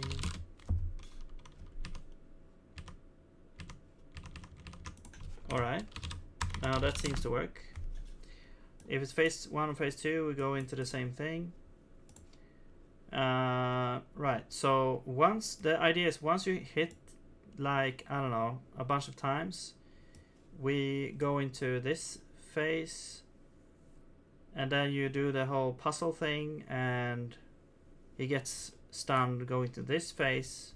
Then you can go down and hit the guy a bunch of times and we'll go back to active phase unless we're already done it on one time. Then we go to phase 3.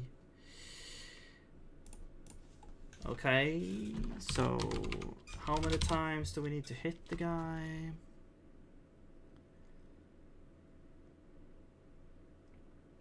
I guess we need to keep track of how many hits we've done as well. We don't really have a way of doing that right now. We only have like the health component. I guess we have like pending damage. Or maybe it should be based on health instead of hits.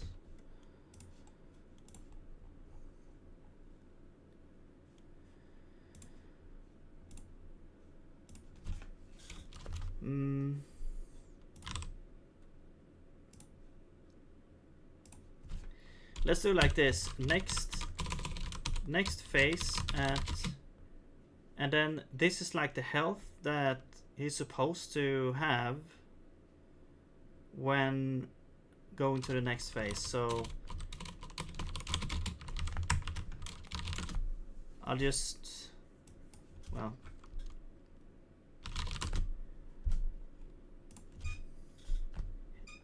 I mean, this is gonna be sort of this. We can set it here. Next phase at is gonna be max health minus phase 1 hits to stun.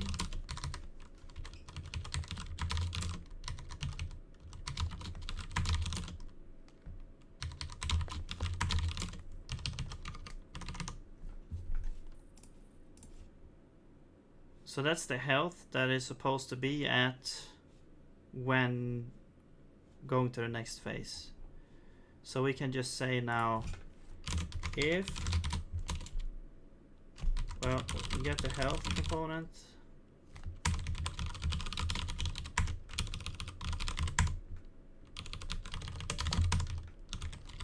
If the current health is less than or equal to active next face at, then we return, and we also set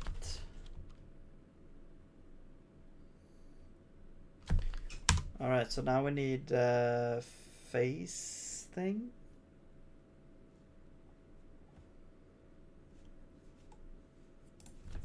We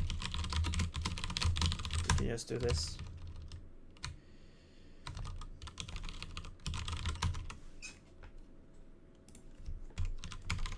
So we'll say the face. So basically advancing the face here. We could have a function for that, advance face. Maybe?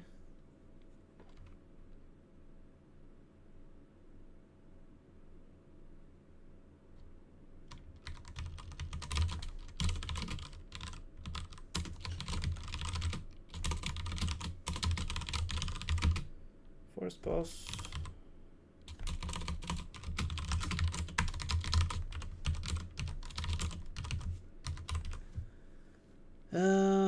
Advanced face.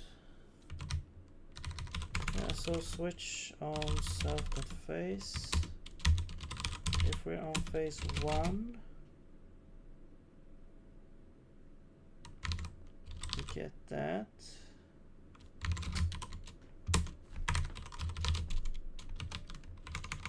Switch on this, and if it's active, then we change it to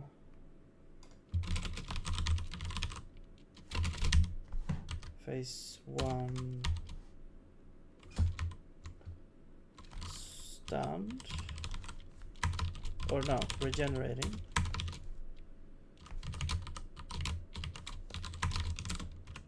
If we're regenerating, we change to phase 1 stunned,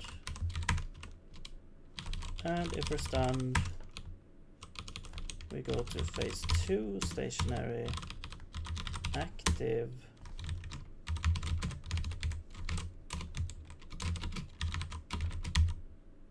and next phase at is gonna be max health minus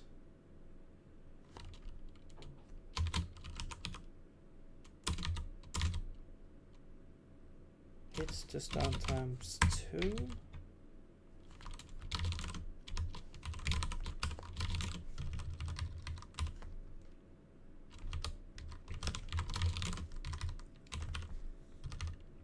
And then basically same thing for phase 2 here.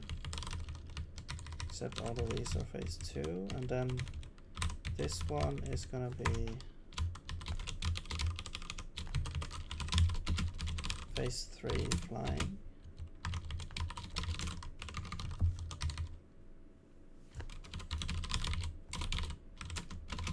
And this one is, we don't do anything right now.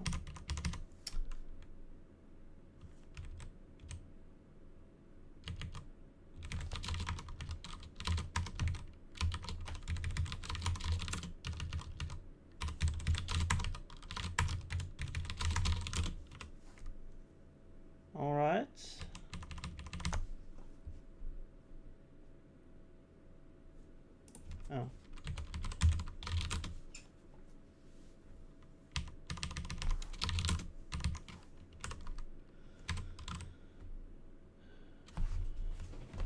Mr. MLX, thank you for the follow.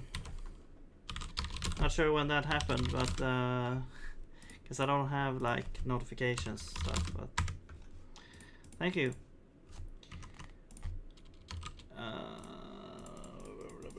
Okay.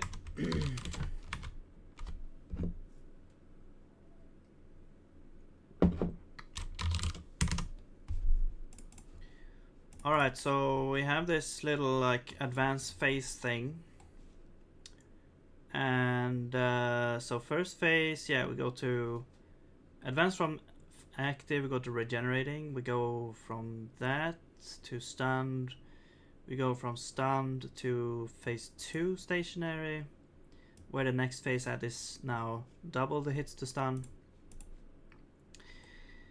And then phase 2, we go the same thing, except at the end we go to phase 3 flying, and then we what the hell?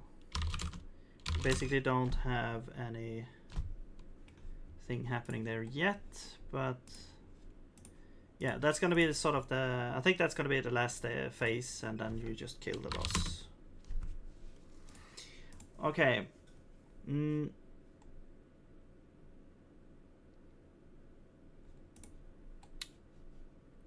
Yeah, and this should work in both cases here. Phase 1 and phase 2. Well, I'm kind of calling it phase 1 and phase 2. I'm kind of, to me it's like both of them are phase 1, except you like advance in the phase. But I kind of say phase 2 here because we have this thing here. Maybe we should be like phase 1, phase 2, phase 1, phase 1, 2. I don't know. Okay, anyway, so it's not that important. So what now? Well, now we should actually advance to that phase, except, yeah, so we don't actually have like an update for that. This is gonna be, it's gonna be sitting here. I guess we'll add one thing here, regenerating. Oops.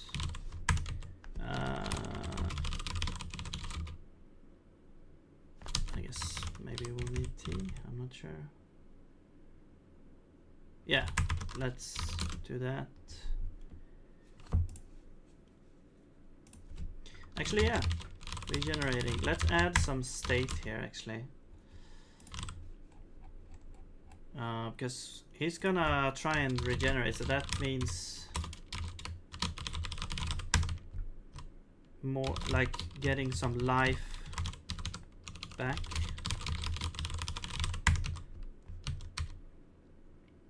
We don't need that. We do regenerate at.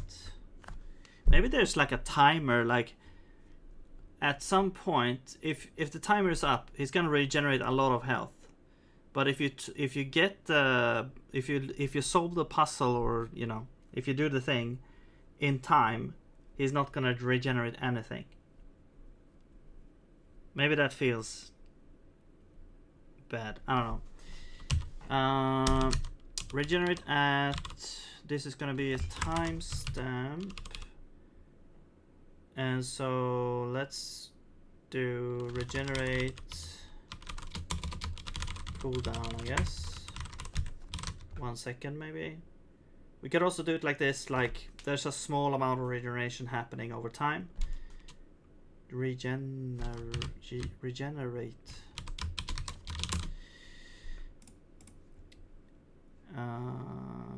Yeah. And so we can also have like regenerate amount is equal to 1 maybe. We don't really have fractions anyway of health right now, so it's just gonna be 1. Regenerated at, yeah. So and maybe there's also like a maximum amount of regeneration that could happen, so that the boss doesn't, like, if you're too slow or whatever, it's gonna regenerate full. Well, it's probably gonna be a very slow regeneration anyway. Let's increase this to like 2 or 3 or something. I don't know. Because it's I know that regeneration of boss is super annoying, so I want to keep it to a minimum, but at least have it as a little bit of, you know, incentive to hurry up.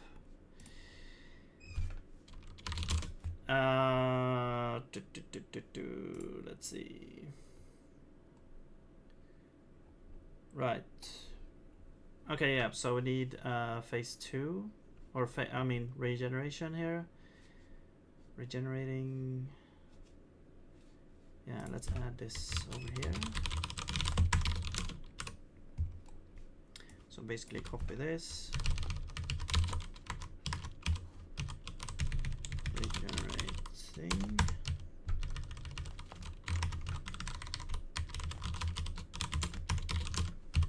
There we go. Okay, so basically do this kind of thing. Except it's not shoots at, it's regenerate at.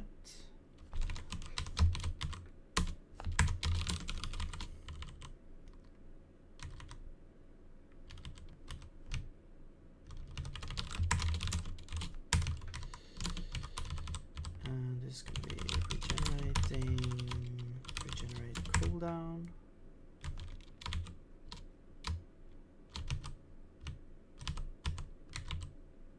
Wait, why is this? Oh, phase 1. There we go. Okay.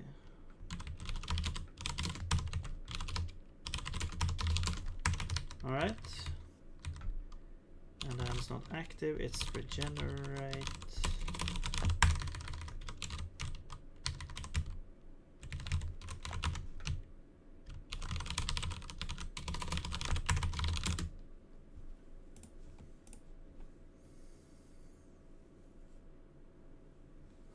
Okay, and we don't spawn a projectile, so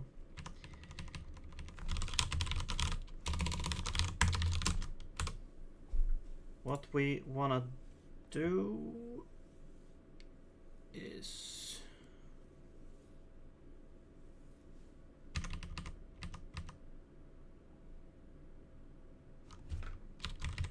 I'm gonna fix this.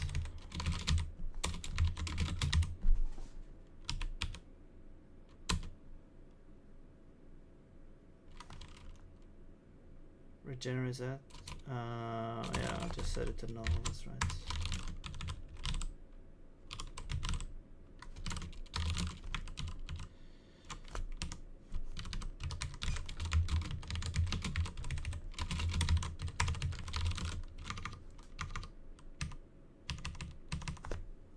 Right. So what happens there? We grab the health component and we set this to be plus, well, it's going to be equal to minimum of max health and health plus, and then it's going to be like phase 1 regenerating amount, so we don't exceed the max health. And we also use this to increase the health there. Okay, what else do we want to do? So at this point, well, we don't really have the puzzle in place, so there's no way right now to actually sort of implement this. I would have to, yeah, implement the boulder thing coming down. Yeah, so we have to sort of spawn a boulder coming down. I mean, we could just add a component here, so we could just add like boulder. I guess we could even add it here to have it like very localized. Okay, so this is the boulder component. It doesn't really have anything, I guess. Normally,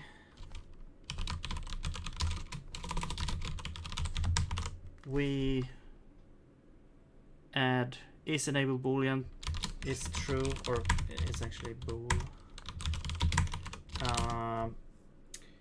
Because the ECS library does not allow, or it doesn't work, I guess, with structs that are empty, so we have to add something there. But now, let's see, now we can actually spawn a boulder as well. We need sort of like a spawn point for the boulder, but can figure it out. So let's spawn a boulder. Actually, this would happen in the advanced function here. So we advance to regenerating, and we also want to spawn the boulder.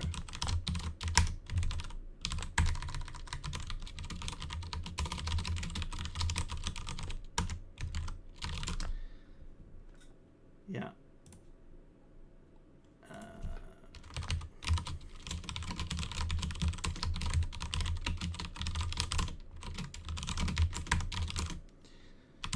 All right.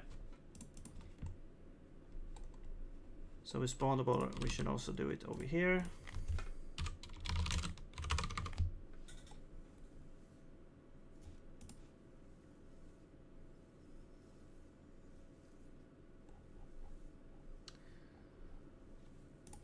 All right.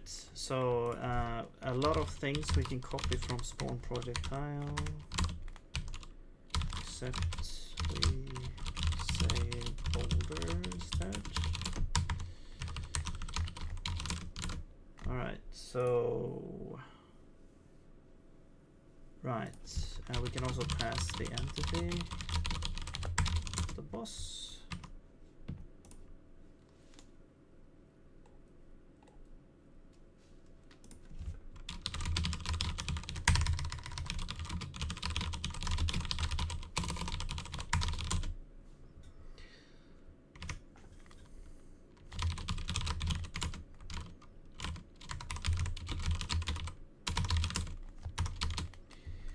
All right. What else? You need registry and entity. You are not used. Let's fix that. Okay. There we go. Right. So damage on touch. So damage on touch. This is basically only for the player. So I'm gonna remove that. Destroy on touch type all. Let's remove this as well. We'll kind of custom handle this. Draw Rex. So we want this. I'm gonna say gray here for the boulder. I'm also gonna add no friction, I think. Well, I guess it's already added down here, maybe. No air drag. But air drag we want to have. We don't want to have friction.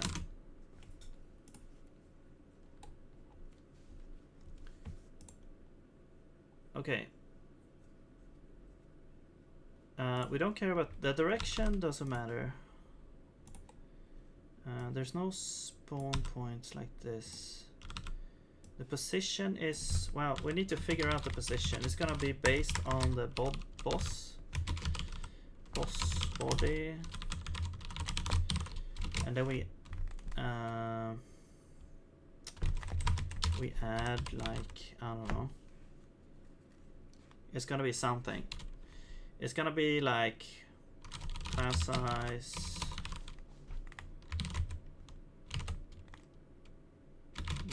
like times, I don't know. It's gonna be something like this. We'll have to figure it out. Right, that's the position. The hitbox is gonna be boulder size. The boulder size is, let's do 32 by 32.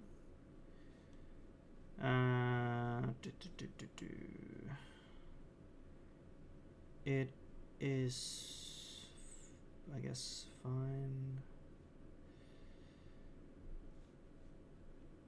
Gravity, it's gonna have gravity. And we don't have an impulse vector. There we go.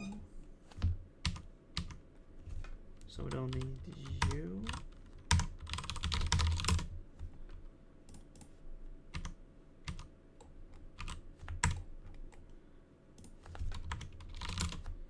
All right. So we have a way of spawning the boulder. Let's count where it should be spawned, actually. So this is over here like one. I don't really have a good way of counting. I don't have grids here. 1, 2. Is this 3? No, it's 2. 1, 2, 3, 4, 5, 6, 7, 8, 9, 10, 11, 12, 13, 14, 15, 16. Let's do like 16 up. 1, 2, 3, 4, 5, 6, 7. Okay, let's do like 16 up and 7 to the left. 7 to the left, 16 up. Okay. There we go. So now we should get a boulder up there. Let's try this now. See how far we get before crashing and burning.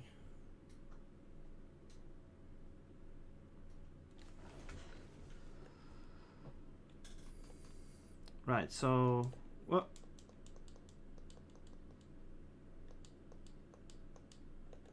oh, okay. Well, it did spawn. So also, the boss should actually be sort of invulnerable at this point as well. I just realized. So you can't just stand there and. Well, what's gonna happen is you're gonna get pushed away. So that, and the door is gonna close after you've passed it. So yeah, that's what's gonna happen. So so you can't like go back to the boss and destroy like just spam him. What's happening with the boulder though? Why did it just go through? Is it because it's not so we have to add it, right? We have to add it to the collision group. That's right. So it's gonna be part of some sort of, I guess, maybe items. I don't know. We don't really have a specific group for this. Maybe monsters actually. Let's do physics system. Yeah, maybe monsters actually. Collision groups. Add to group. Allocator. All right. Entity is gonna be the boulder entity, or just boulder. And the group is monsters, I believe. Yeah, monsters. All right.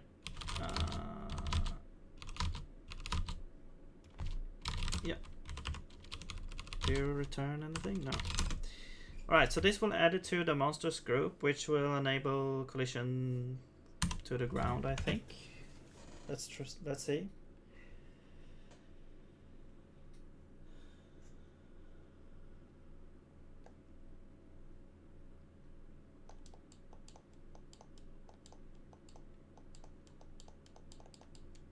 Okay, maybe not.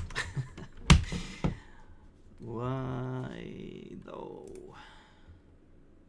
Is it because it's not solid? Okay, let's enable that. I forget how all these arcane rules work.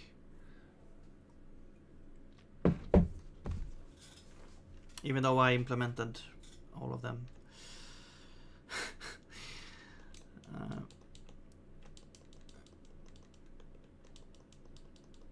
There we go. Now it stays up there. Okay, so once this happens, you can see the boss has stopped doing stuff. It's gonna push you away over here. So I think that's the next thing. The player is supposed to be pushed away. So we can even have. Let's have this like enter, regenerate face.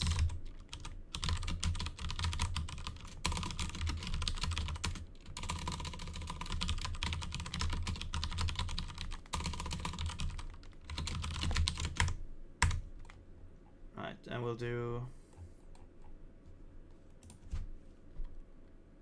both of these Actually, this depends. So let's only do this.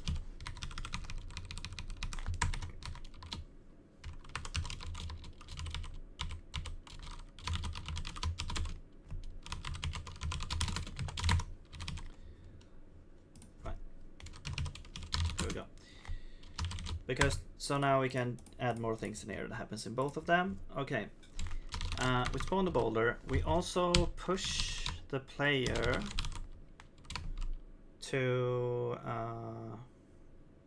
yeah, I'm just gonna say push player, whatever. So push player.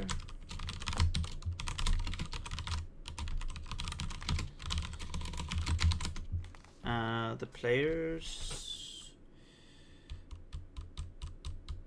Wait, what if the player's like up in the air though?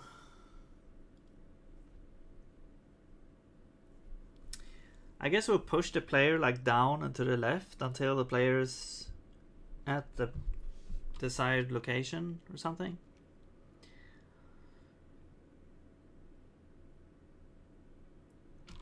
Yeah, but let's see. Get the player.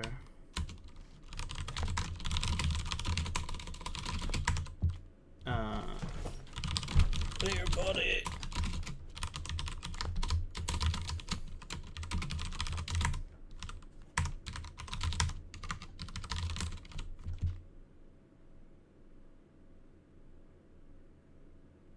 Let's see, player body.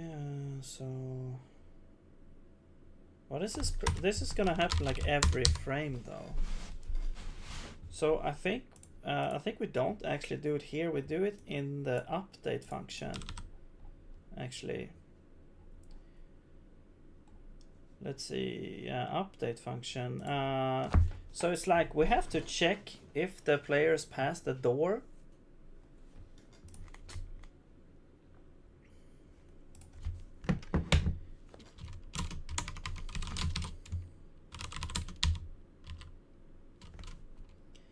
As player exited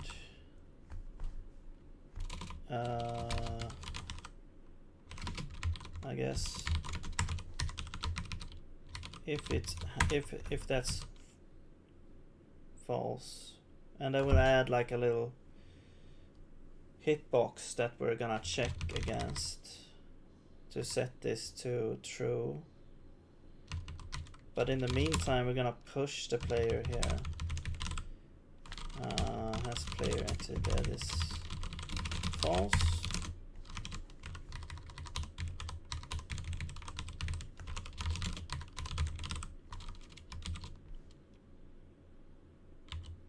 Why is that not? Okay, whatever. Push player, yes. So we just apply some. I guess what the hell? This is velocity, right? And the other is acceleration. So let's just do impulse, I guess. Applies impulse. This is gonna be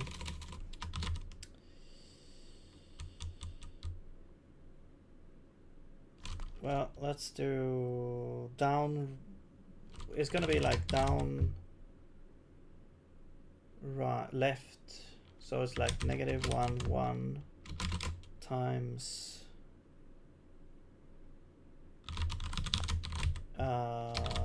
mass, player body mass, because I don't want to calculate that, or it's gonna, yeah, it's gonna be force without mass. Yeah, that's correct, right? Yes. And then we times it by, I don't know, 1,000. We could also just set the velocity, I guess, as well. And we could set the state of the player to be stunned or something.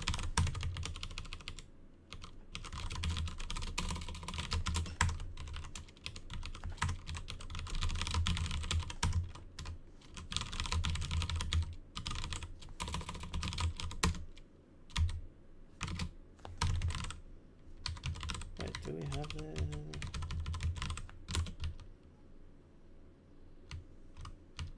I guess we don't really have that state, maybe. We do have hurt. Yeah, sure. Let's do that. Hurt.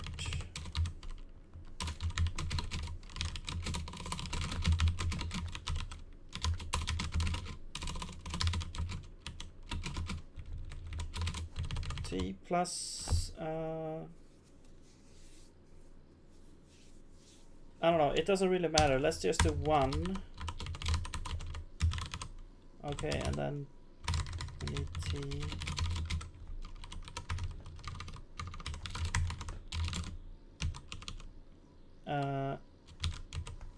And then this is gonna be set velocity.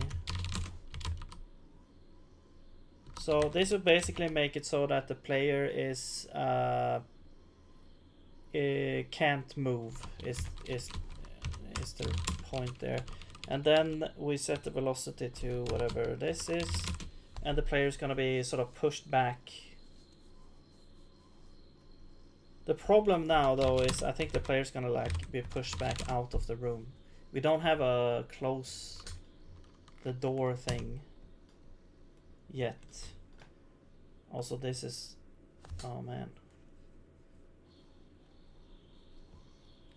I guess for now we could just close it off with the time app.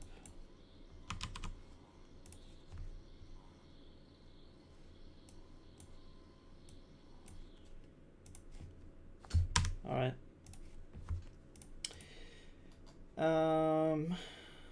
Okay. So we're pushing the player. Now we need to check also like if the player hits the edge of the time map, or yeah, if the player is like, yeah, hitting a certain point.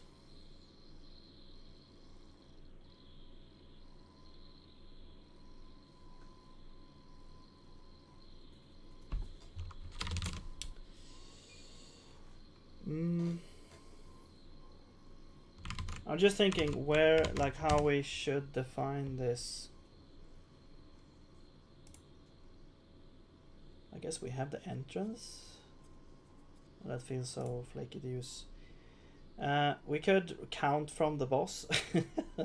Relative from the boss. I mean, sure, why not? 1, 2, 3, 4, 5, 6, 7, 8, 9, 10, 11, 12. Let's do like 13 to the left of the boss. And then like 1, 2, 3 or something down. Sure, why not? What did I say? 13? I'm gonna copy this here.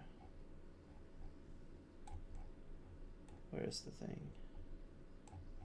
Wait, where's the push player?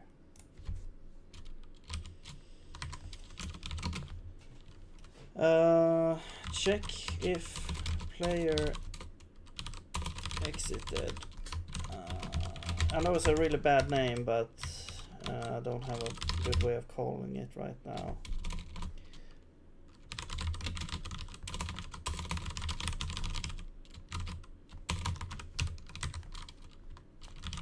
So this is gonna be like exit hitbox.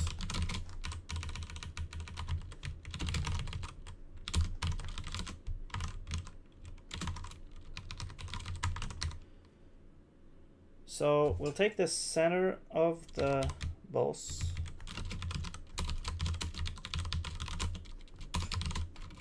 And we'll add this. I think I said 13 tile size.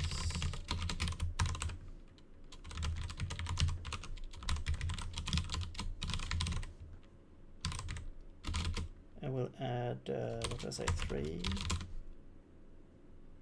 Alright, so that's not the hitbox. This is the position. Exit position. And exit size is gonna be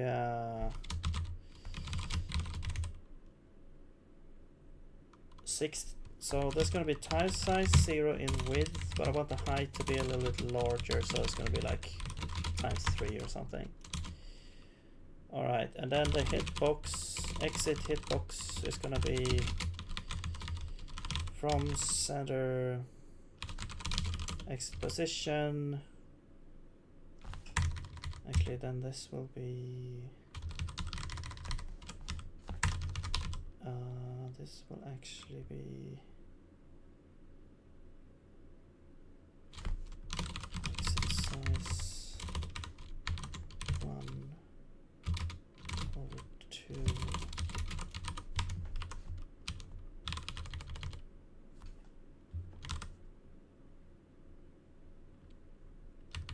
Okay, we'll see what it becomes. I can add a, well, no, I can't. Whatever. The size is gonna be exit size. Minimal is true. Alright. Now we wanna check, now we wanna look for intersections. Yeah, we need a physics system.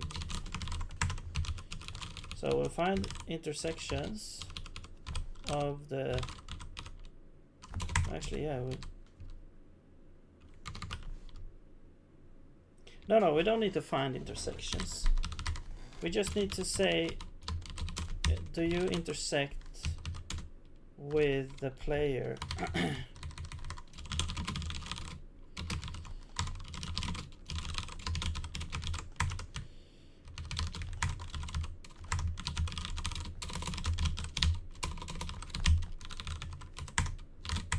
If you do,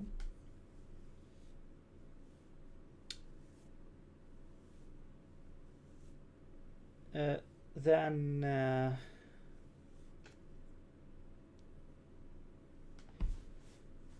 what?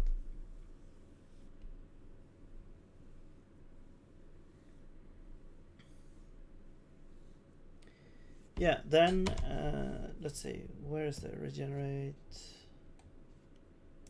No, then we return true. Yeah. Yeah, we just return this. Yeah. Okay, I think I need to eat soon. I'm starting to get tired in my brain. Okay. Regenerates at, no, regenerate, there we go. Alright, push player T, if check, then this is true. And at this point we also need to close, no, yes, we need to close the door to the boss, and we also need to open the door to the steering wheel, right?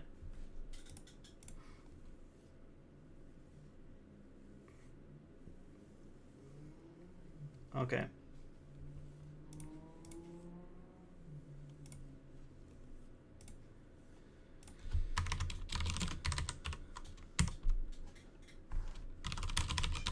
Why? No. Auto completion. Boss body. Alright, so need the boss entity.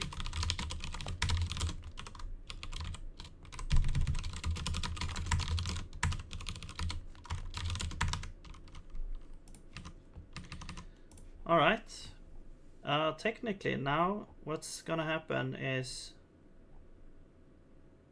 we go to regenerate. That's gonna activate this function here to push the player out. We're gonna check if the player reaches a certain point, at which point in time we will set this to true, which will no longer push the player, and we also need to open the door and close the door. So we need to check, we need to grab these IDs. So I'm gonna go into we have to Well, actually, do we have the ID in here? No. I should probably add a thing here where you can like copy the ID of the entity.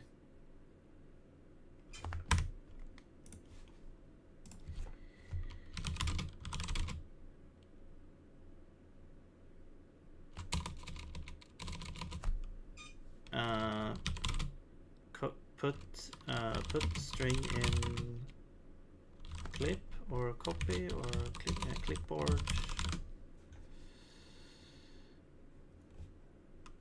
or sig clipboard.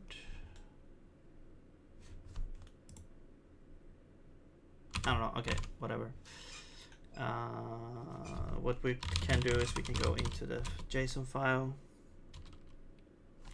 Except it's not there. It's in.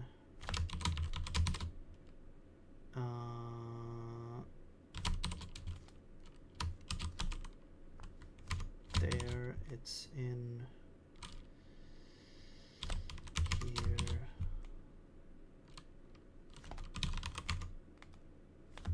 No, this is.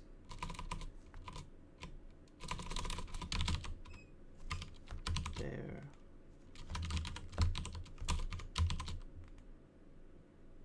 And project scenes, forest boss scene. Wow, that was a lot. Okay, but we don't really know which is which, so I guess we'll have to just figure it out. So it's gonna be some sort of custom entity. We have a couple of IDs here. We can see the entity type ID 547, this 6F4 E36 317. What? They're all different? Oh yeah, because one is like vertical door and okay, yeah. Well, let's just copy all of them, I guess.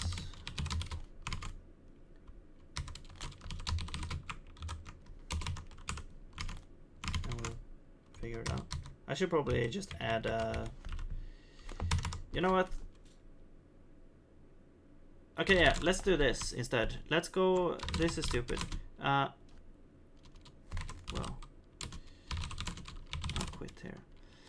Let's go to the where is it? Scene layout.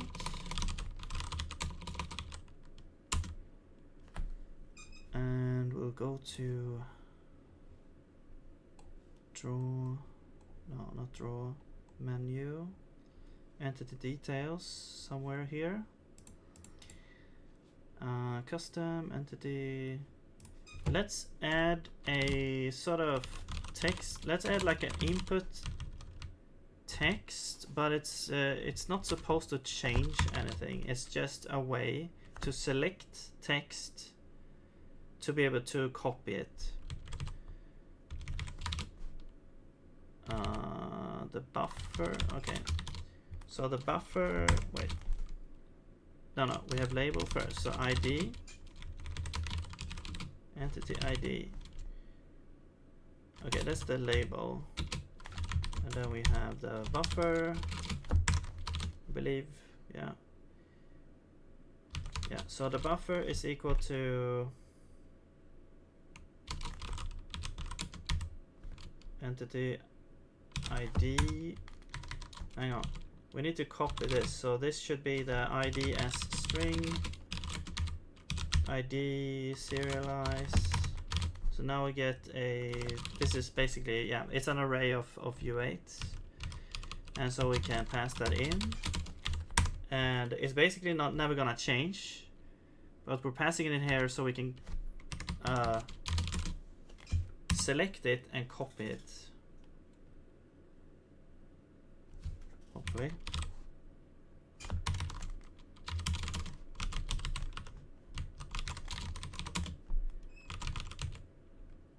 What's the issue here? Expected. Oh, it needs to be 0 terminated.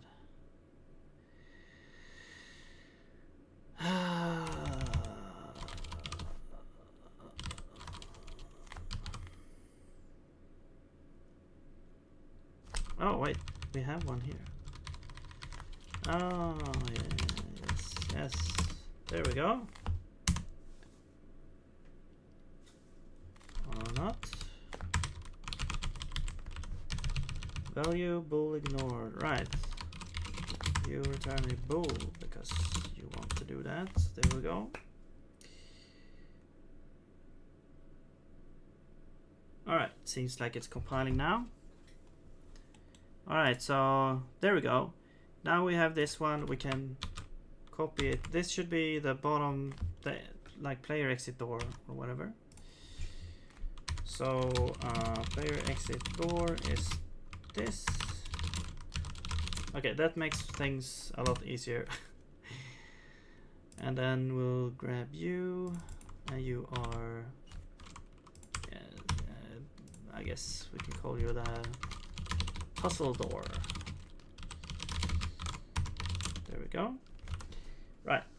So we're gonna close this door and open this door. So what we'll do is we'll grab the player exit door, I guess boss door we could call it.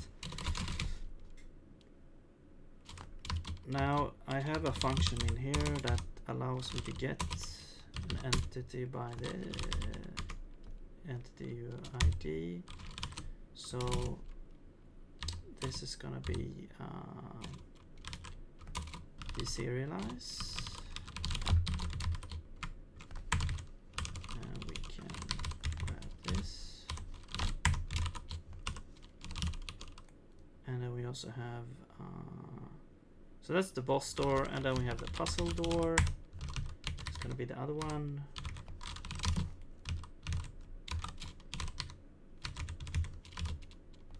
Oops.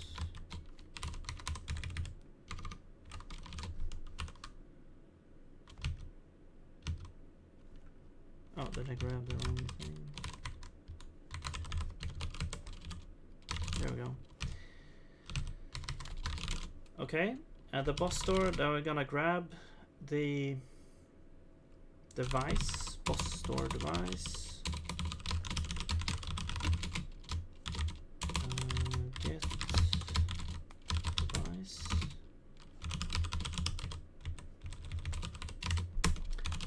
and we will, so to open, well, this is gonna be closed, so we do deactivate. And then the other one, puzzle door device,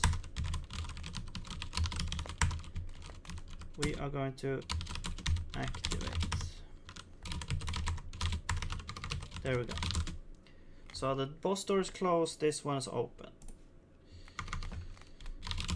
Okay.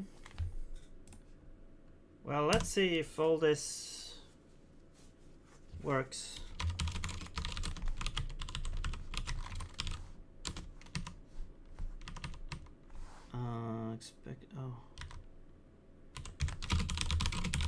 I'm just gonna unreachable, or else unreachable here.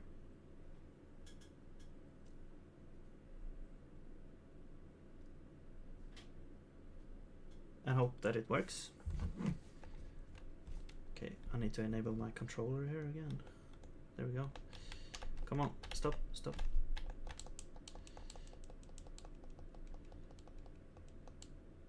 Whoa. Okay. Something weird happened there. Also, we got a bunch of memory leaks, I guess, as well. Damage on touch system. Okay. Not sure what happened there. The player might have been moved in a weird way. Let's bring this down a little bit.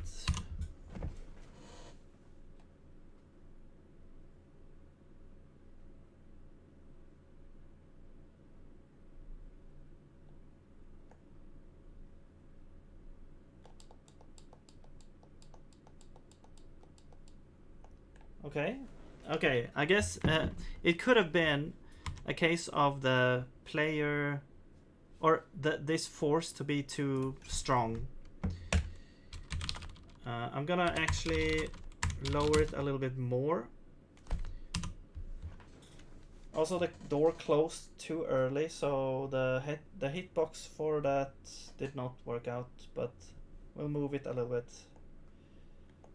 Oh. And yeah, the doors actually like store the state in the because we save the game when every time we exit, and the doors actually save the state. So let's actually go to our save and temporarily disable that code here.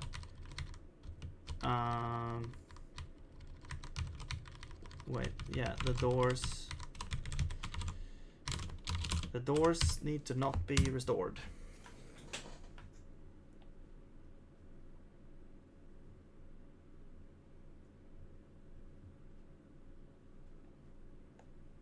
There we go.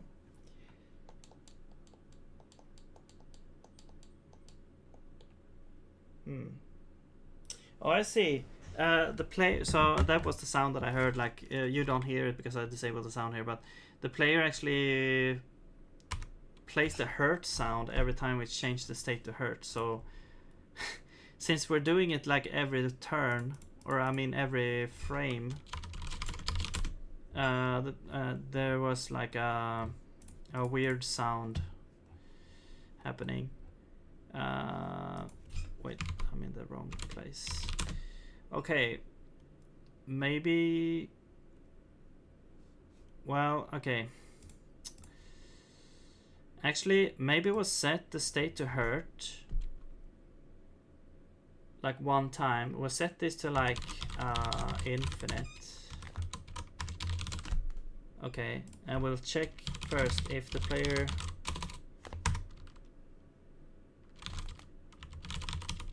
if the state is not equal to hurt. We set it. And then once we're done,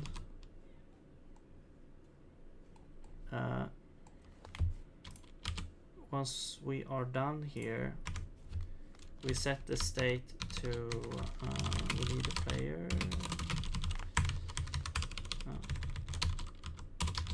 Component. Once we're done, whoops, we set the state back to like idle or something.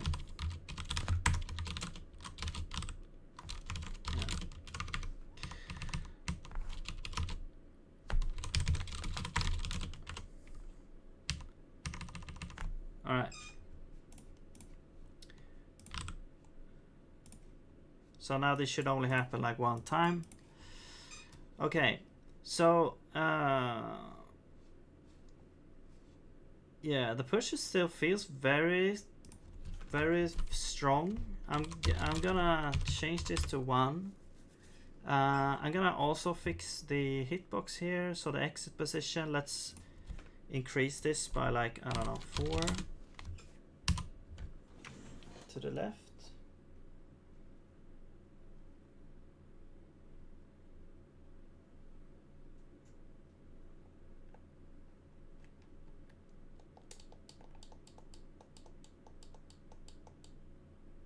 There we go. So then that opens. You go up here.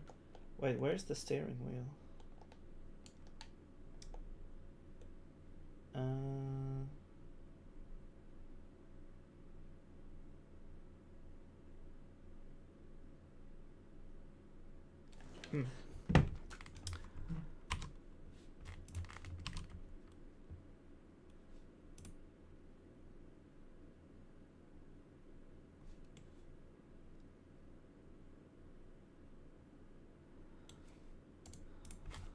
Also, I want to do something here. I want to move this 2 places over there. There we go.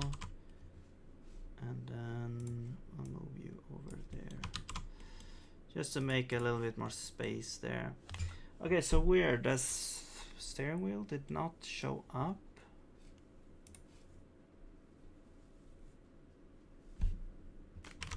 But why?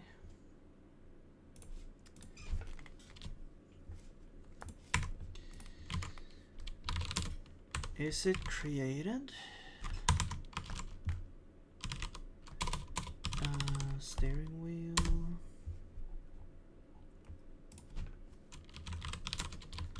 Creating steering wheel. It should be. I mean, we are.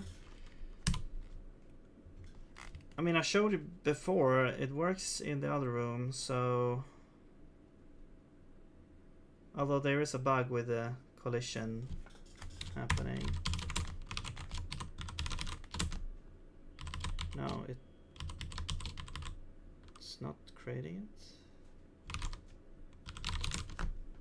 What?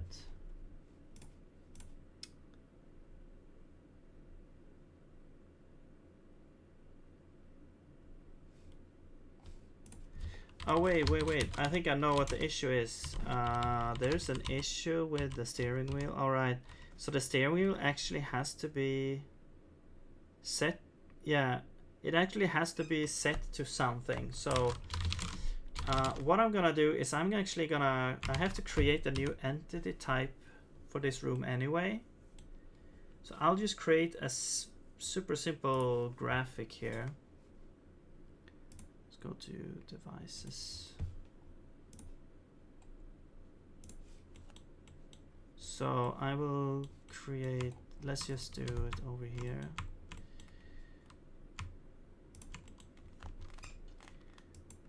Oops. So I mean, this is just gonna be something like a bulldozer thing.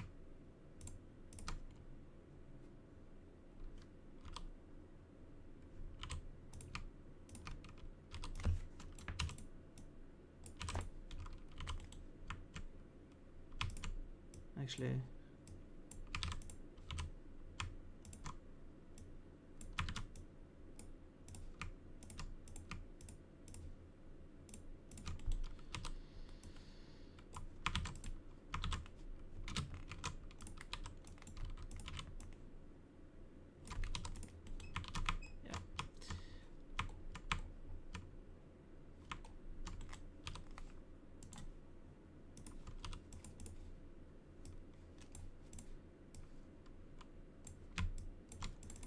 whatever. I'll just have it like this for now.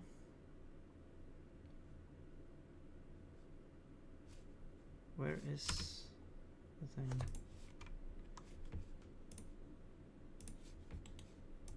Create a new entity.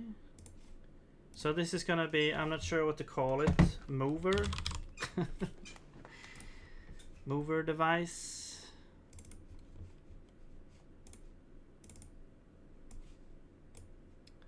And it's 64 by 32, I believe. Yeah. Wait, where is it? Oh, I need to restart. Reload the texture. There we go. This is the mover.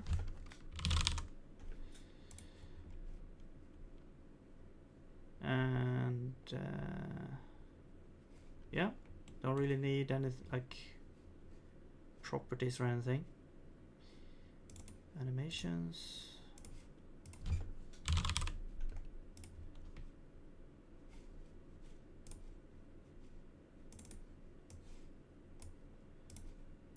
Yeah, this doesn't have any animations, it's just gonna be idle. There we go. And yes. So now we can go into the scene again, and we can add this entity up here. There we go.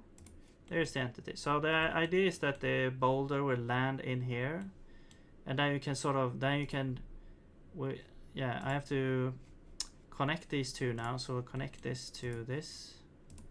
So now this is connected over here. So this will steer this over like this, and so when the boulder hits over here, we're gonna move it over there. The boulder's gonna land, and we have to move this back at like afterwards, but I think that's going to be sort of automated, and the player should not have to do that. But once the boulder hits, this goes back, we cancel here. This opens, well, both of them opens, you go down, this one should close after you're down here, and then you can go back and redo the face. Alright, so now we have this. Now we need to implement this in the game.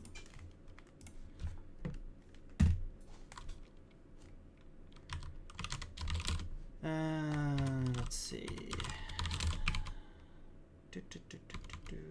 Yeah, so we'll go over to our scene file. We'll add this to devices. Mover. Mover doesn't have any properties, so that's fine.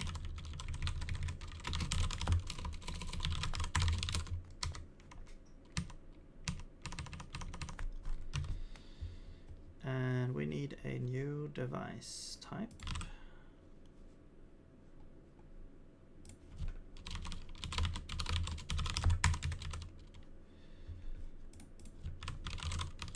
Which we don't have yet, but we're gonna create it.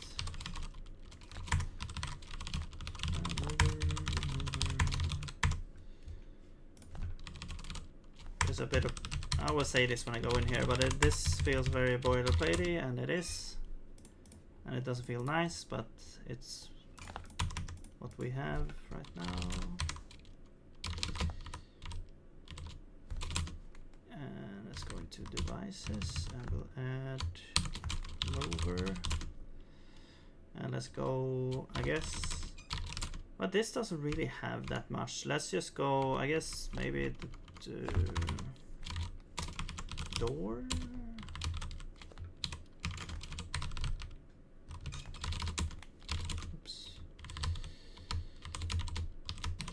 Door. Okay, door device should be just mover, and then door is mover, and door is mover. There we go. Right, we don't have this.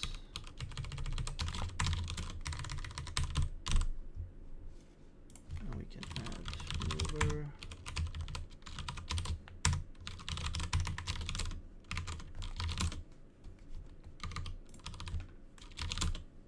All right, is vertical. We don't have properties.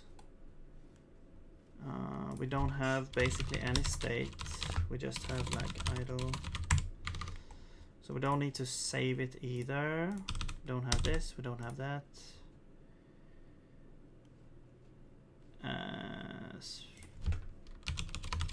Idle.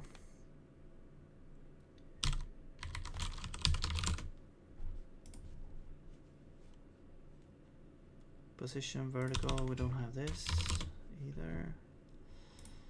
There we go.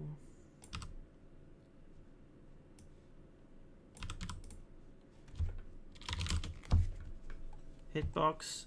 Yeah, the hitbox is going to be interesting for the mover because it's basically going to have like 2 hitboxes. So it's not going to be normal. Maybe we'll comprise it of 2 entities, actually.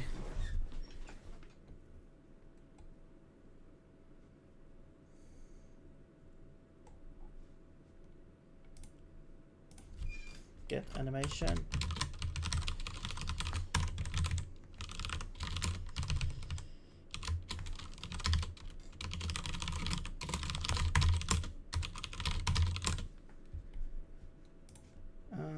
Set state, activate. We don't really do anything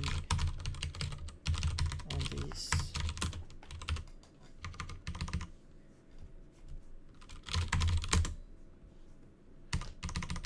All right, so that's the basic stuff there.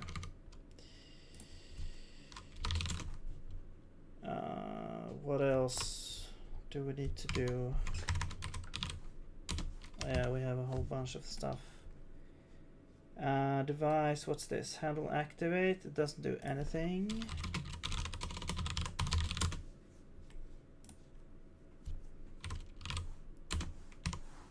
is activatable is false.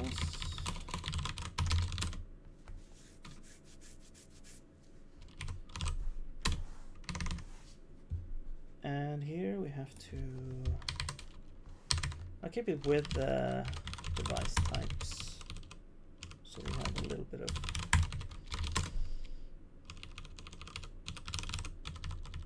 consistency.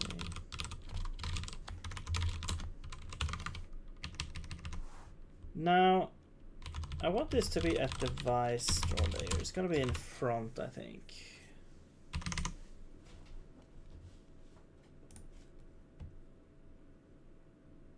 Alright, I need to grab a cup of coffee, make myself a sandwich or something, and yeah, I'll be right back. A couple of minutes.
Alright, let's see. Where are we at? Somehow I forgot everything here. Just a couple of seconds. Oh yeah, we were adding this new device, that's right.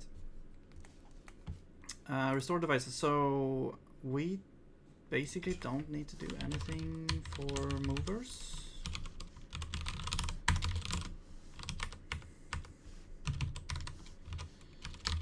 There we go. Maybe in the future we'll store the like position of them, because that's that is the only thing that's basic. I mean, they are moving, so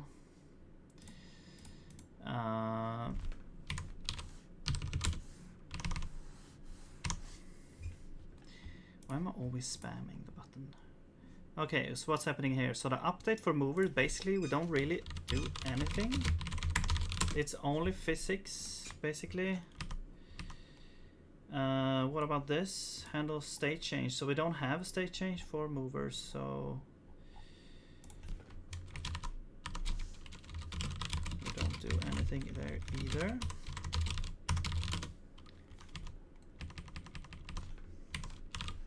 I guess technically we probably didn't need them to be devices at all. It's just a I don't know, it's just because they share the texture and, you know, kind of the vibe of the devices. It makes sense to have them there, but anyway.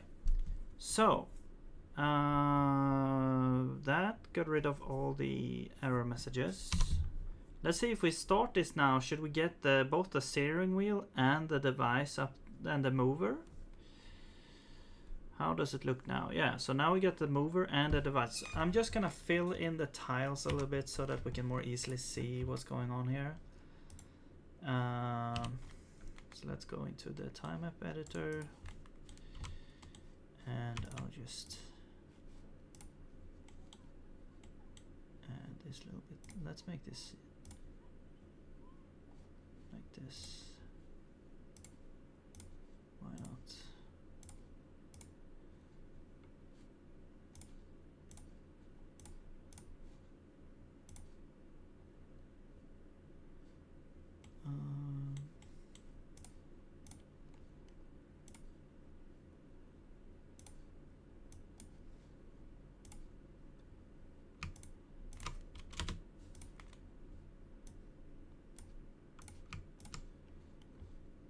Just so we can see a little bit there.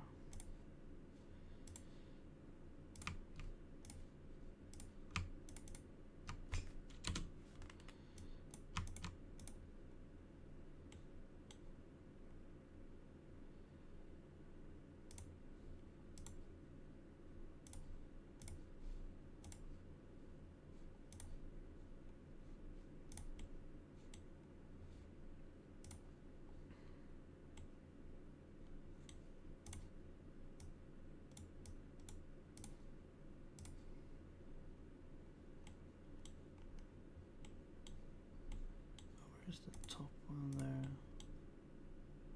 Fine. It doesn't really matter that much. Okay.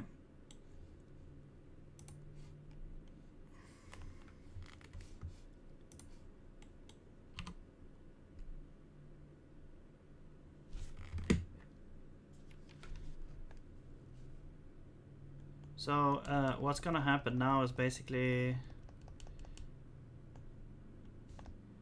we go up here. The boulder is gonna come down, but the boulder did not come down, so I'm not sure why. Also, this is kind of, yeah, I need to fix the hitbox here. Where did the boulder go? Did it go?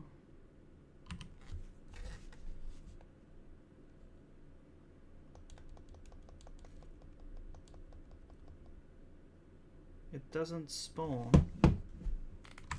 anymore. Just need to eat.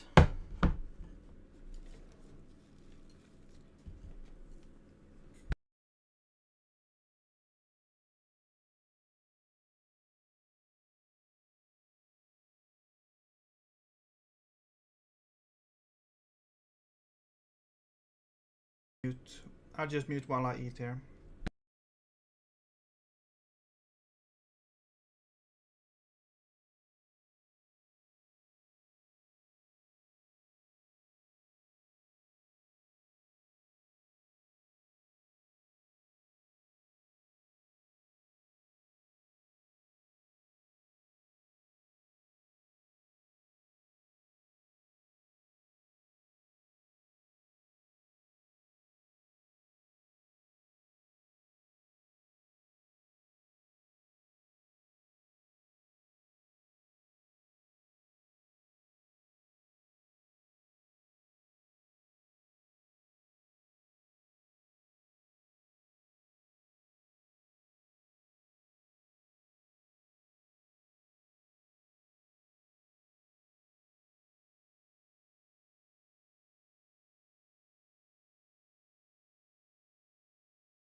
All right.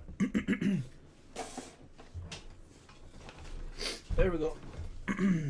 Now I'm re-energized. All right. So what is happening here?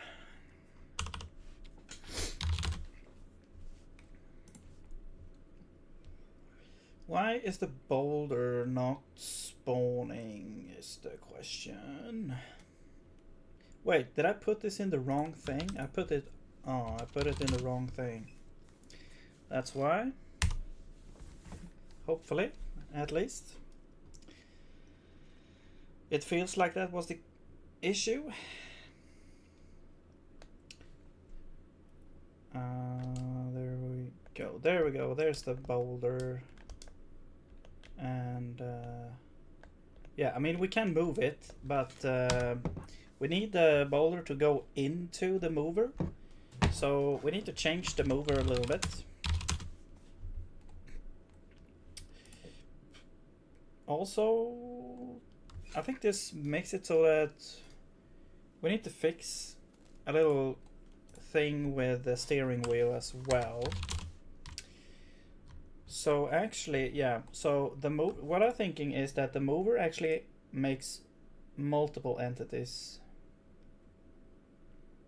Alternative, yeah. No, yes, no, yes, no, yes, no.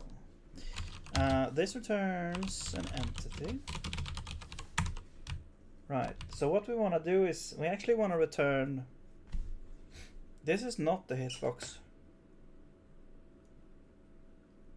Actually, this is not the hitbox. So the hitbox here, the shape of the thing is actually different. Yeah, I mean, I guess this is sort of the hitbox of the whole thing, but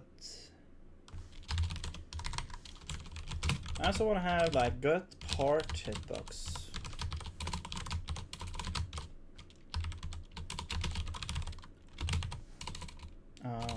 Let's do this.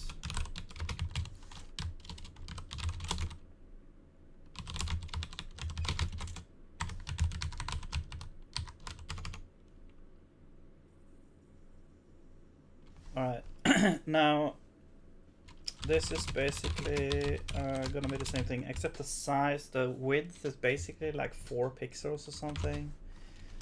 And the height is the same. And we do from center. Yeah, it's the same thing. Alright. Now what we do here is we grab the body of the first part. So this is the left part, we'll say. Left part body. From this entity here. Let's call this... Yeah, this... let's call this part the main... This is the main entity.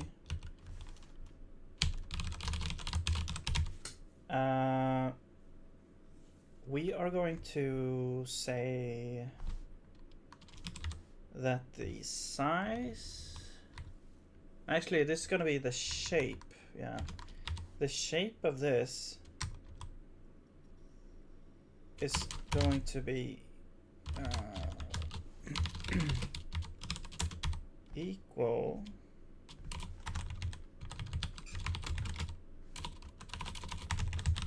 this, wait, no, please.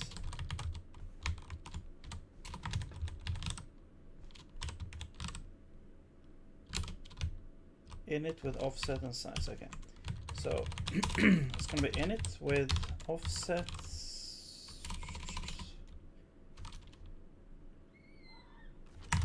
So let's do part hitbox.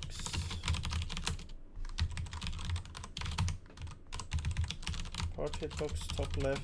I think we'll see what happens here. And then we'll have size. Yeah.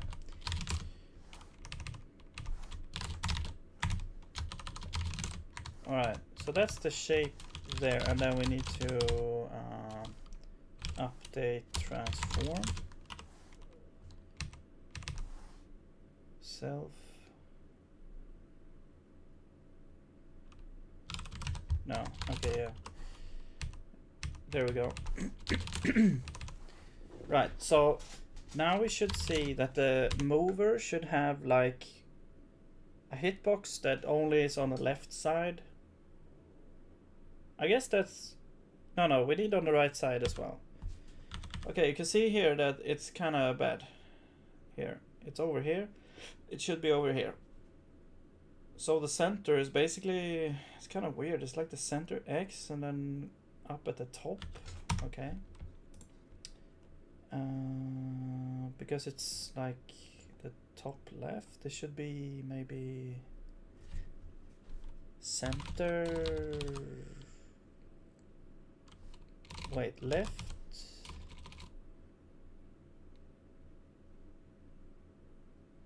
Middle left, center left.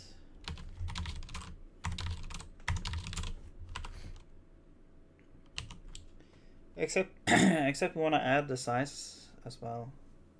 Like size over 2 in the X direction. No, this doesn't work. Huh. No, this is the part. No. Okay, yeah. No. This is supposed to be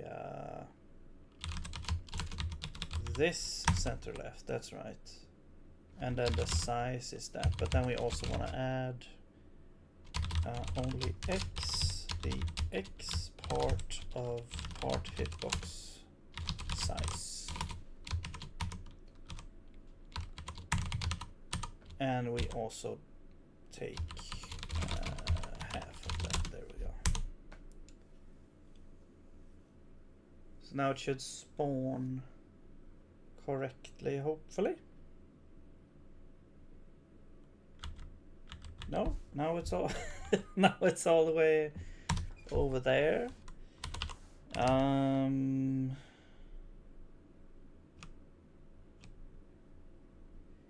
Is it big? Wait. No. Okay, wait.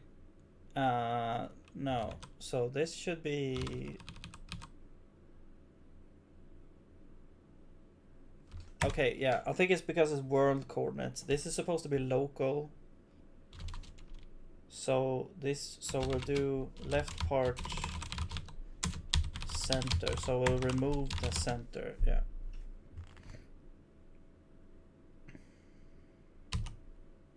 So it's basically just the X part. Oh, dot A, B, B, C. So it's basically just the X part, like the left part. Right, I'll change this once it works here.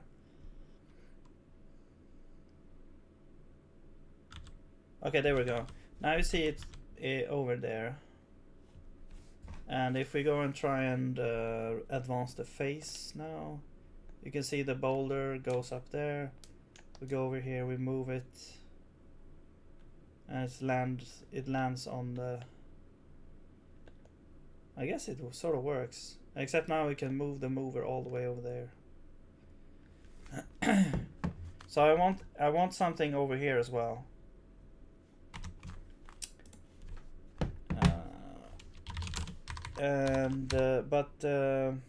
Let's see. What did I think about?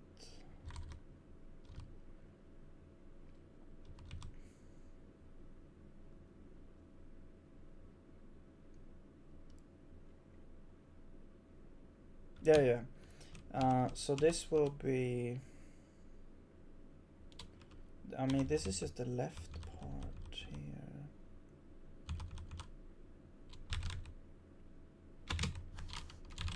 Left part body A, B, B, left.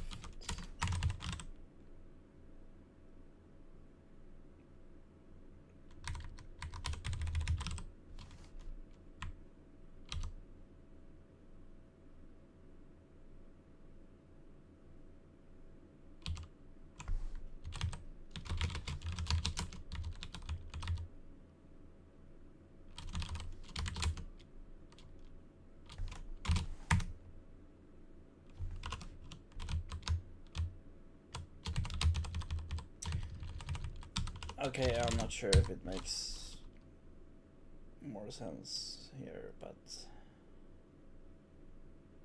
whatever. As long as it works, it's fine.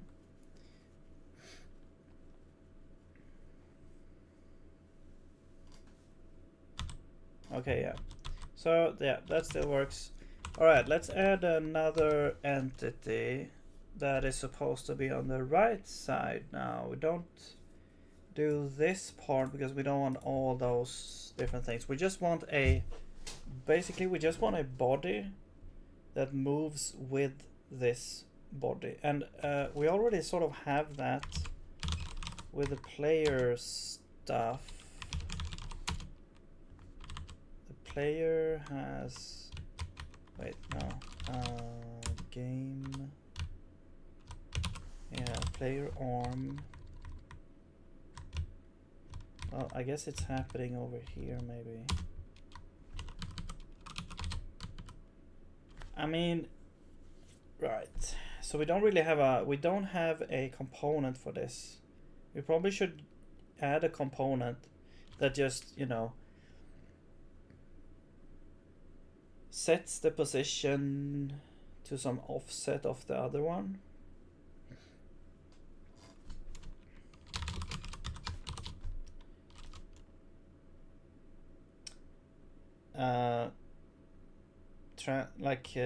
I mean, usually you have like a transform hierarchy, but I'm just gonna do a stupid thing here. I'm just gonna call this offset, and this will be a position. So we'll have an offset.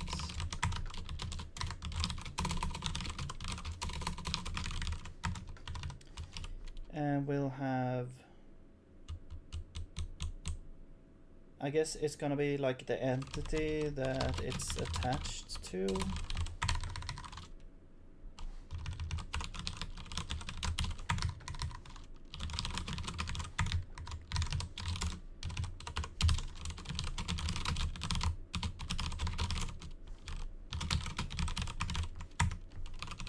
No.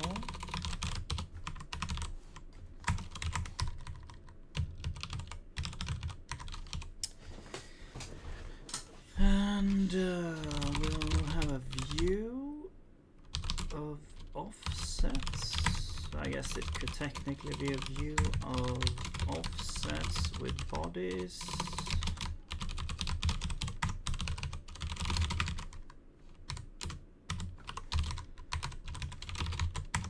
And make an iterator.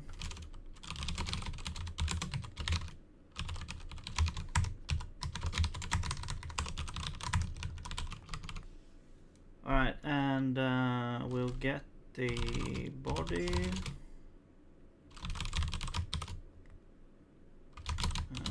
Body from entity. And we'll also grab the offset. Yeah, that doesn't exist yet. Components.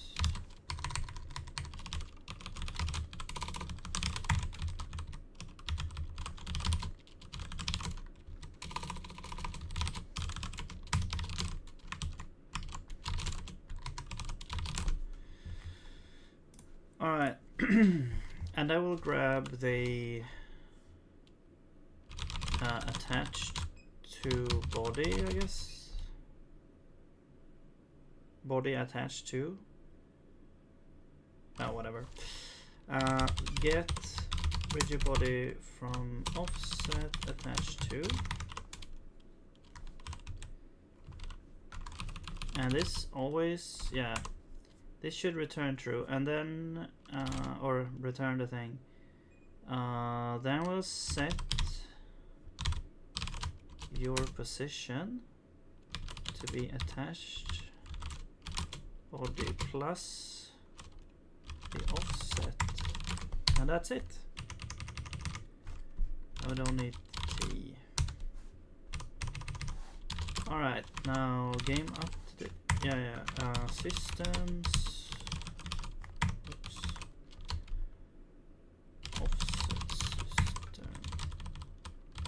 It's getting a little bit ridiculous with all these systems here. But whatever. Alright, let's do that after physics, I guess.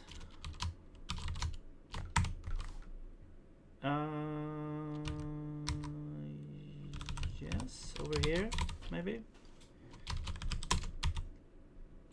Well, I guess it should be sort of attached.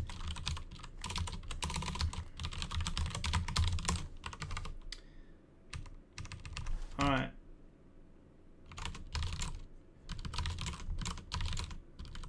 Now we can go to whatever where were we?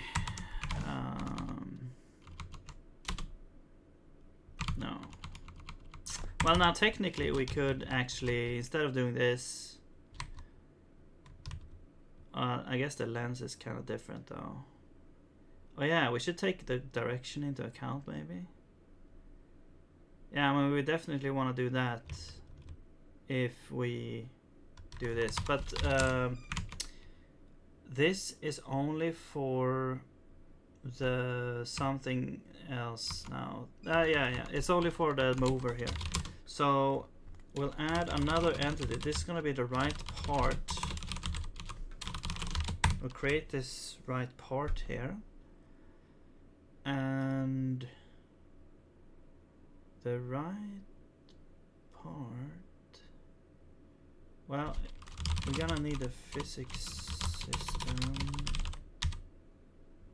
equal, okay, s equals, okay. There we go, and we'll add rigid body. This can be right part, option static, position is gonna be something there. It's gonna be like left part. Well, actually, we could say, okay, left part position is this here. No, it's only this.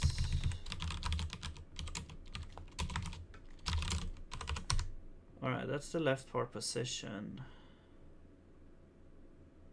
And then the right part is gonna be basically the same thing, except this is right.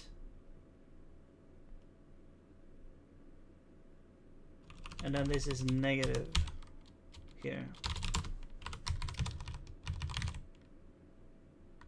Okay. And so this would be the right part position. I mean, it could also be the same position, but the hitbox is like, yeah, you can still have, this could still be that we add this before we change the size and stuff of them, so that now we can use the same position. So we can use left part body, clone position, so it's gonna have the same position. Wait, what is the other option? I think it's scale, yeah. And then this is gonna be the same as we do it in here, I think.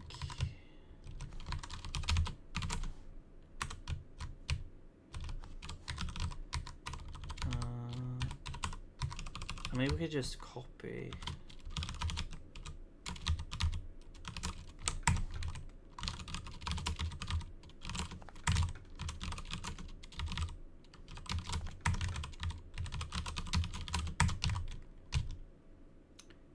And the shape is gonna be the same.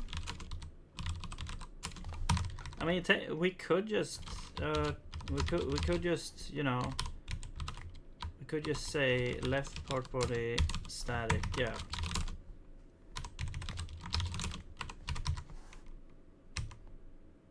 Right, and then we do right part body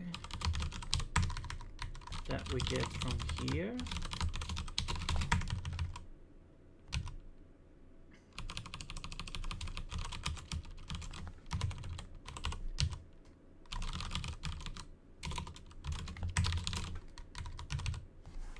All right.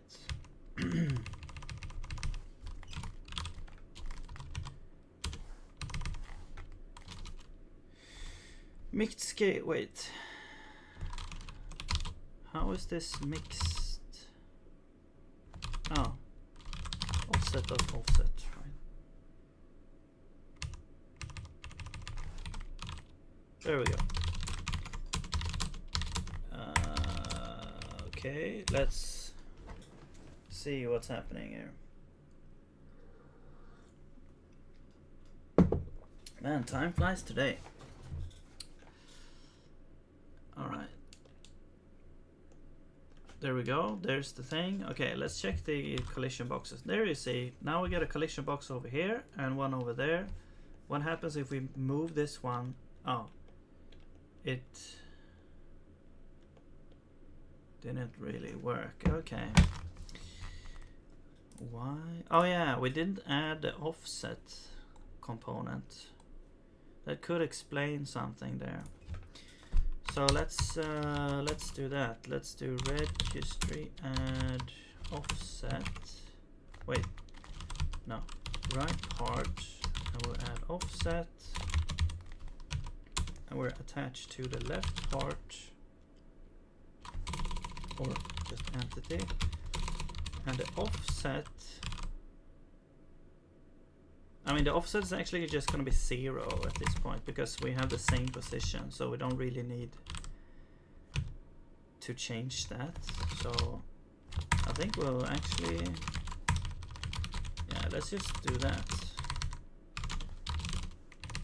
All right, let's check it now.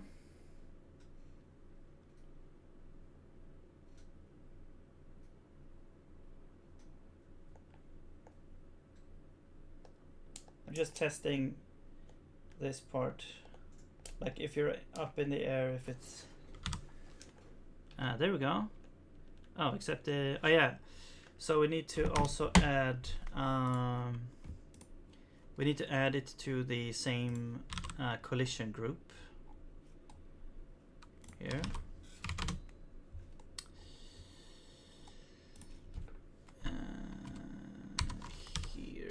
Physics system, collision groups, add the group, right part, devices, there we go, allocator, we don't have,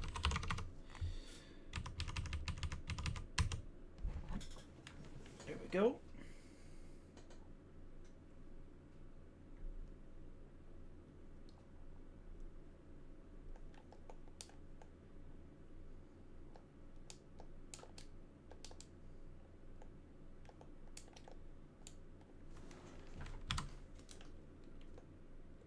There we go. Oh wow, it really sort of, the left part sort of moves it in, it feels like there's some weight to it, you know. But the left one, or I mean, yeah, the left one takes it takes a while for it to start moving the thing, you know. But the right one, it just straight up moves it without any problems.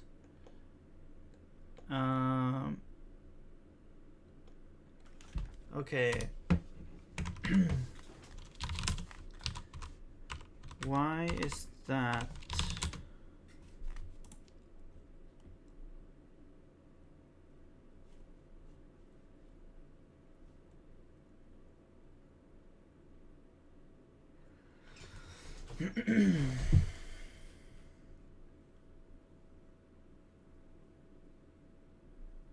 Or is it like an illusion?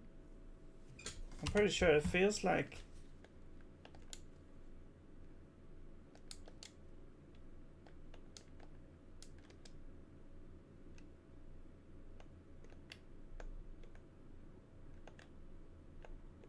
Also, moving to the right glides it, but moving to the left, it just moves it. Oh, wait. I think I know the. So I think I know the issue. It's because of the offset thing. Because the right part just moves left or right. Like it teleports left or right. This actually uses velocity to move. It actually uses like the physics system to move. This just teleports. So it actually just pushes because this is like yeah, so I wonder if you move like this. Yeah, you can see here it doesn't actually block here, so they are not connected in the way that I was thinking. All right, that's interesting. It's supposed to be like one and the same sort of object, but it's not. I mean, I was thinking like maybe we could just add so that one entity can have multiple collision, you know, multiple collision, what's it called? Like, you know, multiple collision rectangles. But yeah, then I have to change it in the game engine, and it's gonna be a whole adventure there. Well, I mean, it's probably pretty possible to do. It's just I just feel like we're almost there now. So I don't want to do too much because it feels like a one-off thing. Like there's not going to be that many. I mean, maybe for bosses it's going to be more relevant to have like several hitboxes because you have a large body that has like several different parts maybe. So maybe it is good to have like multiple that's tied to like the same entity. Because the issue is like, let's say I change it here.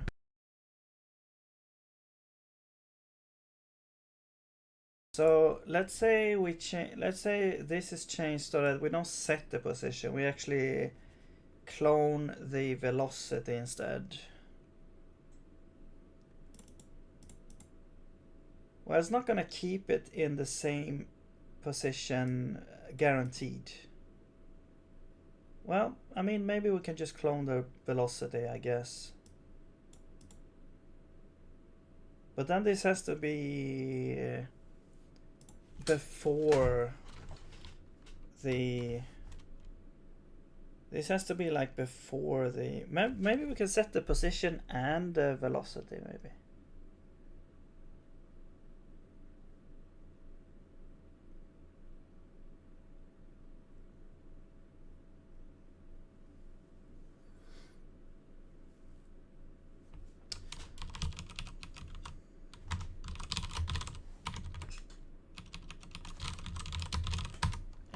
And the acceleration.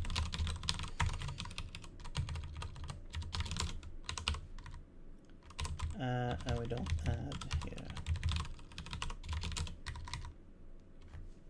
Okay, and then like I'm not sure if this is actually gonna be work. We'll set this before the update physics, so that they basically copy the properties, the physical properties there. Let's say, let's call it. All right, let's see what happens.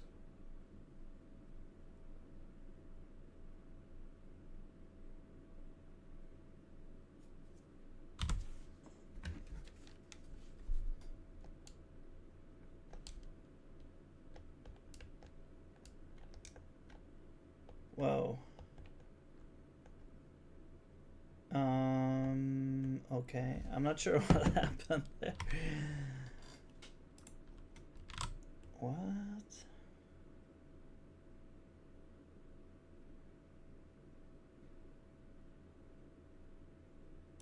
Like it looks like it sort of disappears. Is it? Oh, wait. No, is it because of the staticness? But they should have the same static. No, okay, I see. This is the problem with the steering wheel. Yeah. This is the problem over here. So, well, we have to go to devices. Steering wheel. Yeah, so we actually do a whole bunch of weird stuff here. So I have to go through everything that is attached to this object as well. This is starting to grow into an uncomfortable beast here.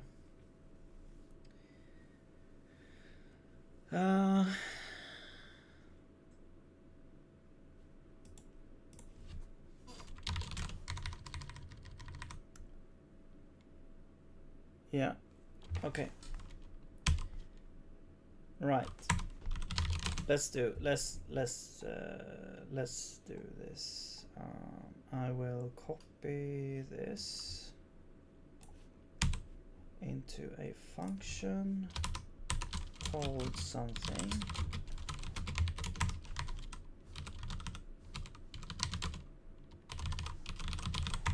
Okay, this will be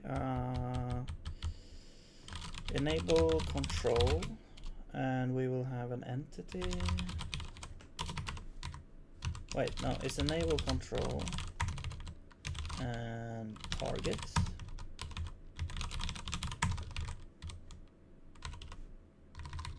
We also have source.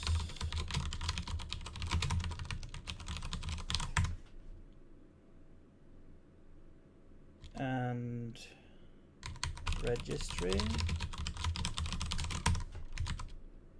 And we also have the player component.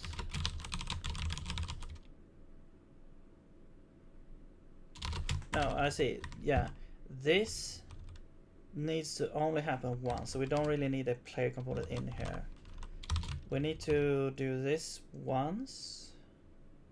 Oh, but the state. Oh man.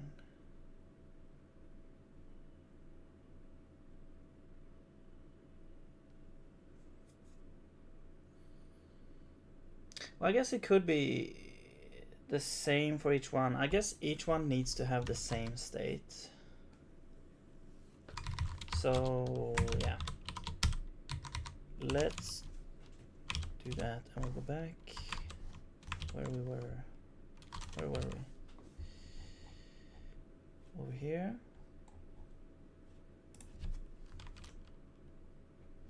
Okay, yeah, we'll keep this. We still need to get the target body. We'll do enable control of. Oh, we don't need source now. We just need the. Actually, we just need the target body, I guess.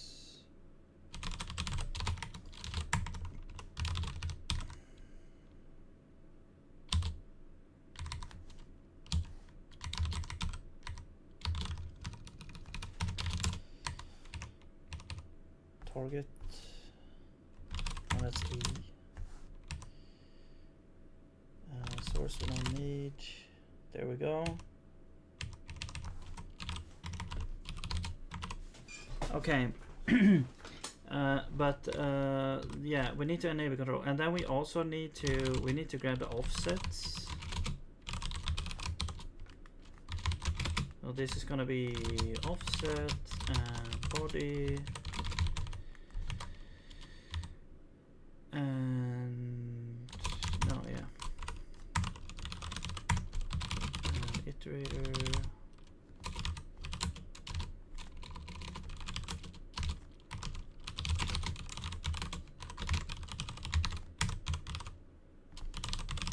Target. So wait, this is like offset. Target offset entity. And so we enable control of that as well. There we go. Well, I guess this is the. I mean, I guess this is like recursive. Let's. Well, it's recursive. Yeah, it is recursive. However, we only want to do it if the offset attached to is equal to the target. If it's equal to the target, no, if it's not equal, then we continue. There we go. So we only do if it's equal to the target. I guess technically you can have a hierarchy now, where you have yeah, because now it's recursive here. But this will grab the first layer, and that's the only thing that we have right now, so that's fine. Alright, and then we should have one for disable control as well. Control.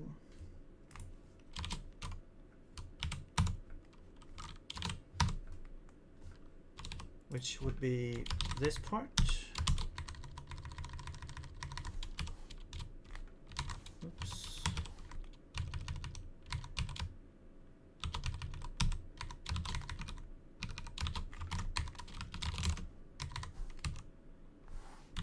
This is toilet.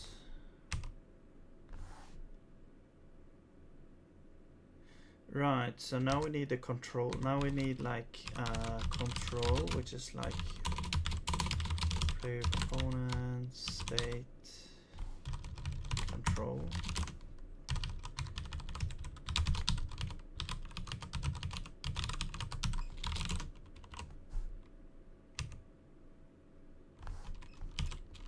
Disable control, registry, E. Component, state, control.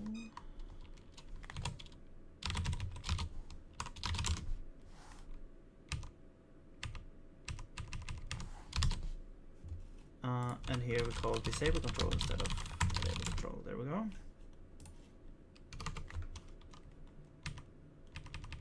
Okay. But you need control. Yeah, we just passed that in.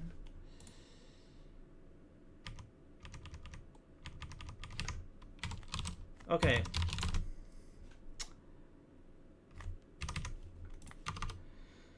All right. I think that was the issue because it's a quirk of my physics engine where if something is static when it's created, the density is set to infinite because of because the mass is supposed to be infinite, so that the physics like is calculated correctly when it's colliding with something, when it's pushing something. You know, the ground has infinite mass basically, so that the player doesn't push the ground a little bit. The ground stays put, and so to be able to it's a quirk with the physics system. And if you move something while it's static and it pushes something else, then okay, well, then what is it?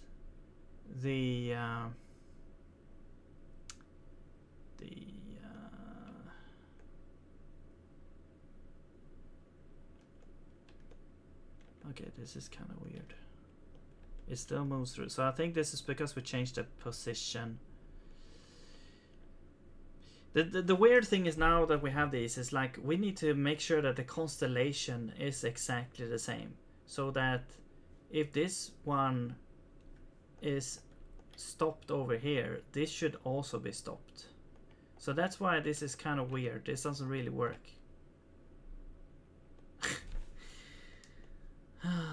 Okay.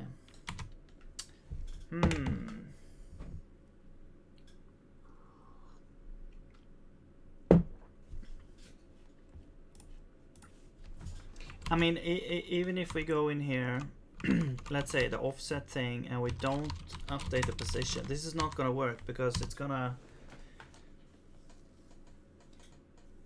when it collides, the left one is gonna continue to keep going.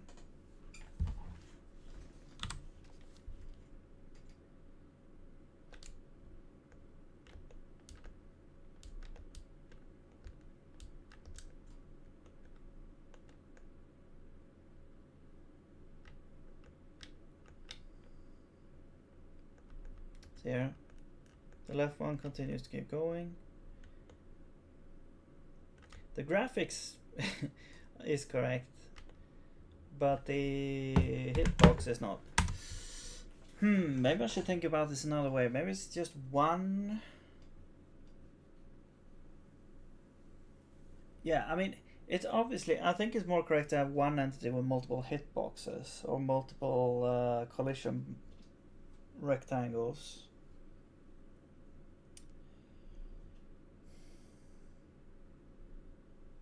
But yeah, I need to update the physics system to work with that. Maybe that's inevitable.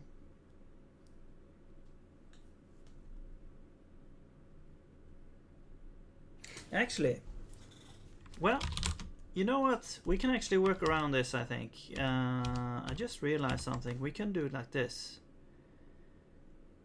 Let's go to... Where is it? Mover. So we'll still have this right and left.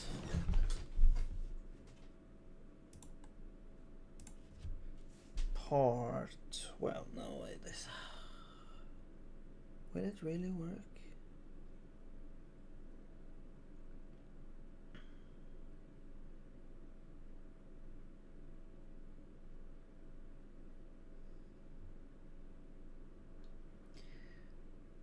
Well, I guess another thing is we could actually live with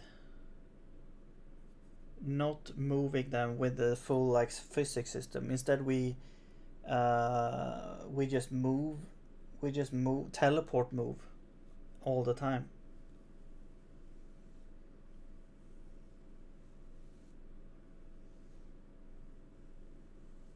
Yeah. And then we don't have to actually worry about the staticness and stuff as well. So if we go here, steering wheel, let's actually go offset. We'll take this back. We don't worry about this. Steering wheel, no, devices. Actually, this is in game input. Control.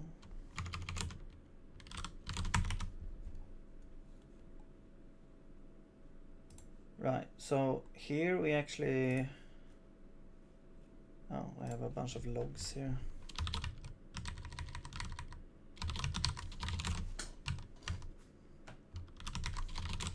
Alright, so here, instead of doing apply force, we will say, well, but if we don't apply force, then collisions are not gonna work. Then we have to like make our own rudimentary collision system here as well. Man, this was a hard problem.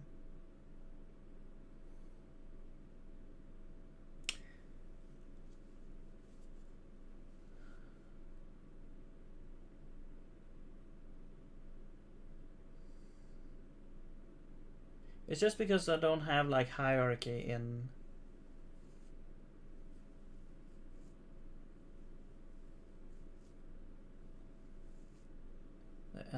the physics system.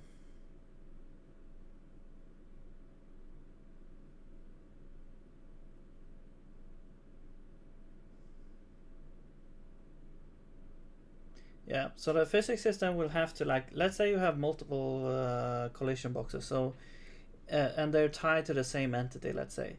So then both of them will sort of count. It's not going to be, well, it is going to be separate bodies.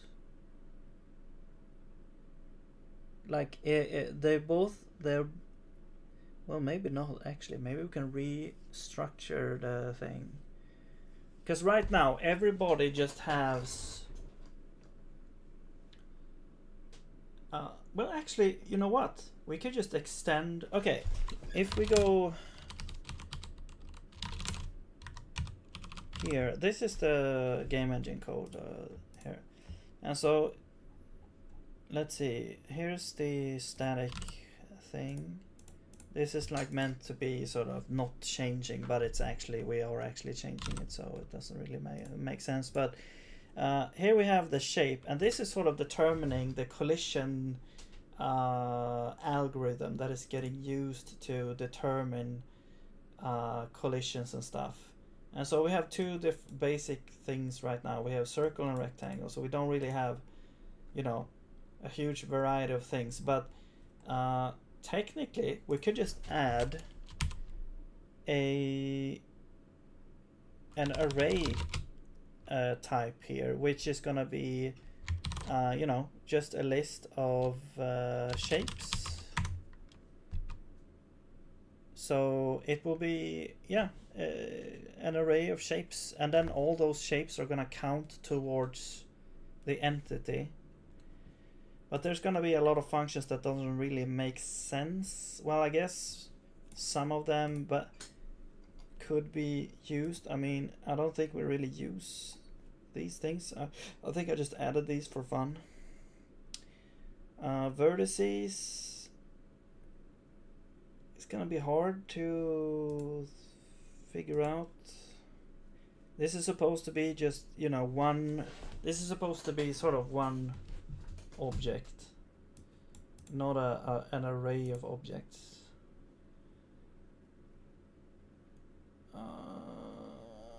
Yes.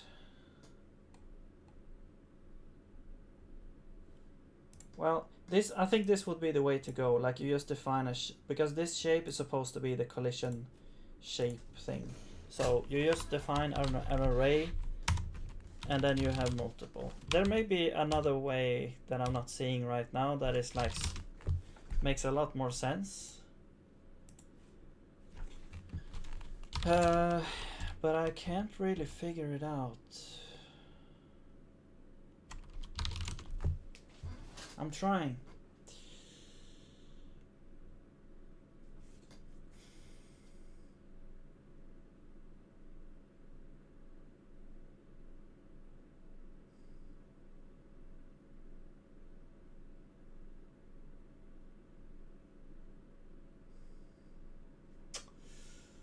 Like, I was thinking of if we have one main entity that gets blocked on both sides by the ground but lets the boulder through, and then we have the other colliders. Yeah, that could work. Then we have the other colliders be left and right, and they would be moved with the thing. And then we still collide with the main object. Yeah, that works.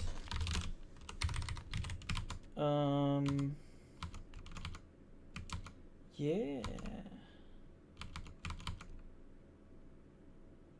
That should work. Well,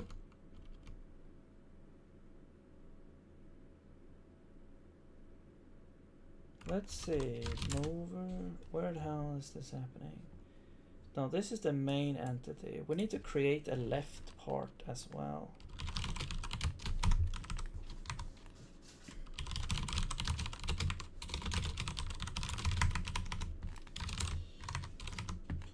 Alright, left part and right part. Alright. And left part. Attach the entity, yes.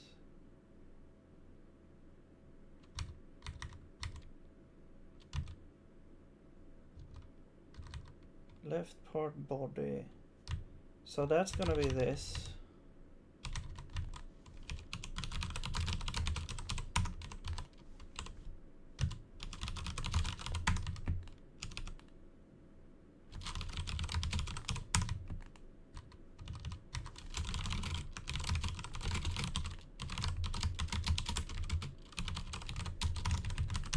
Alright, we have the main body.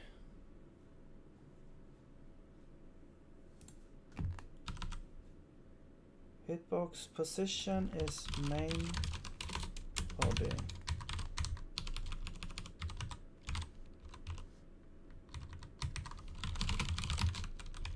I'll do this just to make it a little bit shorter here.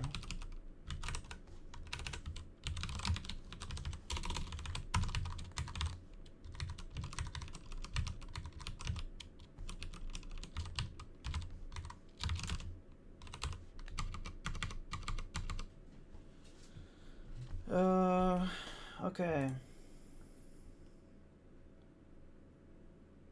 Right, that's the offsets. Now we have this physics system. Let's just put this up here.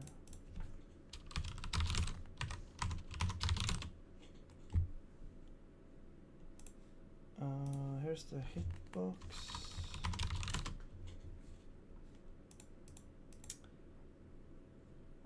left part, yeah, we add that there. This is the main body.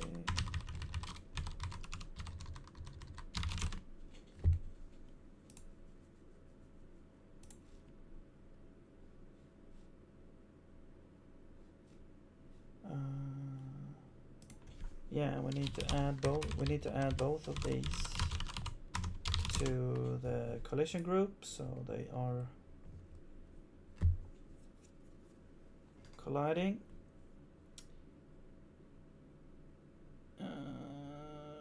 And then this should be fine. All right.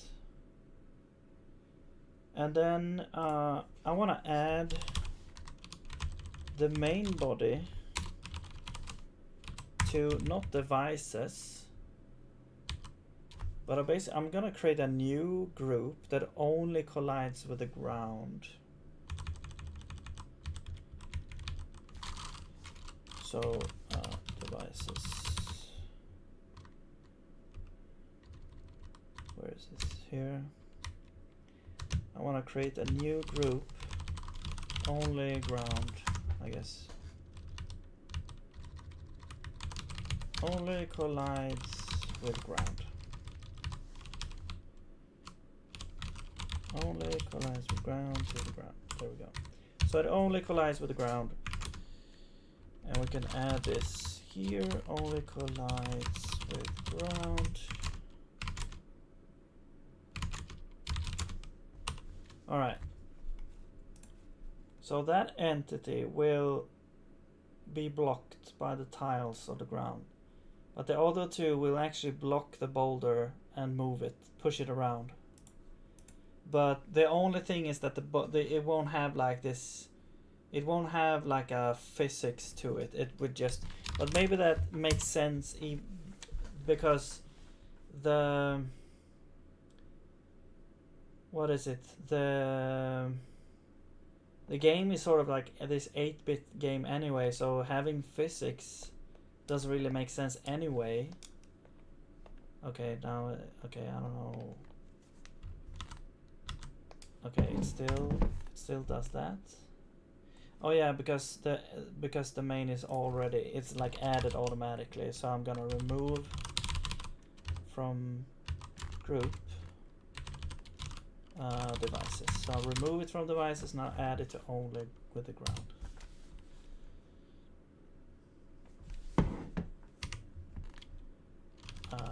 Remove from group, entity, devices. Okay.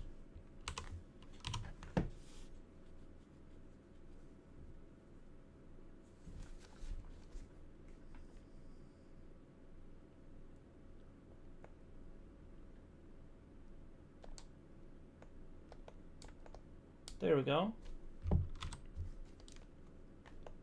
Yeah, so you can see here we're kind of moving it, but it's not really pushed, you know, with velocity. It's just pushed by teleporting the thing. Right. So as long as this device doesn't move too quick, it's not like teleporting through the boulder, it's gonna be fine. And you can also see that now when we reach the end here, we can't go further. So yeah, that works. And then let's see. Yeah, so but yeah, I think that's gonna be it for this time. So yeah, made a whole bunch of progress this stream. And yeah, we started with like trying to improve the jump system. I don't know, it feels a bit weird. Also, there's some weird animation going on there. The jumping algorithm, we changed it a little bit, so now we can sort of tweak it more to make it feel better. And the main thing here, like starting to implement this boss kind of character, was really interesting to do that. Yeah, but yeah, we'll continue, I guess. Yeah, I think, yeah, tomorrow continue on making this boss here. So hopefully we'll finish that off. And well, the phase 2 is gonna be interesting. We'll see how far we'll get, but yeah, that's gonna be it for this time. So hope you have a nice day, and I'll see you later. Bye bye.